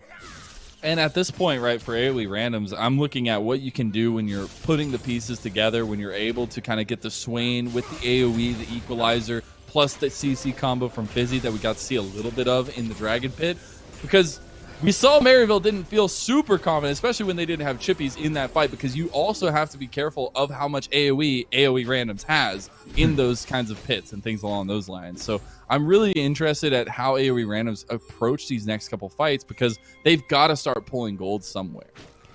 And they're on a timer. I mean, it's difficult. And that's one of the reasons that I think the Jax pick is working out very well for Maryville, is that they got it so far ahead, it almost breaks the game, breaks what AoE wants to do, which is team fight with the Auto Assault, with the Rumble Ult, get people stuck on that red carpet, deal out the damage, combine that with the Hextech Ultimatum. You have the culling coming in afterwards. You have Short Hop if you're able to pick off a Rise, pick off a Ziggs, able to snowball from that as they attempt it here. They do have Odd Orange with the kickback. Odd Orange over the wall. Shady not able to get over himself. Has the stopwatch, but he now gets out. Mega Inferno Bomb comes back. Now Chippies is here, and AoE randoms need to run away. Maryville almost get caught with their hand in the cookie jar, but get out. Really well played from Odd Orange and Shady, who, because of the flash and the dash from Odd Orange, was able to get out of everything. Oh, he got a lot of CC there. Yeah, Jack's just jumping at anybody he sees. You want to fight? You want to fight? I'll take anybody as the mid tower goes down for Maryville University. He's only got a lamp, man. Imagine if he had a real weapon. As being up 30 CS, not enough for Chippies, but he is trying to snowball that as hard as he can. As he does get the TP out of Aetheritis.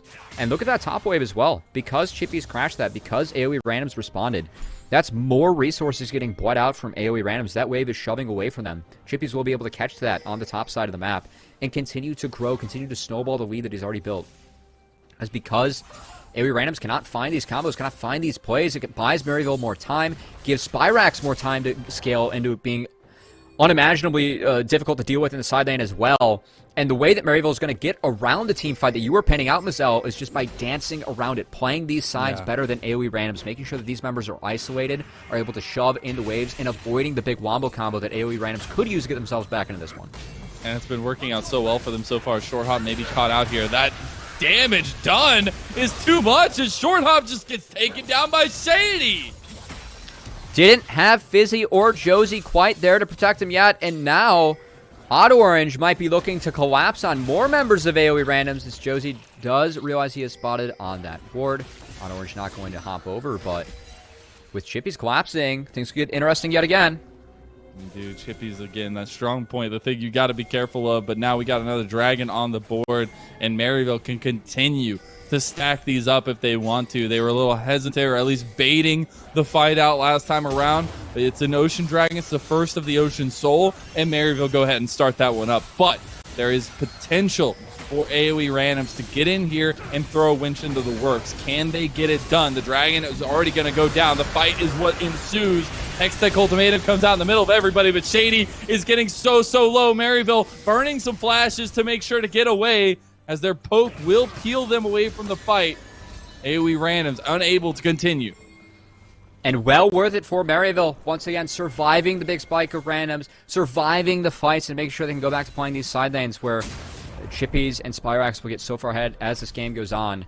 And things are looking rather grim for the randoms here, Mazel. I think that they really need to try and position Fizzy, manipulate Vision to try and get a pick.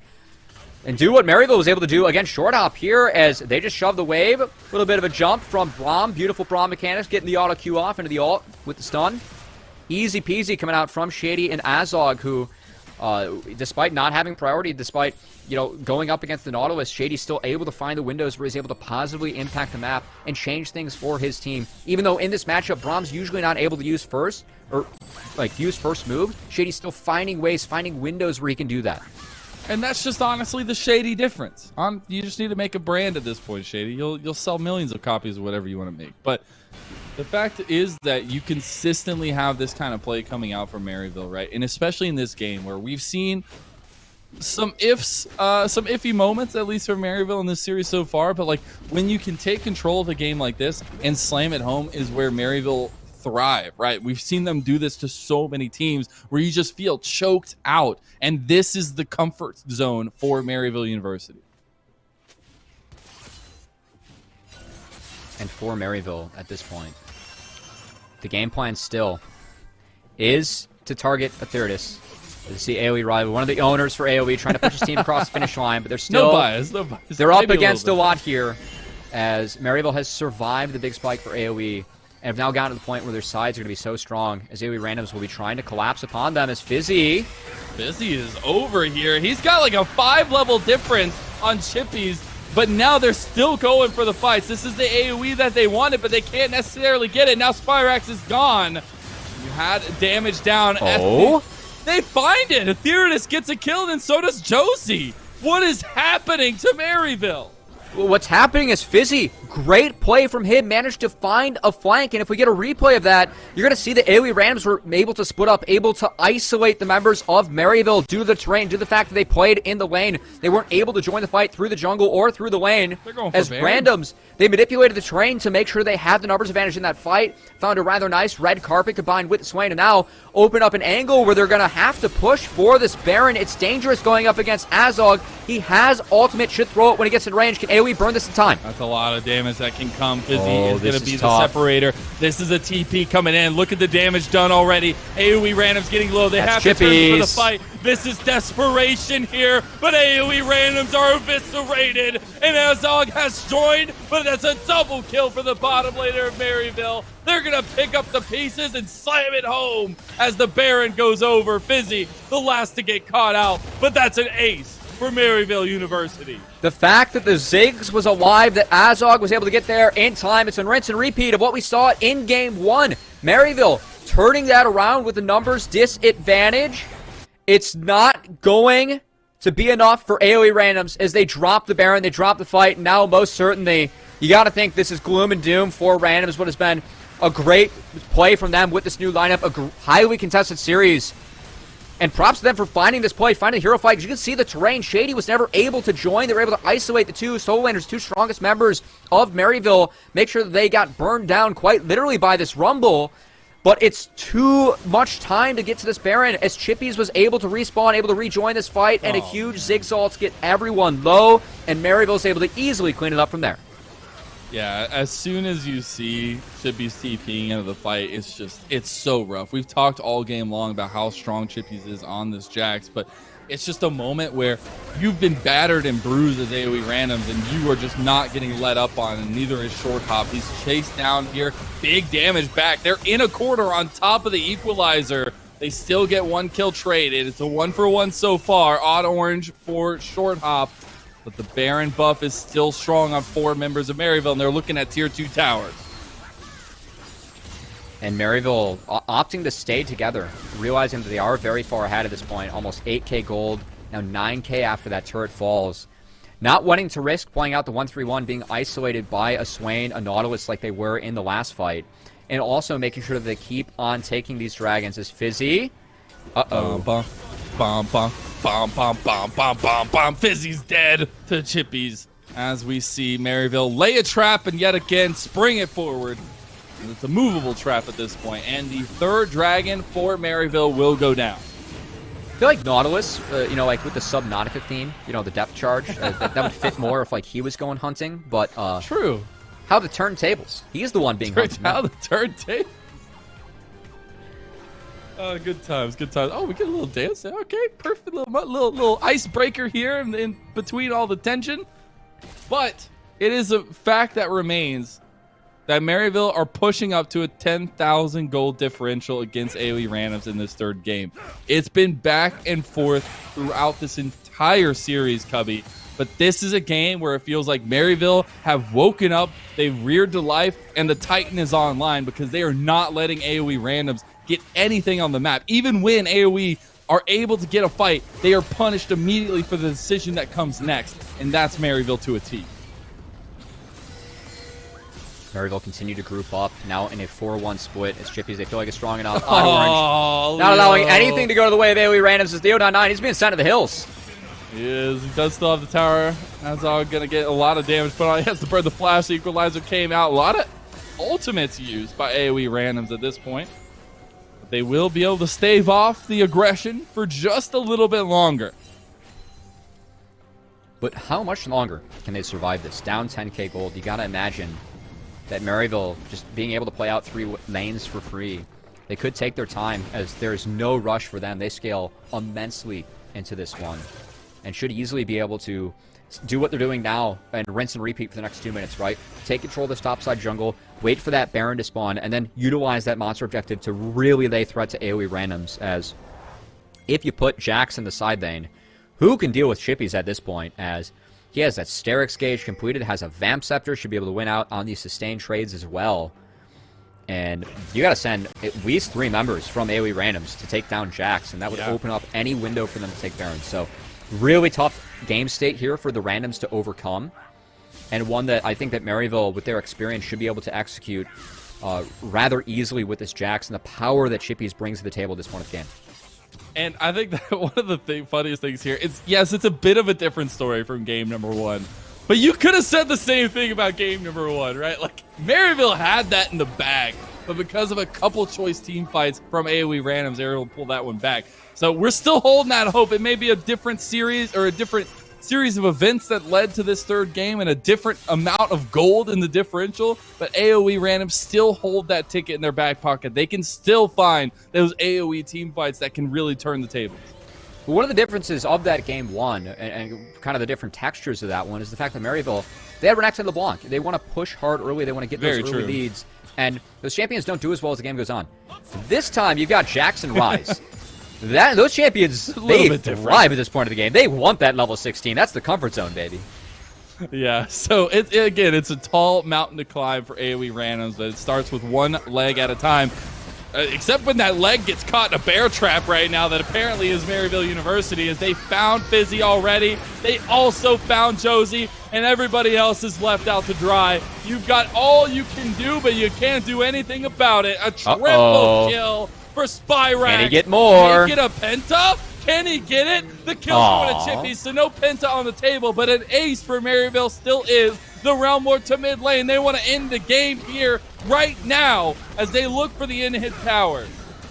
And Maryville, props to AOE Randoms on a closely contested series, sneaking out that game one off the back. Some great late-game team fighting, but Maryville disappointed, staying strong, utilizing that experience that their team has, go back to the drawing board, come up with a better game plan, and take down AOE Randoms in a 3-game series. What a series to kick us off here in the Unified Grand Prix, but I couldn't ask for anything better. Maryville taken to the brink, but right back to it as they always are, and AOE Randoms giving them a heck of a run for their money and showing up with this squad who's had replacements, who's had to put everything together here for UGP is still impressive. And the fact that, they were able to take a game off Maryville, I mean, props to Aetheritis, props to Fizzy for stepping into this team and at least trying their best to hold down the fort and not getting blown out of the water really until that last game that was rather one-sided in favor of Maryville. But we had a very competitive first 2 games, and I think that it just took Maryville a little bit more time to kind of get their head straight, not get ahead of themselves trying to finish up these games and honestly just opting for scaling, realizing that, hey, you know what, our early games were good, but we made a few big games mistakes in that first one. Maybe we're not at the point where we can perfectly execute that LeBlanc, Renekton, and solo lane strat. So let's switch up to something a little bit more scaling. They took the Camille, they took the Rise. So, hey, if we make a mistake or two, or we don't have to push as hard as we can still fall back on the scaling of our champions. And we know that the early game we should have in our favor going up against a newer team of 5. So I do like the change of strategy from Maryville. I feel like it really fit them. And it was a close 3-game series, but in the end, Maryville coming out on top as we expected, booking their ticket still in the upper bracket. As AOE Randoms, they will have another life in the lower bracket, and honestly is no team to scoff at. I think that they really proved that in this series, as there's a reason that these teams made the Tier 1. There are no bad teams in this tournament, and AOE Randoms proving that to be true, giving Maryville a run for their money. I think that's the most interesting thing here is you cannot put anybody down even in these kinds of moments because everybody shows strength, right? Everybody shows those moments of brightness. And for me, for AOE Randoms, you change just a couple things. You add a little bit of scaling elements into a comp like that. It goes your way. You find those advantages and you can take it just like you took game number 1 with that quick decision making in the later parts of the game. So teams got to be careful, both these squads going forward, because there is a lot on the table to deal with and a lot of things, at least for AOE Randoms, that they can find advantages with. Now, I do want to turn over to Maryville a little bit more here and just laud them for being able to bounce back after some rough times over the last couple months, right? And being able to find a synergy with the team that works well. We heard from Azog, the synergy is really nice, right? I talked to him a little bit more than the clips you got to see, and it was about that team bonding. It was about the experience that you were seeing across and the experience of that the collegiate program brings in itself. And I find it so interesting to see that kind of tying into the synergy and the play style that Maryville have, right? We talked a lot about it in the series where they're building up those synergistic plays. They're looking for those team moments, and it kind of shines through.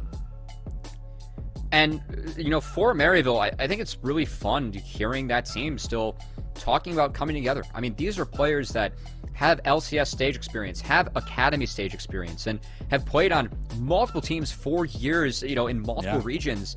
And they're still like, you know what? We got to go back to basics. We have a new member in Spyrax. This guy is a freak talent. I think we saw it here, but we still have to come together as a team. Incorporate these new guys, figure things out, go back to basics. And with the help of Julian, someone that is so experienced and successful as a player playing in multiple roles, and someone that was always a shot caller in teams that he participated in, I think it's really nice having that kind of voice with this experienced team, just kind of knowing what these guys need, what they want, something that Auto Orange spoke very highly of.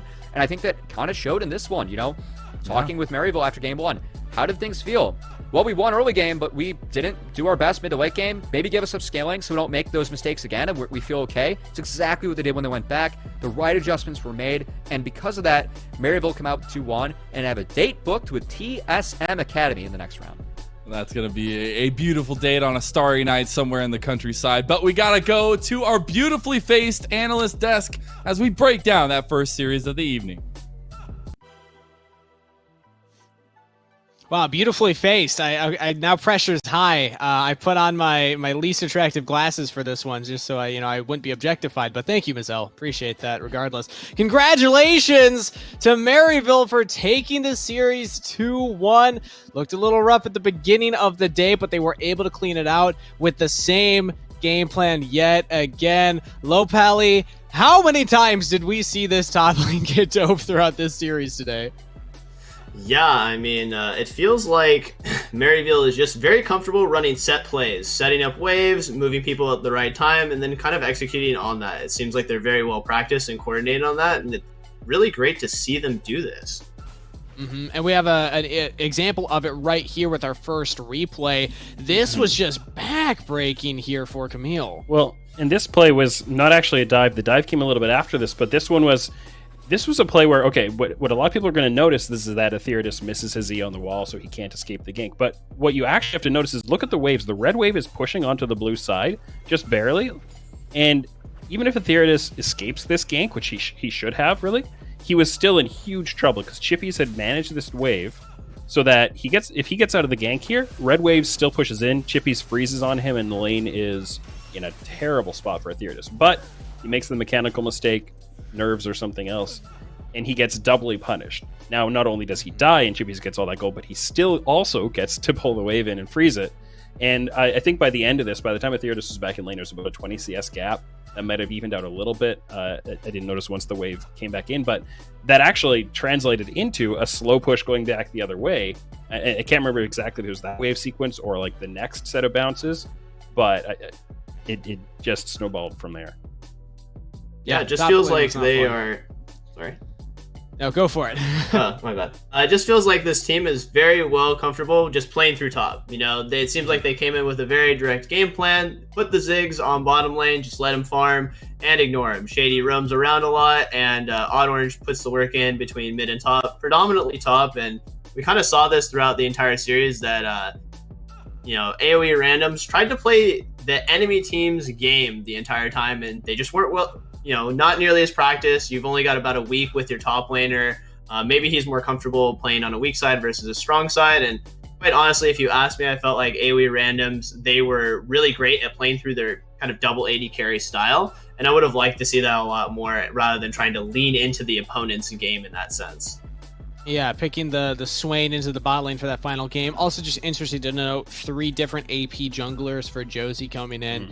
But man, I just feel bad for Etheridus here. Your first big series, and you're up against Chippies, and then this happens. We have a heat map that we want to highlight that shows Odd Orange's first 15 minutes of the game. And you'll notice one thing in particular. There's nothing even close to the bottom lane. Not even the Tribush. He was never on the bot side, always up there at the top. So Tim, I mean, what does this, again, mean for Maryville if we're thinking of their context, even going forward into the rest of the tournament?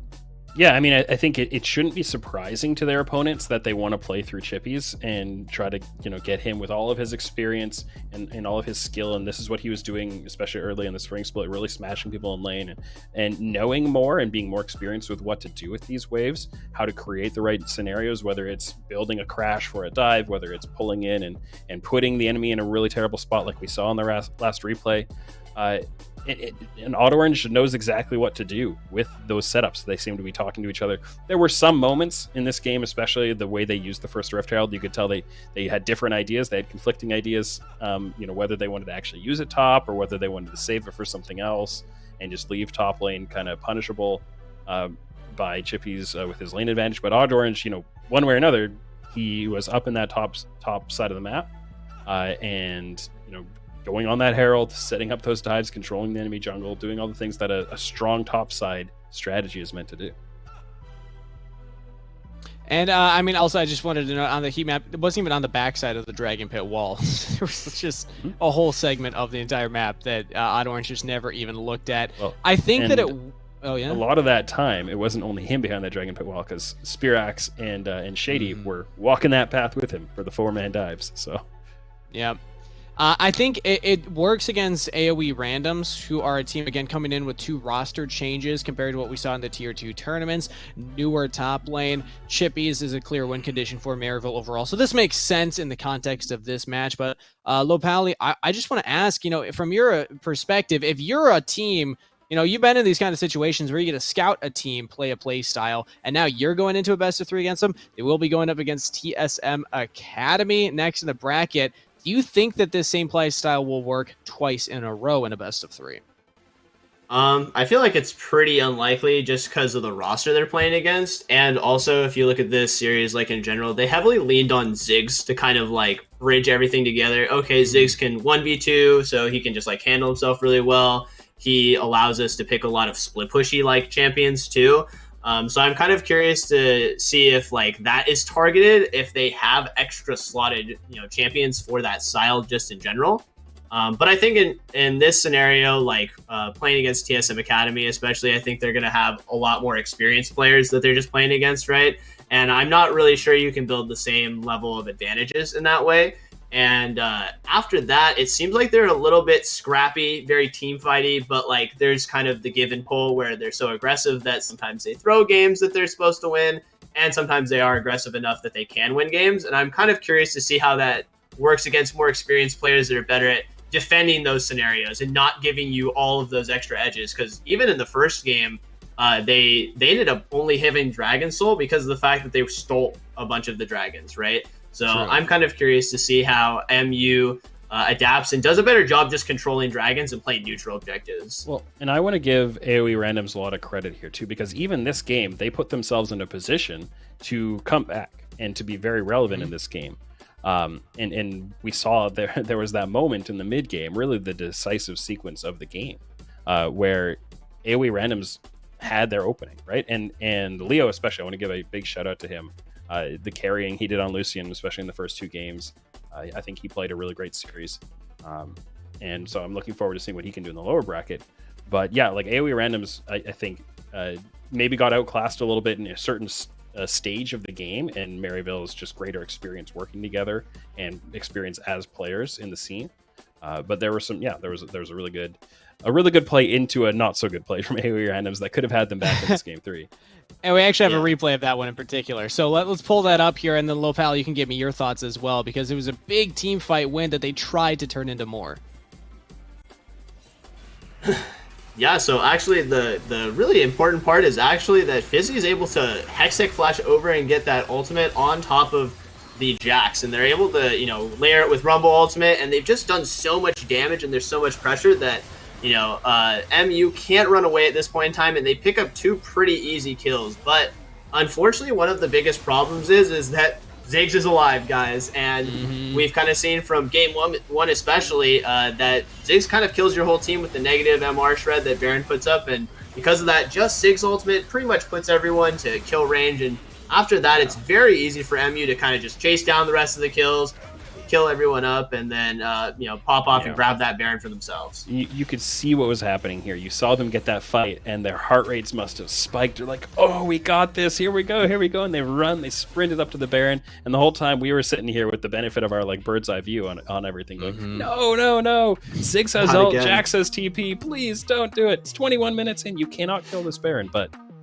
they tried for it, and I understand why they did, but that's again a point of experience that they probably would have had a little better with more experience. Heat of the moment, you want to go for it. You want to push that lead even further, but it doesn't work out. Maryville clinch out the series, and we actually have all of our vote for MVP of the series here for our post-game 100%. interview. Odd Orange, I hear he's in the call right now, so let's pull him in so we get a chance to chat with the jungler who had an exceptional series throughout. Odd Orange, congratulations on the victory there.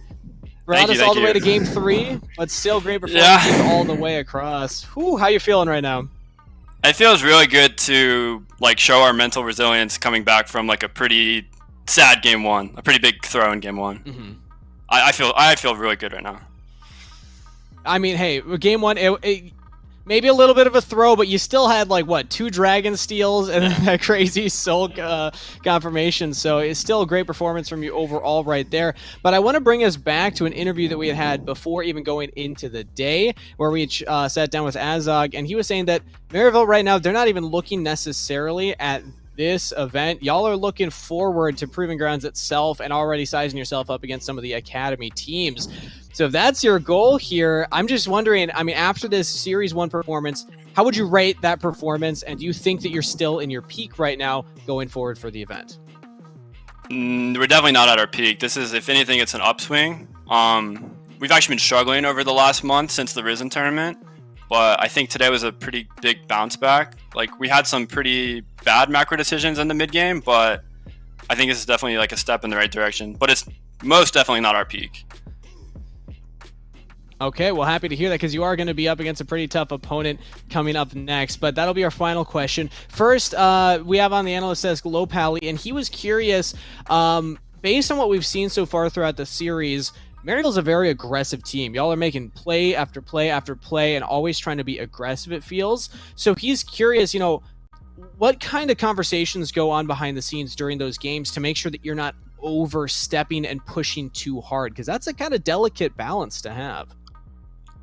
Well, it comes from, we try and take our timers wisely as best as we can. You're right. We're a team that likes to fight like as much as possible, but usually this comes from the side laners will have a conversation saying, "Now's the timer to go, so you can go," and then like me and Shady will look for those engages immediately. So that's how we try and choose our windows. So you have set kind of timers that you're already looking for, and then everyone's communicating with each other. Yep. Hey, approve. Yep, we're ready for this timer. All right, Yep, cool kind 100%. of stuff. I also have Tim Magic7 who's on the desk with me, and he's curious specifically about the Ziggs pick, because it didn't win game number 1, obviously, kind of a rough one there. What gave you the confidence to keep picking that despite the fact that it lost that first game lane? And even game 2, the laning phase wasn't the best. I don't want to talk about that. I can't answer that question.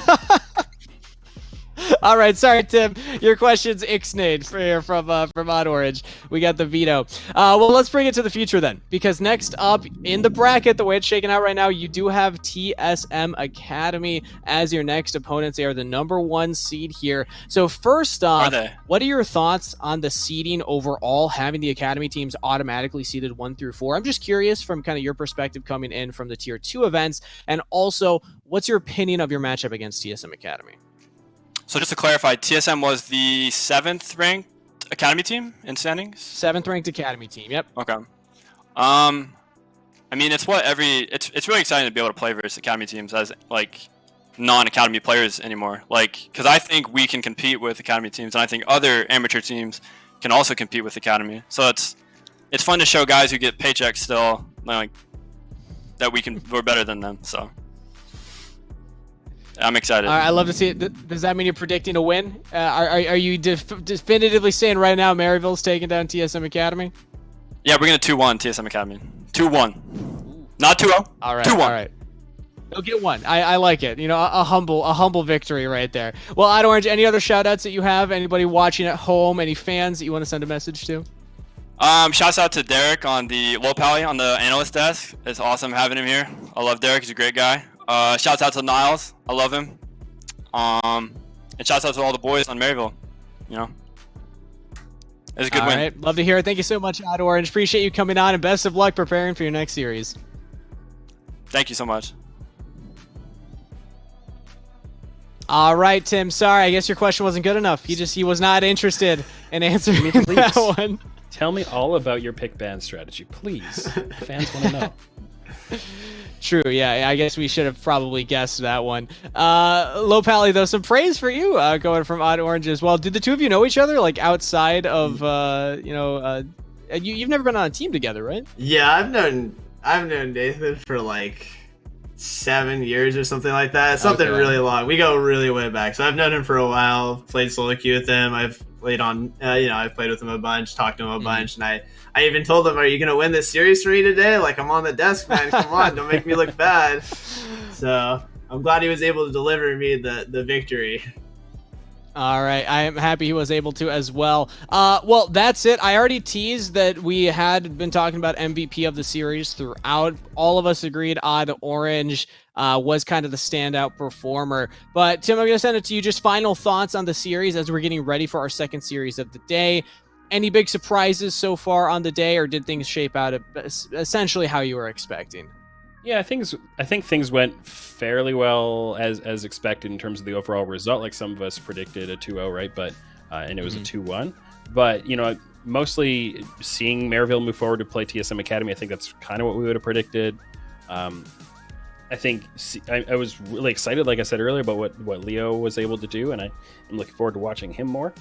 And I think that's like one of my big takeaways. And I think it'll be interesting to see AOE. I mean, they only have one day between today and tomorrow to try to get that extra kind of like review of what happened today. What can they do tomorrow a little differently with, how can they make a Theotis maybe a little bit more comfortable? How can they use their mid and bot lane points of strength that they have? Whether they're going to shift up that constant AP jungler approach. And on the Maryville side, I think, some of this was jitters. I think like they kind of deserved to win game one in a lot of ways, with a lot of the things they did, and they kind of took some things away from themselves. And game 2 up in 3, obviously they played it out, they closed it out, they took some enemy mistakes. But in these games, you're always going to have some enemy mistakes. You're going to make some of your own, and you just have to punish theirs harder and make fewer of yours, right? So we can't look for perfection and say if they were perfect, nobody ever plays this game out perfectly, right? So I think they did pretty well. I feel pretty good about what both teams brought out, and I'm looking forward to seeing both of them continue. Yeah, I don't think anybody's tuning into the UGP to see perfect gameplay. We're here to see exciting gameplay, and they definitely brought us that. Lopali, final thoughts from yourself, and specifically looking to the future. What do you think Maryville's chances against TSM Academy are looking like? I think stylistically they don't match up very well. I'm pretty concerned about that. They will have to have some good adaptations or changes in some of their picks to just kind of like not lean so heavily into one strategy. I think that this series and like matchup in general played pretty big favorites to them. They had an inexperienced top laner with only a week on the game, and honestly, the enemy team also tried to fight them at a game that they were already experienced with. So I didn't think they got pushed that hard in this series, and I think they'll get pushed way harder in the TSM series. So I think that they're going to have a tough road ahead of them. I think Chippy's taught Etheridus some things about wave management today. He's not going to teach Hansor anything about wave management. I like the way you put that one. Also, interesting to note there, we saw on the bracket, CLG Academy 1-1 against Wildcard Black over one of the other streams. So, hey, we're going to be sending it over to a short break. I'm going to go check out that stream. So make sure that I can see if CLG Academy can clutch it out, or if that's going to be an upset in its own right. But with that said, we are sending you to a break here while we get ready for our second series on this stream. We have TSM Amateur taking on Resolve, 10th seed versus 7th seed, and a lot of history between some of these players. You're not going to miss it. Go check out the other streams, but we'll be back after this break.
Welcome back, everybody, yet again to another interview for UGP. I am here with none other than the man who shakes zero hands, Fnatic himself. How you doing, Amigo?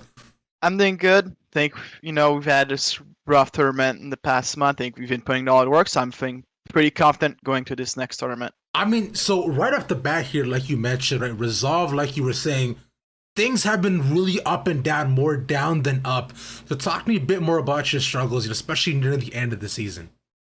I think we've just struggled to adapt to the meta and just playing as a group well. I think we struggled to improve, and I think we picked it up during, in these past 2-3 weeks of scrims, so things are looking much better for us. All right, that's what we like to hear, especially when things scrims go positive. It also means that, right from there, you can translate that onto stage here, and especially as you get an onto broadcast. Biggest thing for y'all, I find, talk a lot about scrims, you talk a lot about these games, but throughout your entire season, as you're mentioning that you really weren't playing together. So as of right now, what changed for you? What was that secret sauce that allowed you all to come together? I think coming to the season, honestly, I'll take this blame up on myself. I think I put in a lot of pressure onto the players, and I feel like the team atmosphere and mood just wasn't what it used to be. So I feel like going to this past couple weeks, I think our team atmosphere just completely changed. So I think it's much more looking like we were in the past in spring split. So. All right, that's what we like to hear, because we know y'all to be super smiley, happy guys, right? Y'all just chilling, joking around the rift here and doing your thing. And of course, fan, I know you to play the first 10 minutes absolutely perfectly. So I hope to see more of that as well. And the one big thing you mentioned was the redemption arc here for Resolve. So what does a redemption arc look like? What are we going to see on stage as you go into UGP? Honestly, I think we should have already qualified for Proving Grounds. I think as a group, I know for a fact we should be competing for the top 2 AM spot and competing with Wildcard Red currently. But then not being able to do that, I think honestly, has been really frustrating for our whole group. So I think we're all really just hungry to just prove that we're actually good and that we're not a bottom 2 AM team. Well, personally, I don't believe you guys are either, but looking at your competition as of right now, what do you think will be the biggest statement game for y'all? Which team do you want to absolutely crush into the dust, one might say? Obviously, I think our first matchup is versus TSM Amateur. I think we had Story, especially. I think me and Packy Gord play against TSM Academy. Then also Gorka was our previous AD carry, so it should be just a fun match in general. But I think we're mainly looking at the next round match, which is the match qualified to Proving Grounds, which should be against Golden Guardians Academy that we've lost against in the first tournament. So I think we're just trying to get our revenge and show that it was a fluke that they beat us. Now, I was actually just talking to GGA here earlier today, so, as of right now, there's really nobody on the radar for them personally, because they're coming out very, very confident. So are you guys, right? So with your match against GGA, hypothetically, do you think that you guys can just take them down as easy as 1, 2, 3, or is it going to be a hard-fought long battle to see maybe who comes out on top? Honestly, I believe that with our roster and the way I think we can play, I think during this tournament, if we're not in the finals, I think it should just be frustration from us. All right, understandable. You guys really confident going into it. That's what we would like to hear. And you, as a player here, fan, you've definitely had a really interesting season going into Resolve and across the entire past year. You've been extremely dominant, a top prospect. And as of right now, though, with you, who you are as a player, what do you want to show people in UGP? What needs to be said about Fnatic? People are kind of just looking at this past tournament saying, that I'm playing much worse. And people are thinking, this guy isn't good, whatever. But I'm just trying to show that, look, I'd say I'm not proud of how I played past tournaments, and I'm just really show that I'm just the same player as I was last split, and honestly, I'm even better in this current state. Even better, you see. All right, respect. So the team's playing better. You're playing better. So if y'all got UGP, right, you think that this is easy, you're going to the Proving Grounds, you think you're going to take that all the way through here? Are y'all going to Academy, fan? I wouldn't say it's easy, Clap, but I think, I think we're all confident that we can fight, put up fibers any team from AM to Academy. So that's how I would say it. Okay, respects to you on that, amigo. And any final thoughts you had for me going into the tournament? I'm just ready to show that we've improved a lot and that, it's a fluke that I won this tournament. So.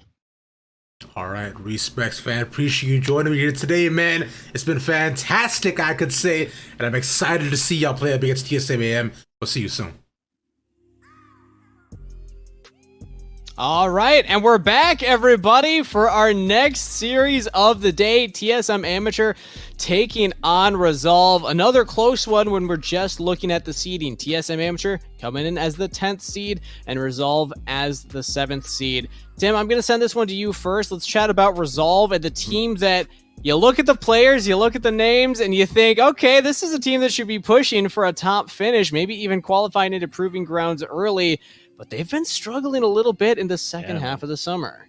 Yeah, I mean, after finishing top 3 in the first tournament, I believe it was, right? Like Fnatic was mentioning in that interview, and they feel like they have much higher expectations for themselves. And the names they have on this TV, or on this team, all the experience they have, you really would expect a lot more from them than they've had. I was speaking to Winter the other day, their support, and he was saying that they've really used the break between tournaments recently to really reset their mental, get back on the same page, reinvigorate. He's feeling super confident. You could hear in that interview, Fnatic feeling super confident, and they think they're better than this tournament. They should have been in Proving Grounds already. So we'll have to see whether they can deliver on that, but all the signs that they're putting out, they're exuding a good energy at least, right? Which is good to see.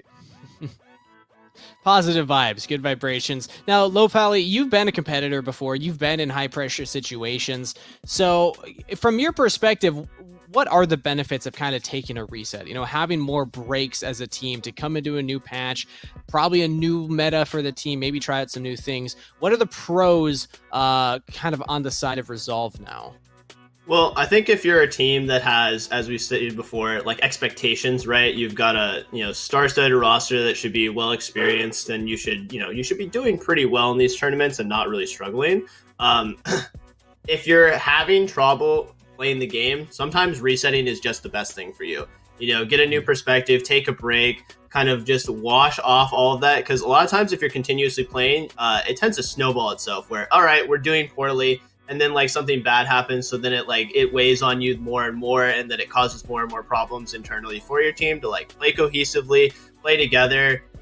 I think a lot of times it's really important to be able to trust your teammates when you're doing plays nowadays. We want a lot of proactivity in a lot of our games, so being able to kind of just be on the same page and do stuff together cohesively and comparably then is going to be a really important thing. So that reset, it's a game changer a lot of the time. Well, and I want to say, like we were talking about it, Kangas, right off the very top of the show about the Proving Grounds format and the changes, that like bringing all this in. And they also made changes between spring and summer, and they reduced the number of tournaments being played this split. And that created some breathing room in this calendar that I think Norg had played something like 85 games going into Proving Grounds. There was no time to breathe, right? And Resolve have had a chance to breathe, and it's been really good for them. We'll have to see what that actually translates into results, right? But I think that format shift and that tweak that they made from spring to summer has enabled this. For sure. I think that just halting the negative momentum, giving that reset helps out a lot. So I still think high expectations for Resolve, but it's tough because based on recent performances, it's really hard to tell, like, are we flipping heads or flipping tails here? Because they've shown us incredibly high highs and then a little bit of a slump. So hopefully this refresh will give them more of those highs, less of the lows. But now they're up against TSM Amateur, a team that seems to be a little bit on the upswing, having a very impressive performance at EGL, taking first in their group there, upsetting Cloud9 Amateur, who is also in their group. Pretty big deal. Yes, they fizzled out. They weren't able to get past the quarterfinals in EGL themselves, but I still think that they performed better than a lot of people were expecting them to. So, just kind of temperature check. Lopali, I'm going to send this one to you. When we're looking at TSM Amateur, what kind of odds are we giving them here against a Resolve that we're not quite sure their current power level? Well, currently, I've been a big fan of what, Gorka is playing right now in the bottom lane. He's playing a lot of poke-oriented champions. I think this unlocks your support to just move around the map more. And, honestly, when it comes to playing against less experienced players, some of the circumstances you don't ever want, if you're like Resolve, is to have chaoticness happening in the game in the early stages. If there's a lot of chaos, lots of skirmishing, the likelihood that you can lose a game like that is way higher than if it's just a standard macro game, playing it clean, simple, easy. If there's just a lot of fire going everywhere, then the likelihood that TSM can win is a lot higher. And I think that Gorka's champion pool really facilitates that. Whereas on the other side, Resolve has been mostly playing like Kai'Sa, super carry bottom lanes that are very focused on bottom lane. So they kind of a lot of times want a lot of attention from their support rather than being able to move around as much. So highlighting the differences in the bottom sides of the map, we'll have to keep track of that throughout the series as well as in Pick Band to see is Resolve still leaning into that play style. And also a fun fact, these two have recently had a head-to-head because in EGL, they actually were in the same group. So that group that TSM Amateur were able to take first seed, they also knocked down Resolve. Resolve picked up one win. It was a 2-1 series, but technically, right now, TSM Amateur do have that head-to-head record here against Resolve. So with that in mind, let's take a look at predictions and see what we all said based on our thoughts going into the day. Now, I believe production, we're going to start on Lopali's side this time around. So Lopali, what did you predict for the series? I actually predict that TSM is going to win 2-1. I just think that the chaotic style of the game can bring a lot of problems. Resolve has had problems, with their team. Even though maybe they did get a reset, I think that in general, right now, the game is very chaotic. It's not nearly as methodical, and I think that gives an edge sometimes to the newer comer players who learn through mechanics rather than through macro. Okay, I like it. Very player-focused reasoning right there. I like it. Tim, what about the analyst-focused reasoning? What you got? I'm going to go with Resolve on this one. I think that the signs are good. I'm trusting in the signs we're reading from out of their camp, which is maybe a little bit, Scrim's going well. Can't wait for the tournament kind of a vibe. Maybe I'll get burned for it, but I think they're on the right track, and I'm going to predict them on a 2-1.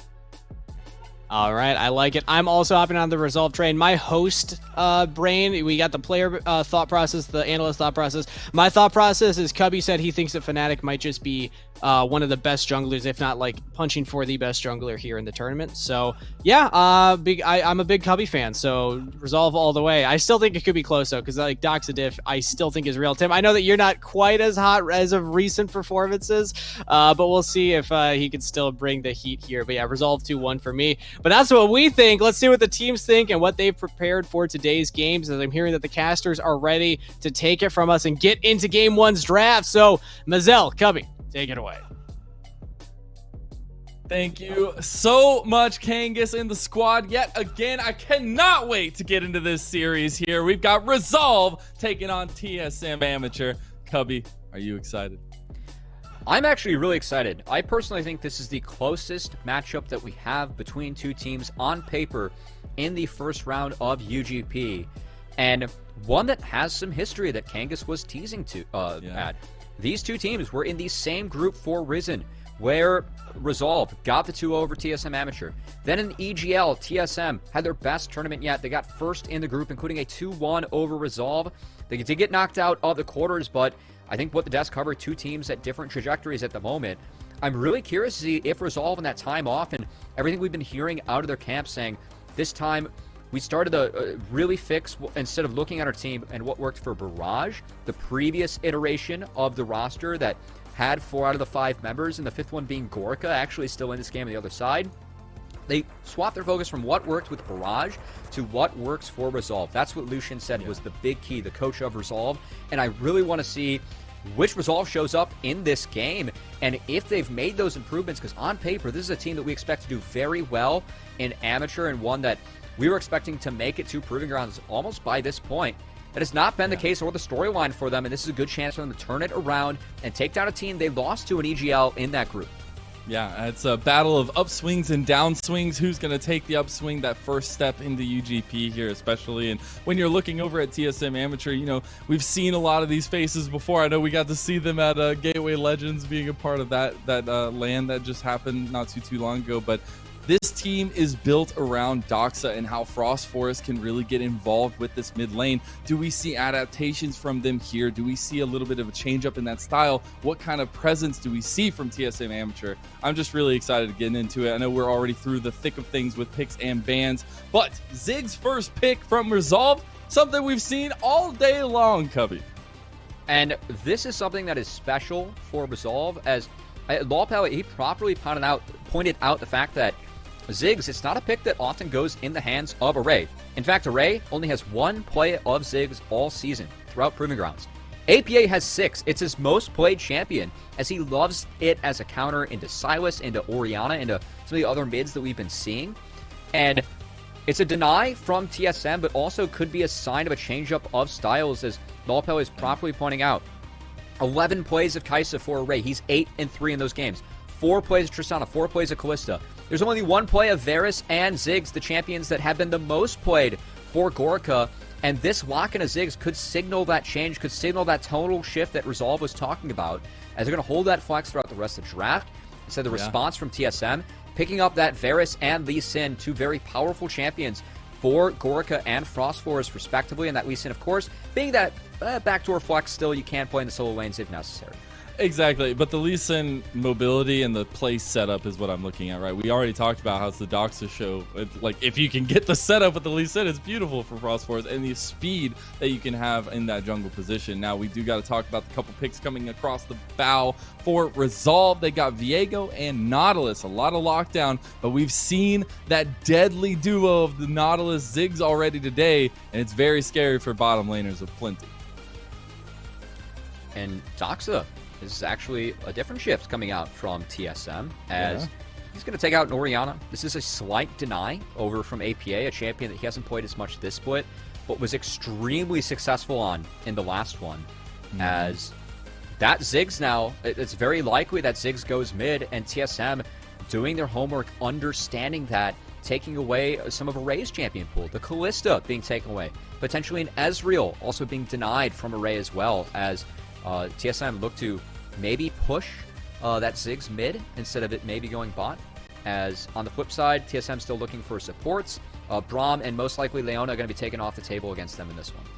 I'm just so interested in the draft already for this. I mean, it is a best-of-3 series, and we'll see adaptations to the draft along those lines throughout the series itself. But here in this first game, we're getting a lot of the meta bans away, but as well as some things slipping through into the bans that are particular to both these teams. And now, for me, it's what are you going to pick up for TSM Amateur? Because you've got a decent core here. You've got a lot of setup for a big team fight as well. Do you pick these more individual setups? Do you go for this engage? It's immediately the Leona.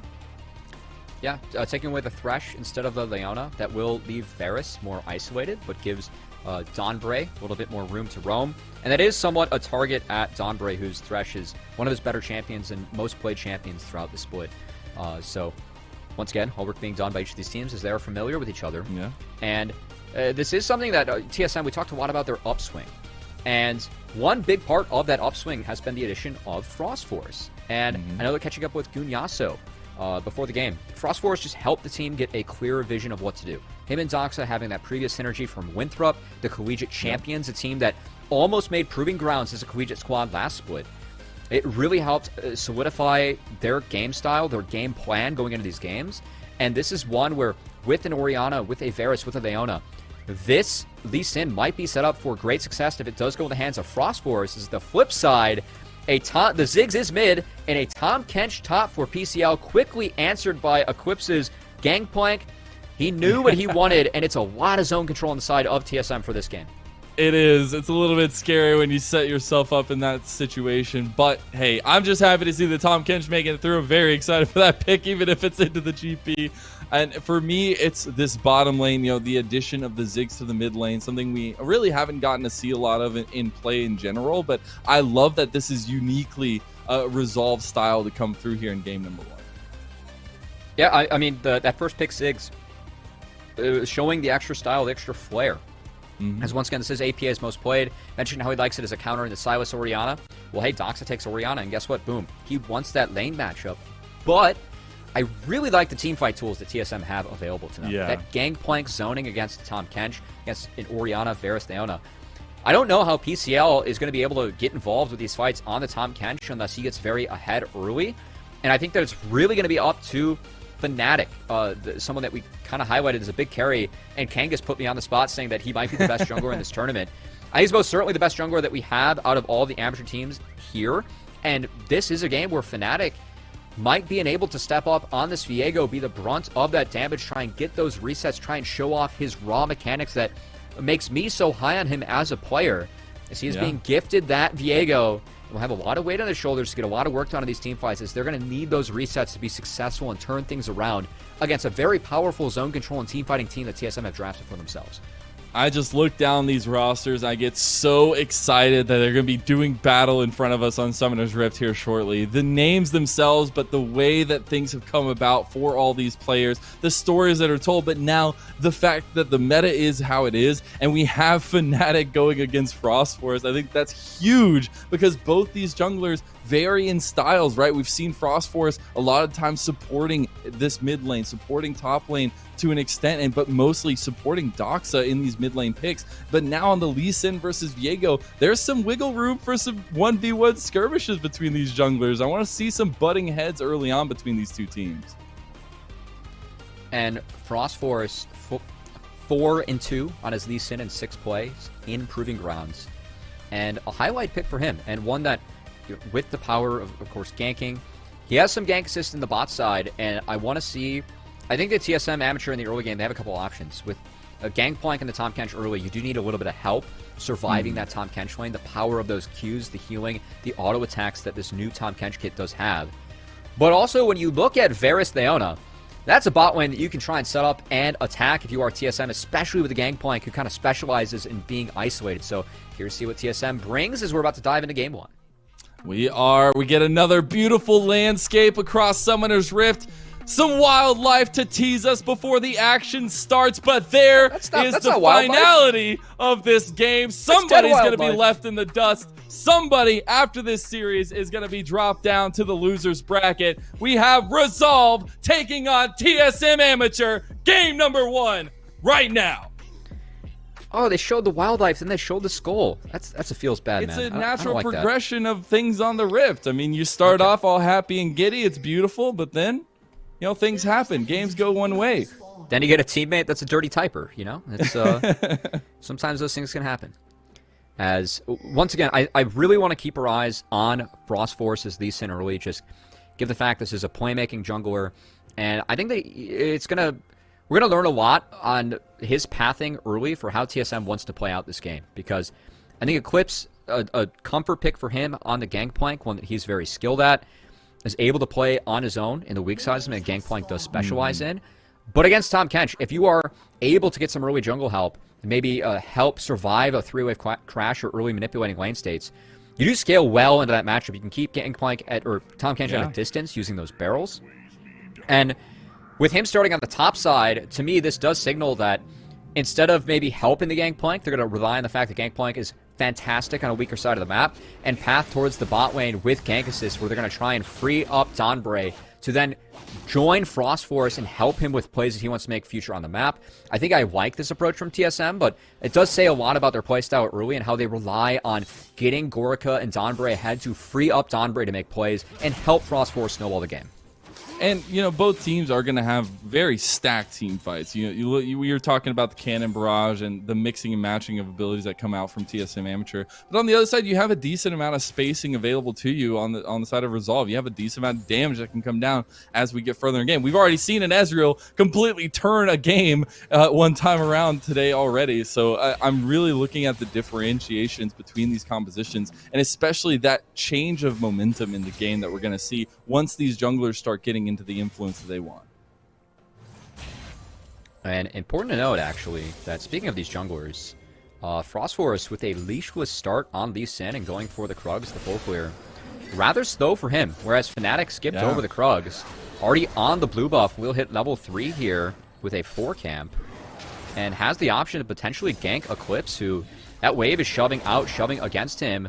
Frost Force won't be here to respond, but instead Resolve, not having scouting on the Lee Sin, will instead back off. Will be a Gromp take for Fnatic as they're looking to make sure he gets that crab. So very interested now for Frost Force, right, with that full clear Lee Sin pathing. We don't necessarily see this all the time. I like it, though. I think it can set you up a little bit more because, right, Doxa as the Orianna is going to need a little bit of time, I feel like, and that skirmishing early can benefit you as the Lee Sin. You have a lot of strength in that aspect of it, but we know what the destination is for TSM Amateur, right? Now, the good thing for TSM Amateur is that ward, it does spot out the pace, does spot out the Viego, so this will be a trade of crabs. And Eclipse will potentially have to run for the hills. Going to have to respect the power of the early Tom Kench and the Viego combo. See a little bit of a wave. That wave's bounced back to him. Should be A-okay. As Fnatic's going to reset on a ward. And no action early. Something that I feel like does benefit Resolve. As Resolve with this Ziggs, with this Viego, I think that they're going to hit the later item spikes rather hard. And I really think it's going to be important that Resolve are able to land some poke with the Ziggs before these fights break out, because that Leona, Varus, Lee Sin, Gangplank, Wombo combo, zone control is something that's very difficult for Resolve to deal with. It's a nice cancel from Winter. Yeah, actually, it was really nice. Dawnbray not under tower range there, so not going to take that extra damage. It takes a decent amount back from it, but just some early skirmishing finally happening. We do have both junglers on the bottom side of the map here. A little bit of cheeky play potentially coming through from Frost Force. Frost Force finding a good time here to take away the Raptors, deny these from Fnatic.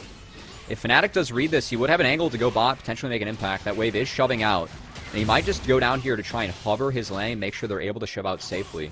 But Frost Force, good jungle pathing, netting him that second Raptor camp, extra experience, extra gold, and gonna actually leave that behind to start out Fnatic a little bit more. So good play from the young jungler of TSM.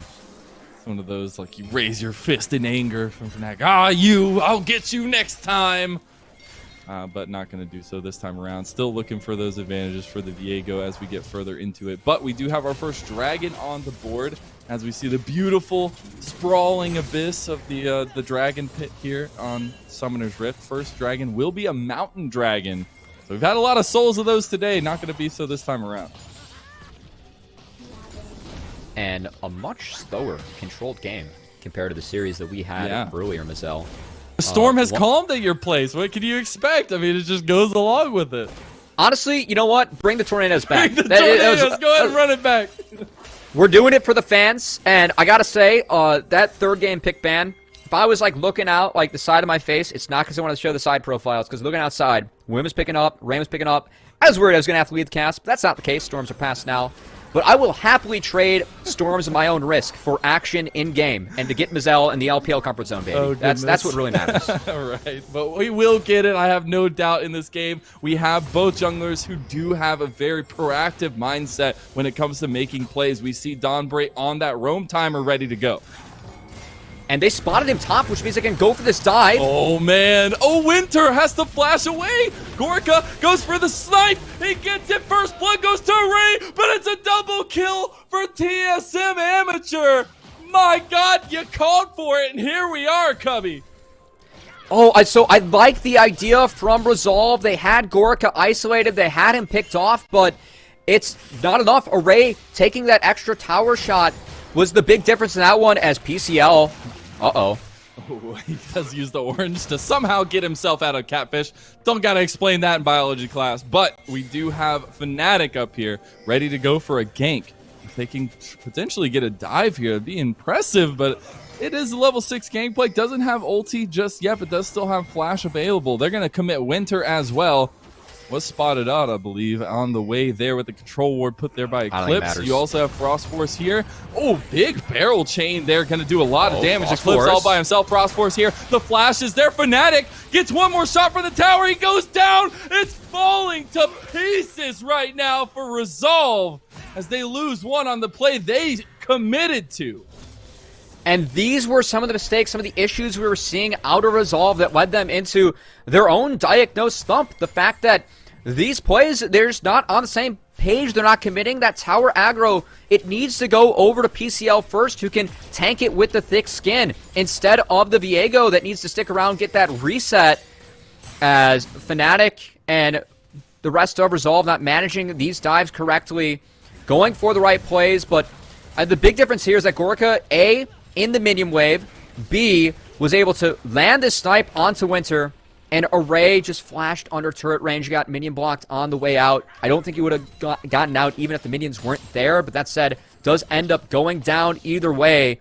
And Resolve having these proactive plays turned upon them, giving TSM a big lead early in the gold, but also the tempo on the map. A lot of tools burned for Resolve for no gain, and instead gain for the enemy team. And when you give a Gangplank that kind of gold early on, it gets so scary because now that frees up Frost Force to put more focus on Doxa because you still have that global presence of the cannon barrage and everything that comes along with Clips having strength in the top side. Objective control gets easier. These kinds of things just become more simple for TSM Amateur, and now is the moment where Resolve needs to kind of get themselves back together and find ways forward, find those advantages themselves.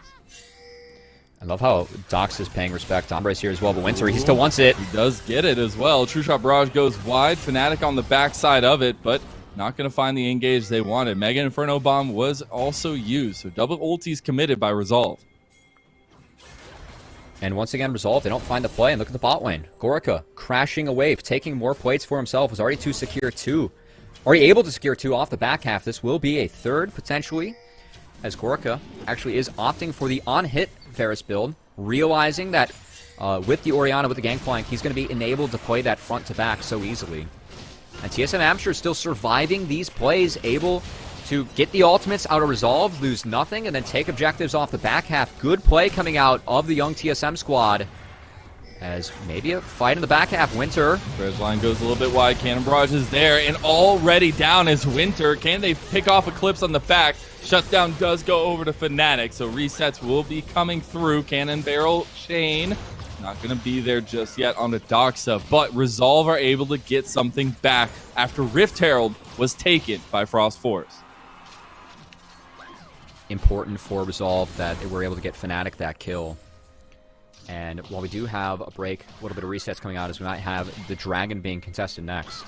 That's one thing that TSM Amateurs coach Gunyaso spoke pretty highly of with his team, is that he feels like that they're going to come on top in this matchup, and that the only edge that Resolve may have is the fact that they have played together long enough, but he feels like his team has had enough time to sync up, to merge together, to get through the issues of Resolve. Yeah, we're going to ignore the sombrero. It's, you know, it is what it is. It is what it is. Yeah, but you know, be what it things do. happen. I think it's really interesting to get that perspective, though, the behind the scenes, and like being able to see kind of the thought process going forward, and then seeing things happen on the Rift, right? And it's good. It's a good step for TSM, who once again are on that upswing, are a team that is starting to play as a team much better. That change with Frost Force stepping in has been a big part of that. As I know, when Frost Force talked with another commentator, Rafa, another host you'll see on the stream later, he didn't used to play Lee Sin, but he picked him up a while ago, hard spammed him, and said, you know what? It just feels right. This is a champ where I feel like it's natural for me, natural for my team, and watching Frost Force help facilitate Eclipse, help protect him on this Lee Sin, big part of why TSM now find themselves at a 1.5k gold lead, a Rift Herald in their pockets, and the first Dragon under their belts as well. And that's the thing for me, is like going into this, we wanted to see what version of TSM Amateur we're going to see. Is it still just the Doxas show? Are we seeing people step up in their own right? And Eclipse getting some loving early and maybe some mistake plays from Resolve is able to carry that and be able to shoulder that weight. And I want to see how he can press that forward and see everything else, right? Gorica is looking good on the Varus already on the on-hit build. It's going to be scary. And especially when you're looking at Resolve, who haven't really been able to find those leads you want, and the skirmishing isn't going their way for that early proactivity. And that's one concern that I do have for Resolve, and the reason why I like the adaptation actually coming out from Gorica is who's going to kill him on this on-hit Varus? I mean, Ezreal Ziggs poke, like, yeah, that exists, but you're able to heal up with that Immortal Shield Bow, and when you have Leona in the front line, you have Gangplank and Orianna able to zone for you. It's so easy for Gorica to pump out those auto attacks, take advantage of all the damage that Varus pops as, oh, that's a flash from Winter. You want to go for the engage. You also got the TP committed as well. Resolve really want to go for this fight. Mega Inferno Bomb, True Shot Barrage, just name all the ultis because they're coming out. They don't find anybody off the back of it. You leave Eclipse to continue to push that top side, and will just be a play attempted by Resolve. Another play going to the wayside, and another instance where TSM survives that, wins across the map. More plates going over to the Gangplank. As Resolve still just not on the same page as a team, something that they talked about a lot, how, you know, they wanted to figure out how to play as Resolve, not Barrage, a team that had great success in Proving Grounds. Yeah. 2-0 Team Liquid, the second best Academy team in that first round. They have not been able to replicate the same success of late. Thought that they were starting to find the magic, but some of the same mistakes we've been seeing plague Resolve popping up in this one and helping elevate TSM to this 2.5k gold lead they have right now. And I really like this moment right now for Fnatic. You have gotten the Divine Sunder. You have a little bit of a power spike here. Frost Forest is playing aggressive. Maybe this is where you can turn things around here in the 1v1 skirmish with some help from your support. Because you've got Winter up here. It's going to get the dredge line. He's on a blast cone. You got to be careful here. Frost Forest goes over the wall with a war jump. And the Heartbreaker goes wide. The flash from Frost Forest is burned, but he gets out yet again. That is still a win, though, for Fnatic. Yes, he does escape, but at least Fnatic and Resolve are able to save that red buff, save the bot side jungle for this Viego to go farm up. As that is a spike, that getting Viego fed, I still think is going to be the major key for Resolve in these fights. The fact that if Viego is able to get those resets, if he is able to get that cooldown refresh on the champion soul of TSM, maybe you can use some of those zone tools, those team fight tools against them, and help turn the tides for Resolve, who really need to get ahead and set up these objectives beforehand so they can land the poke, try and get people low to set up Viego for those resets. Yeah, I was going to say it either works out both ways. You do that way where you set it up with the poke prior, or you're able to respond to Fnatic playing aggressively and looking for those skirmishes, because you do have the Abyssal Dive. You have some reach with PCL who can get into those moments, but it's the long range from the True Shot Barrage to Mega Inferno Bomb that's really going to help. So I would like to see a world where PCL, Winter, and Fnatic are just roaming troop, and they're looking for Frost Force on this Lee Sin, who has been playing very loose because you can on a Lee Sin. And with this dragon spawning in minute 15, Resolve have done a good job of getting that early mid priority, trying to set up the river, choke out TSM, something that would be dangerous for TSM walking in there. Going up against Ziggs, up against Ezreal, would have to sack some of their health bars, get control back, eat some of that poke. As Fnatic actually wrapping around on Doxa with Winter. Could potentially see a dive here in the mid lane. Looking for it. Top lane's getting a little bit dicey as well. PCL committing to the fight onto Eclipse, but that orange is going to get him out of the catfish again, as Eclipse is getting very low here, but the Cannon Barrage and Frost Force are here. Nice little sidesteps for PCL. Is he out of there? He is. Maybe they go for the tower dive. No, he's going to be out of that tower. So PCL survives a gank from TSM Amateur. Mid lane, there was no dive completed. Really well played from PCL, who... Uh-oh. The Abyssal Dive back in kind of puts you out as bait here. A little bit more damage given to Frost Force. True Shot Barrage going to go wide. But they're still pressing this lane. They did finally look mid. Shockwave not going to hit. APA does take that mid turret. Off the back of that is... Uh-oh. He finally died. They took the tower like he has no defense anymore. Mid lane, though, Fnatic gets all so low. Dawnbreak goes in for the supportal kill. And he might get... No, that's the South charge. It's not enough. No way. He just survived that. He had no health bar, Cubby. Oh, APA threw an auto at a minion too, thinking that the cooldown would be enough to take it, but it is not. TSM survive yet again, win across the map yet again. And Resolve, I thought that with PCL buying so much time at the top lane, they'd be able to take this dragon for free, but because of the overcommit in the mid lane, in fact, they weren't able to find the Leona, they can't even get the dragon. This should be all TSM as they're weathering the storm, waiting out the over-aggressive plays from Resolve, and turning it on them as TSM Amateur, putting on a clinic at how you can wait out these plays, wait out this game, and turn things back in your favor. Oh, and we finally get to see what happened. Just too much pressure in the top lane. And as you said, in the mid lane, it was so close to getting Dawnbreak, but Dawnbreak sees Fnatic taking those extra tower shots, says, nah, I'm getting that kill. And right here, watch the auto on the minion. How does this even happen? Look at the auto on the minion. Yeah, he autoed the minion as... Oh, okay, we return to live. TSM, they didn't have a member's advantage on the map, but they decided to reset instead, give away the dragon. Is a small win for Resolve as this Ocean Soul does spawn. Something that would be very valuable for TSM picking these up, trying to weather the storm, weather the poke that Resolve are able to throw out as they have Ziggs and Ezreal grouped up in this lane, playing two lanes, setting up the 4-1. Something that, if Resolve are able to connect with some of this poke, could be advantageous for them if Winter is able to find a big flash engage on this Nautilus. But not the case at the moment, as TSM is playing out these three lanes. We'll have an advantage over time. And... All right, we're going to get we're going to do APA dirty. Yeah, we are. Yeah. We're going to see what happens here while we get to focus on that. Oh, man. It was so close. Bad. And those are, I mean, like, it is just the Leona, right? But that's like kind of mental advantage that you get from getting something. Like, you feel confident it would have been his first kill as well. But we'll see how they can weather that, right? And APA is going to get the tower in mid, but is going to go down. down. At trades. least. Yeah, I mean, or at least not. They got the tower earlier. He gets caught out. Now they get the Rift Herald on the response play, and TSM Amateur are not slowing down for a moment. At least it's a trade for APA, as he does find what looks to be not a solo kill, but close to one against Gorica, ex-teammate. Hopefully in the we'll mid see lane. that.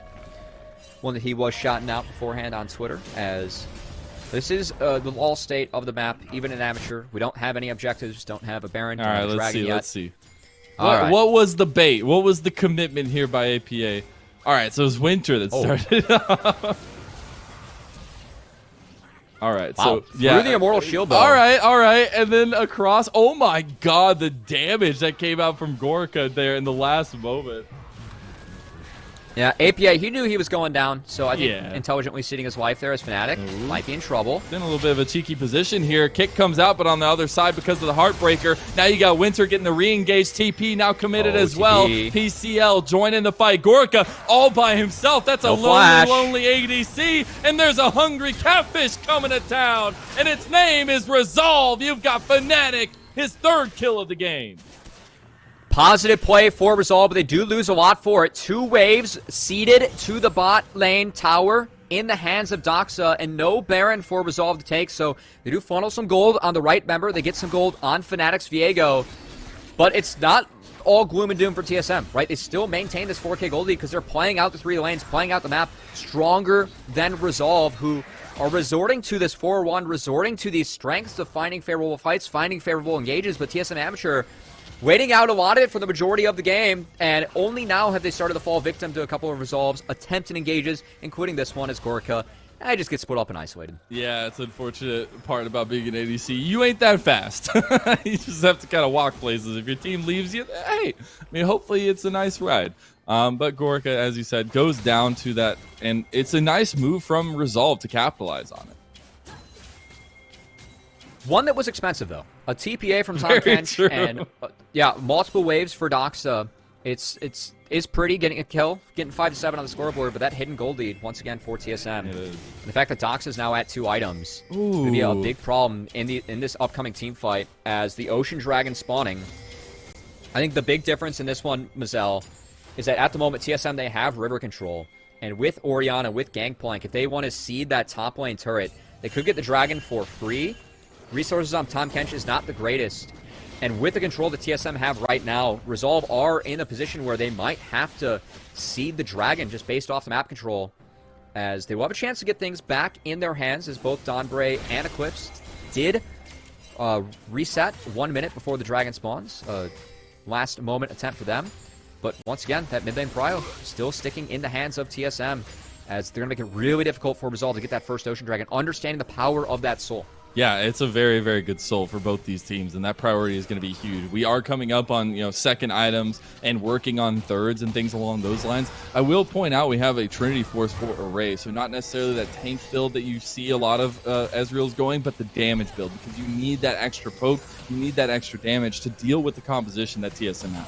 And that makes sense this game, right? He's the only tank he's going up against is Dawnbray, so if you're able to get off those more autos that increased damage, this is good.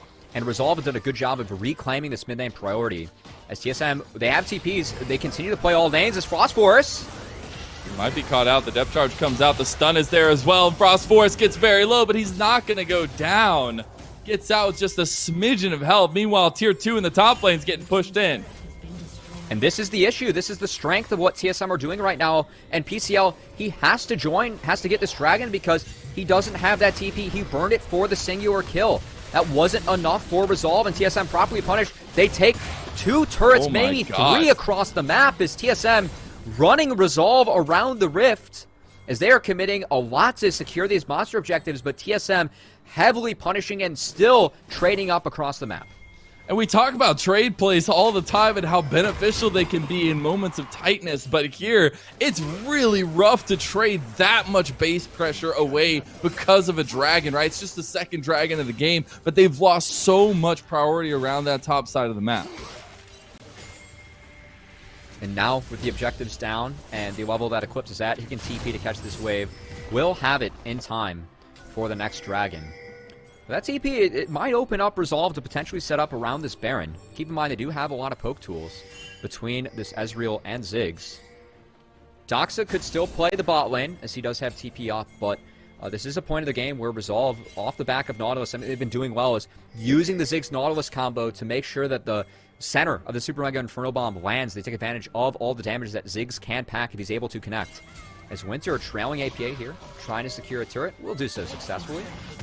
As Resolve, this is what you love. Try and make trades. Yeah. Yeah, this is what you got to do with the Ziggs. You got to find the standing gold on the map to kind of whittle down the lead, right? You've got about a 5,000 gold deficit for Resolve, and if they can find the standing gold around the map for APA, it's huge because that lends to more pressure around these objectives for yourselves. But you still got to be careful. The thing right now for Resolve is because Frost Force is looking for picks, and you can find it with all the follow-up that they do have, and they're starting to bring members around. They're starting to bring this team comp to its full breadth. And TSM, as long as they're able to maintain this river control, that's where their comp is very scary, because all the team fight tools, all the zoning control they have, it's one that Resolve is not able to deal with as Fnatic. Getting feisty here in the pace, trying to help his team maintain that mid control. As TSM do clear out a war, but trades going on, and this is the position that the Ziggs and Ezreal want to be in, landing this poke, having it connect. Yeah. You've got to just find the poke down. They don't want to deal with that any longer. The Dombre getting lower and lower.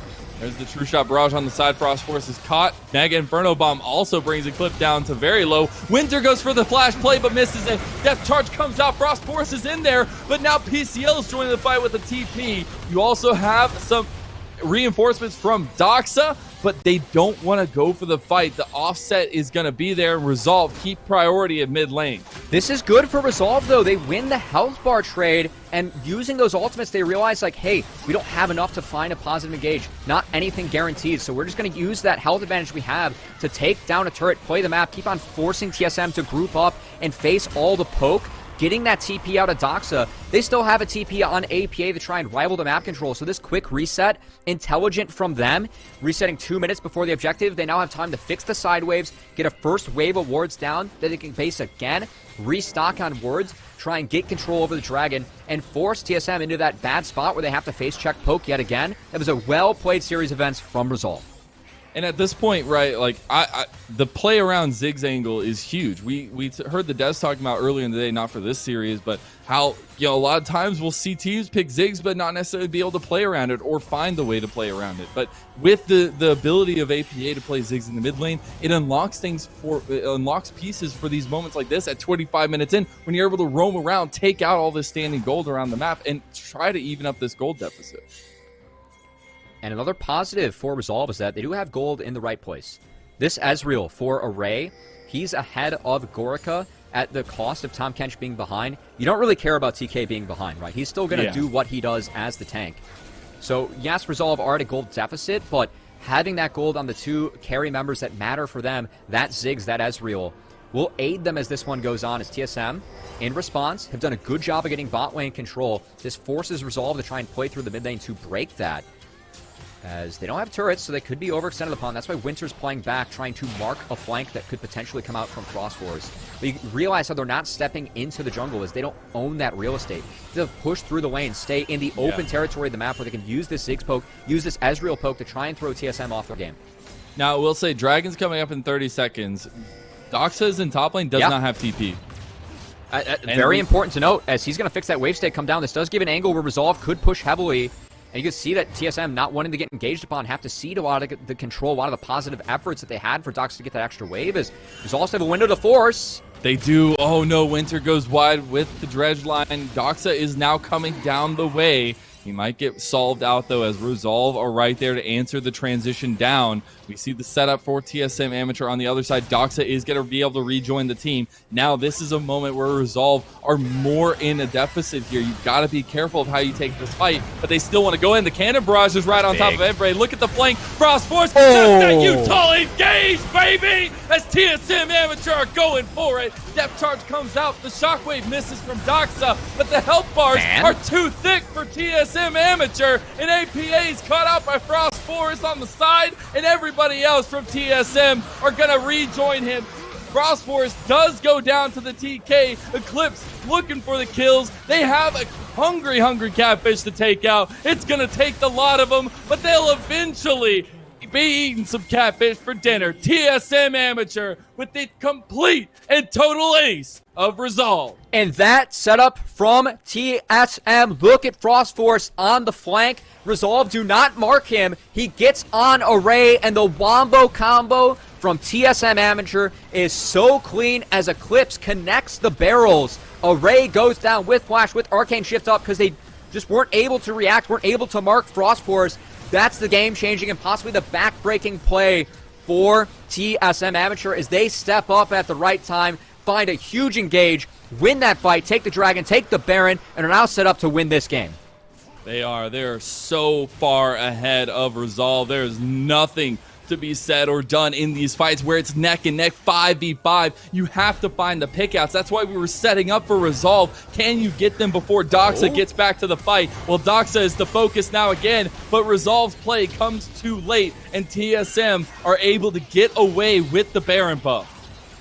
Big flash out of Doxa that will give Resolve an angle to attack as they have to try and deter this Baron siege.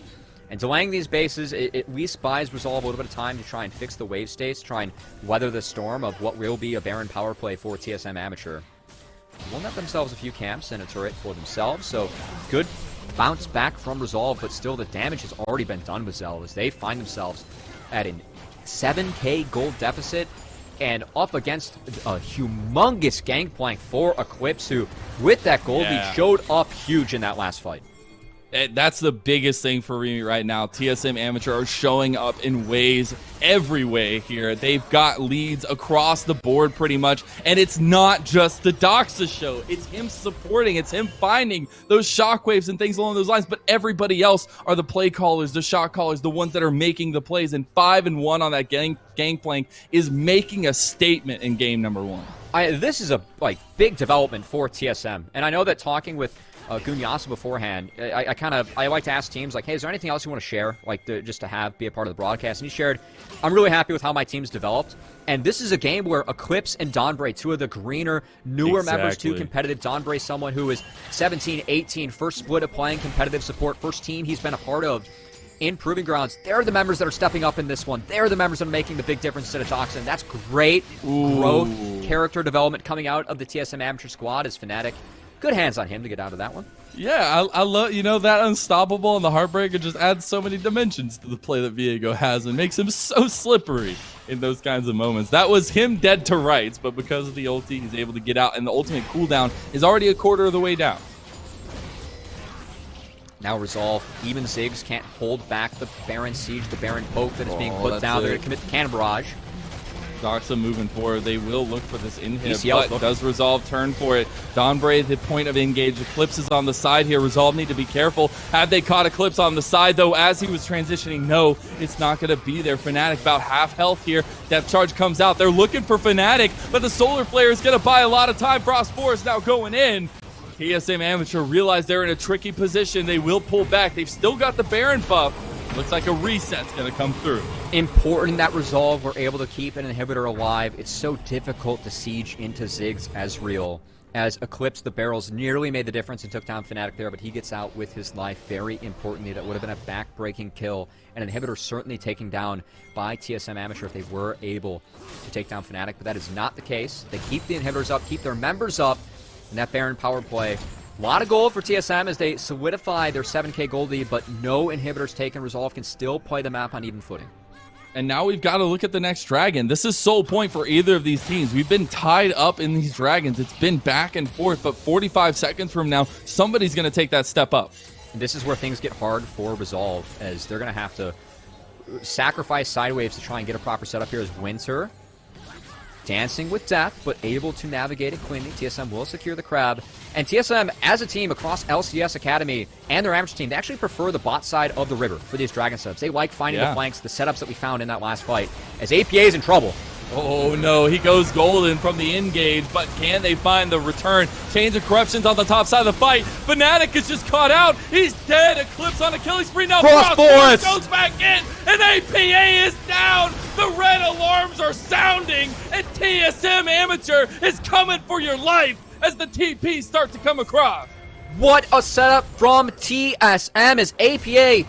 He did a good job of dodging out of that engage. The satchel charge going golden was at least able to survive, but Frost Force bides his time, waits for the perfect moment, and that combo onto the Ziggs. Game winning for TSM as they're going to siege down this bottom lane. Should be able to take this game for themselves. We've got Array here. He's got the damage build. He's got a decent amount of poke. Can he be enough of TSM's Amateurs advances? You see a lot of poke coming down, and TSM Amateur are going to pull off. They come away with an inhib taken, though. TSM, once again, showing restraint, showing some maturity for this squad that has matured so much throughout the Proving Ground split as, man, all eyes have to go on Frost Force for this one as props to APA. He dodges out in the initial combo. Winter, PCL doing a good job of peeling for him, but PCL doesn't follow through with that stun, and that's what enables Frost Force to land this combo. Dirty, dirty plays coming out from the young jungler of TSM Amateur, the collegiate victorious jungler, now showing up on the Proving Ground stage with the TSM tag on his name. That's a lot of weight to bear, but Frost Force is ready to bear it, ready to step up to the mantle, as that was a big Lee Sin play coming out from him. Yeah, it was. And now TSM, they have to take this Baron, which Resolve, they've seeded some sideways for, actually have Prix here, and it will be difficult for TSM to walk through the poke of Resolve with the setup. Yeah, and that's what gets a little scarier as we go on, right? You've got a plus 10,000 gold lead for TSM Amateur, but that scaling factor is still there. That poke factor is still there for Resolve, and how can they utilize that to find something in this game? Because you've got about 4 minutes until the soul, right? You've got a Baron on the table. Yeah, can you just go for it? Yeah, they're just going to go for it. Resolve, I respect the flip here. They realize that this game's in pretty bad state. They're going to try and start the Baron, try and bait TSM into an unfavorable fight. They're going to take a lot of poke for it. Yeah, Winter is there to buy some time. APA is pushed out of the pit. Nobody's focusing on the Baron anymore. They're focusing on the fight, but that's where TSM Amateur succeed. Big damage from the side of Resolve. Are they pushing him off? APA dodges out of the shockwave. Oh my god, that damage coming through from the barrels of Eclipse. Meanwhile, Resolve is losing their base. This is the gambit that Resolve played. They wanted a favorable fight. They wanted to land that poke, but TSM win the war. Now Resolve have to respond. PCL does have TP, will be the one that bases. This will cost them a Nexus turret, and Resolve have to keep on landing this poke. This is a decent game state for them, besides the fact they had the base. But Ziggs based as well. He had to get mana back, so now this should enable TSM to take this for free. Fnatic looking for the steal. There's the damage down. TP on the backside from PCL. Do they just go for it? Fnatic is the target, though. They've already found him. Baron's hovering at 2,500. PCL's in the middle of everybody. Frost Force is going back into the pit. Resolve is here. This is chaos. Cubby, what is happening? Fnatic! The Baron is stolen by Fnatic! Is it enough, though? I don't know if it's enough. He's going to die afterwards, and they still have minions streaming through the base. They might have gotten the Baron. This is a crucial defensive moment for Resolve. They managed to actually keep both Nexus turrets alive, but Eclipse looking to change that. Flanking has the ult. If they can get it, Eclipse is still here, is still scary, but the wave clear is also there for Resolve. Another inhib tower falls. They have no inhibs left after this third one goes down. You've got to expect that's the focus for TSM Amateur. Do they commit to the finishing blows, or do they just let the super minions pour on in? It looks like it's going to be the latter. And with this triple inhib, this should enable TSM to have map control to take that Ocean Soul, as they're playing it out a little bit slower. And, I mean, props to Resolve. Down 10k gold. They actually found an angle, a fight to give themselves a chance in this game as well, just taking advantage of all the poke from Ziggs and Ezreal. To manage to bridge the gold gap because of all the HP bars that they were able to chunk out, just leaning on the strength of their champions, right? Funneling them into the Baron pit, extending these fights, making sure the Mystic Shots and the Bouncing Bombs connect. They actually gave themselves a chance to win this game despite that deficit. But TSM still shut the door on them. They still hold strong. Yeah, the damage that Array is able to do, my god, those Mystic Shots. But the craziness of this is the finality of it, right? Like, the fact you see Frost Force go in, Fnatic feels confident to step back up, and then somehow, some way, gets in there to steal it. And he will die after, and they lose all their inhibs afterwards as well. But that, like, if it goes over, that's game over anyway. That's true, yeah. Continue. It is true. Fnatic did, it cost a lot, but, you know, He tried, as he just kind of walked up and down smashed the Baron with that smite button, you know? It was... Playing the best Smash Bros of his life right there in the moment. And it is double super creeps funneling in, but if there's any champion that I want League of Legends to defend against that, it's Ziggs. So Resolve, Yeah, it's true. not all gloom and doom for them. I mean, it's pretty doomed, but they at least will have it. They can get a lot of resources. It's just the doom. Yeah, they're gonna have to seed Ocean Soul, but they will get a lot of resources for it. And at this point, Ocean Soul will make a big difference against the poke, and it still should be TSM's game, but at least Resolve are showing some resistance, as a lot of those early plays did not go their way. They've been holding strong, trying to bring themselves back into this one, but this game is still all TSM's, as they're going to set their sights on this open inhib. Should be able to get it, despite all the poke of Ezreal and Ziggs at the moment, as they are respecting it, as they do have Ocean Soul to fall back on. They do, and Baron was still up for just a little bit longer on some of the members of Resolve, right? Still having a lot of defensive capabilities there. It looks like they might want to commit for that inhib tower while they take this dragon as well. Maybe stick their hands in 2 cookie jars here, but Doxa does have a decent amount of damage now on the Orianna built up. He's able to just solo that one out, so they can keep the pressure up in the base of Resolve. And I think the only chance for Resolve now is get Ocean Soul. Oh boy. Oh man, the Ocean Soul goes down to TSM Amateur, and Winter's just gone. Fnatic is They're there, all but gone. you're missing a member. The health bars are just going to start disappearing at this point. Donbray goes in for the long-term engage. Eclipse getting a little bit low here, and you've got Fnatic getting reset. Needed play forward. You've still got a lot of damage from this opposition. Doxa is shutting down Array, and he's got the beautiful flank. You thought it wasn't the Doxa show, but you thought wrong, as it's the TSM Amateur show, and they're taking down Resolve in game number 1. The TP from Doxa puts the finishing touches on a game that it took a while from TSM, but was controlled throughout as they managed to take down Resolve. As those early plays, those early attempts from Resolve, every single one got turned on its head, and every single one just gave TSM these minute advantages that they were able to finally push to fruition. Thanks to the engages from Frost Force. Man, what a Lee Sin game from him. Absolutely insane game from him. He was the driving force forward, but Eclipse holding it down in the top lane for him as well.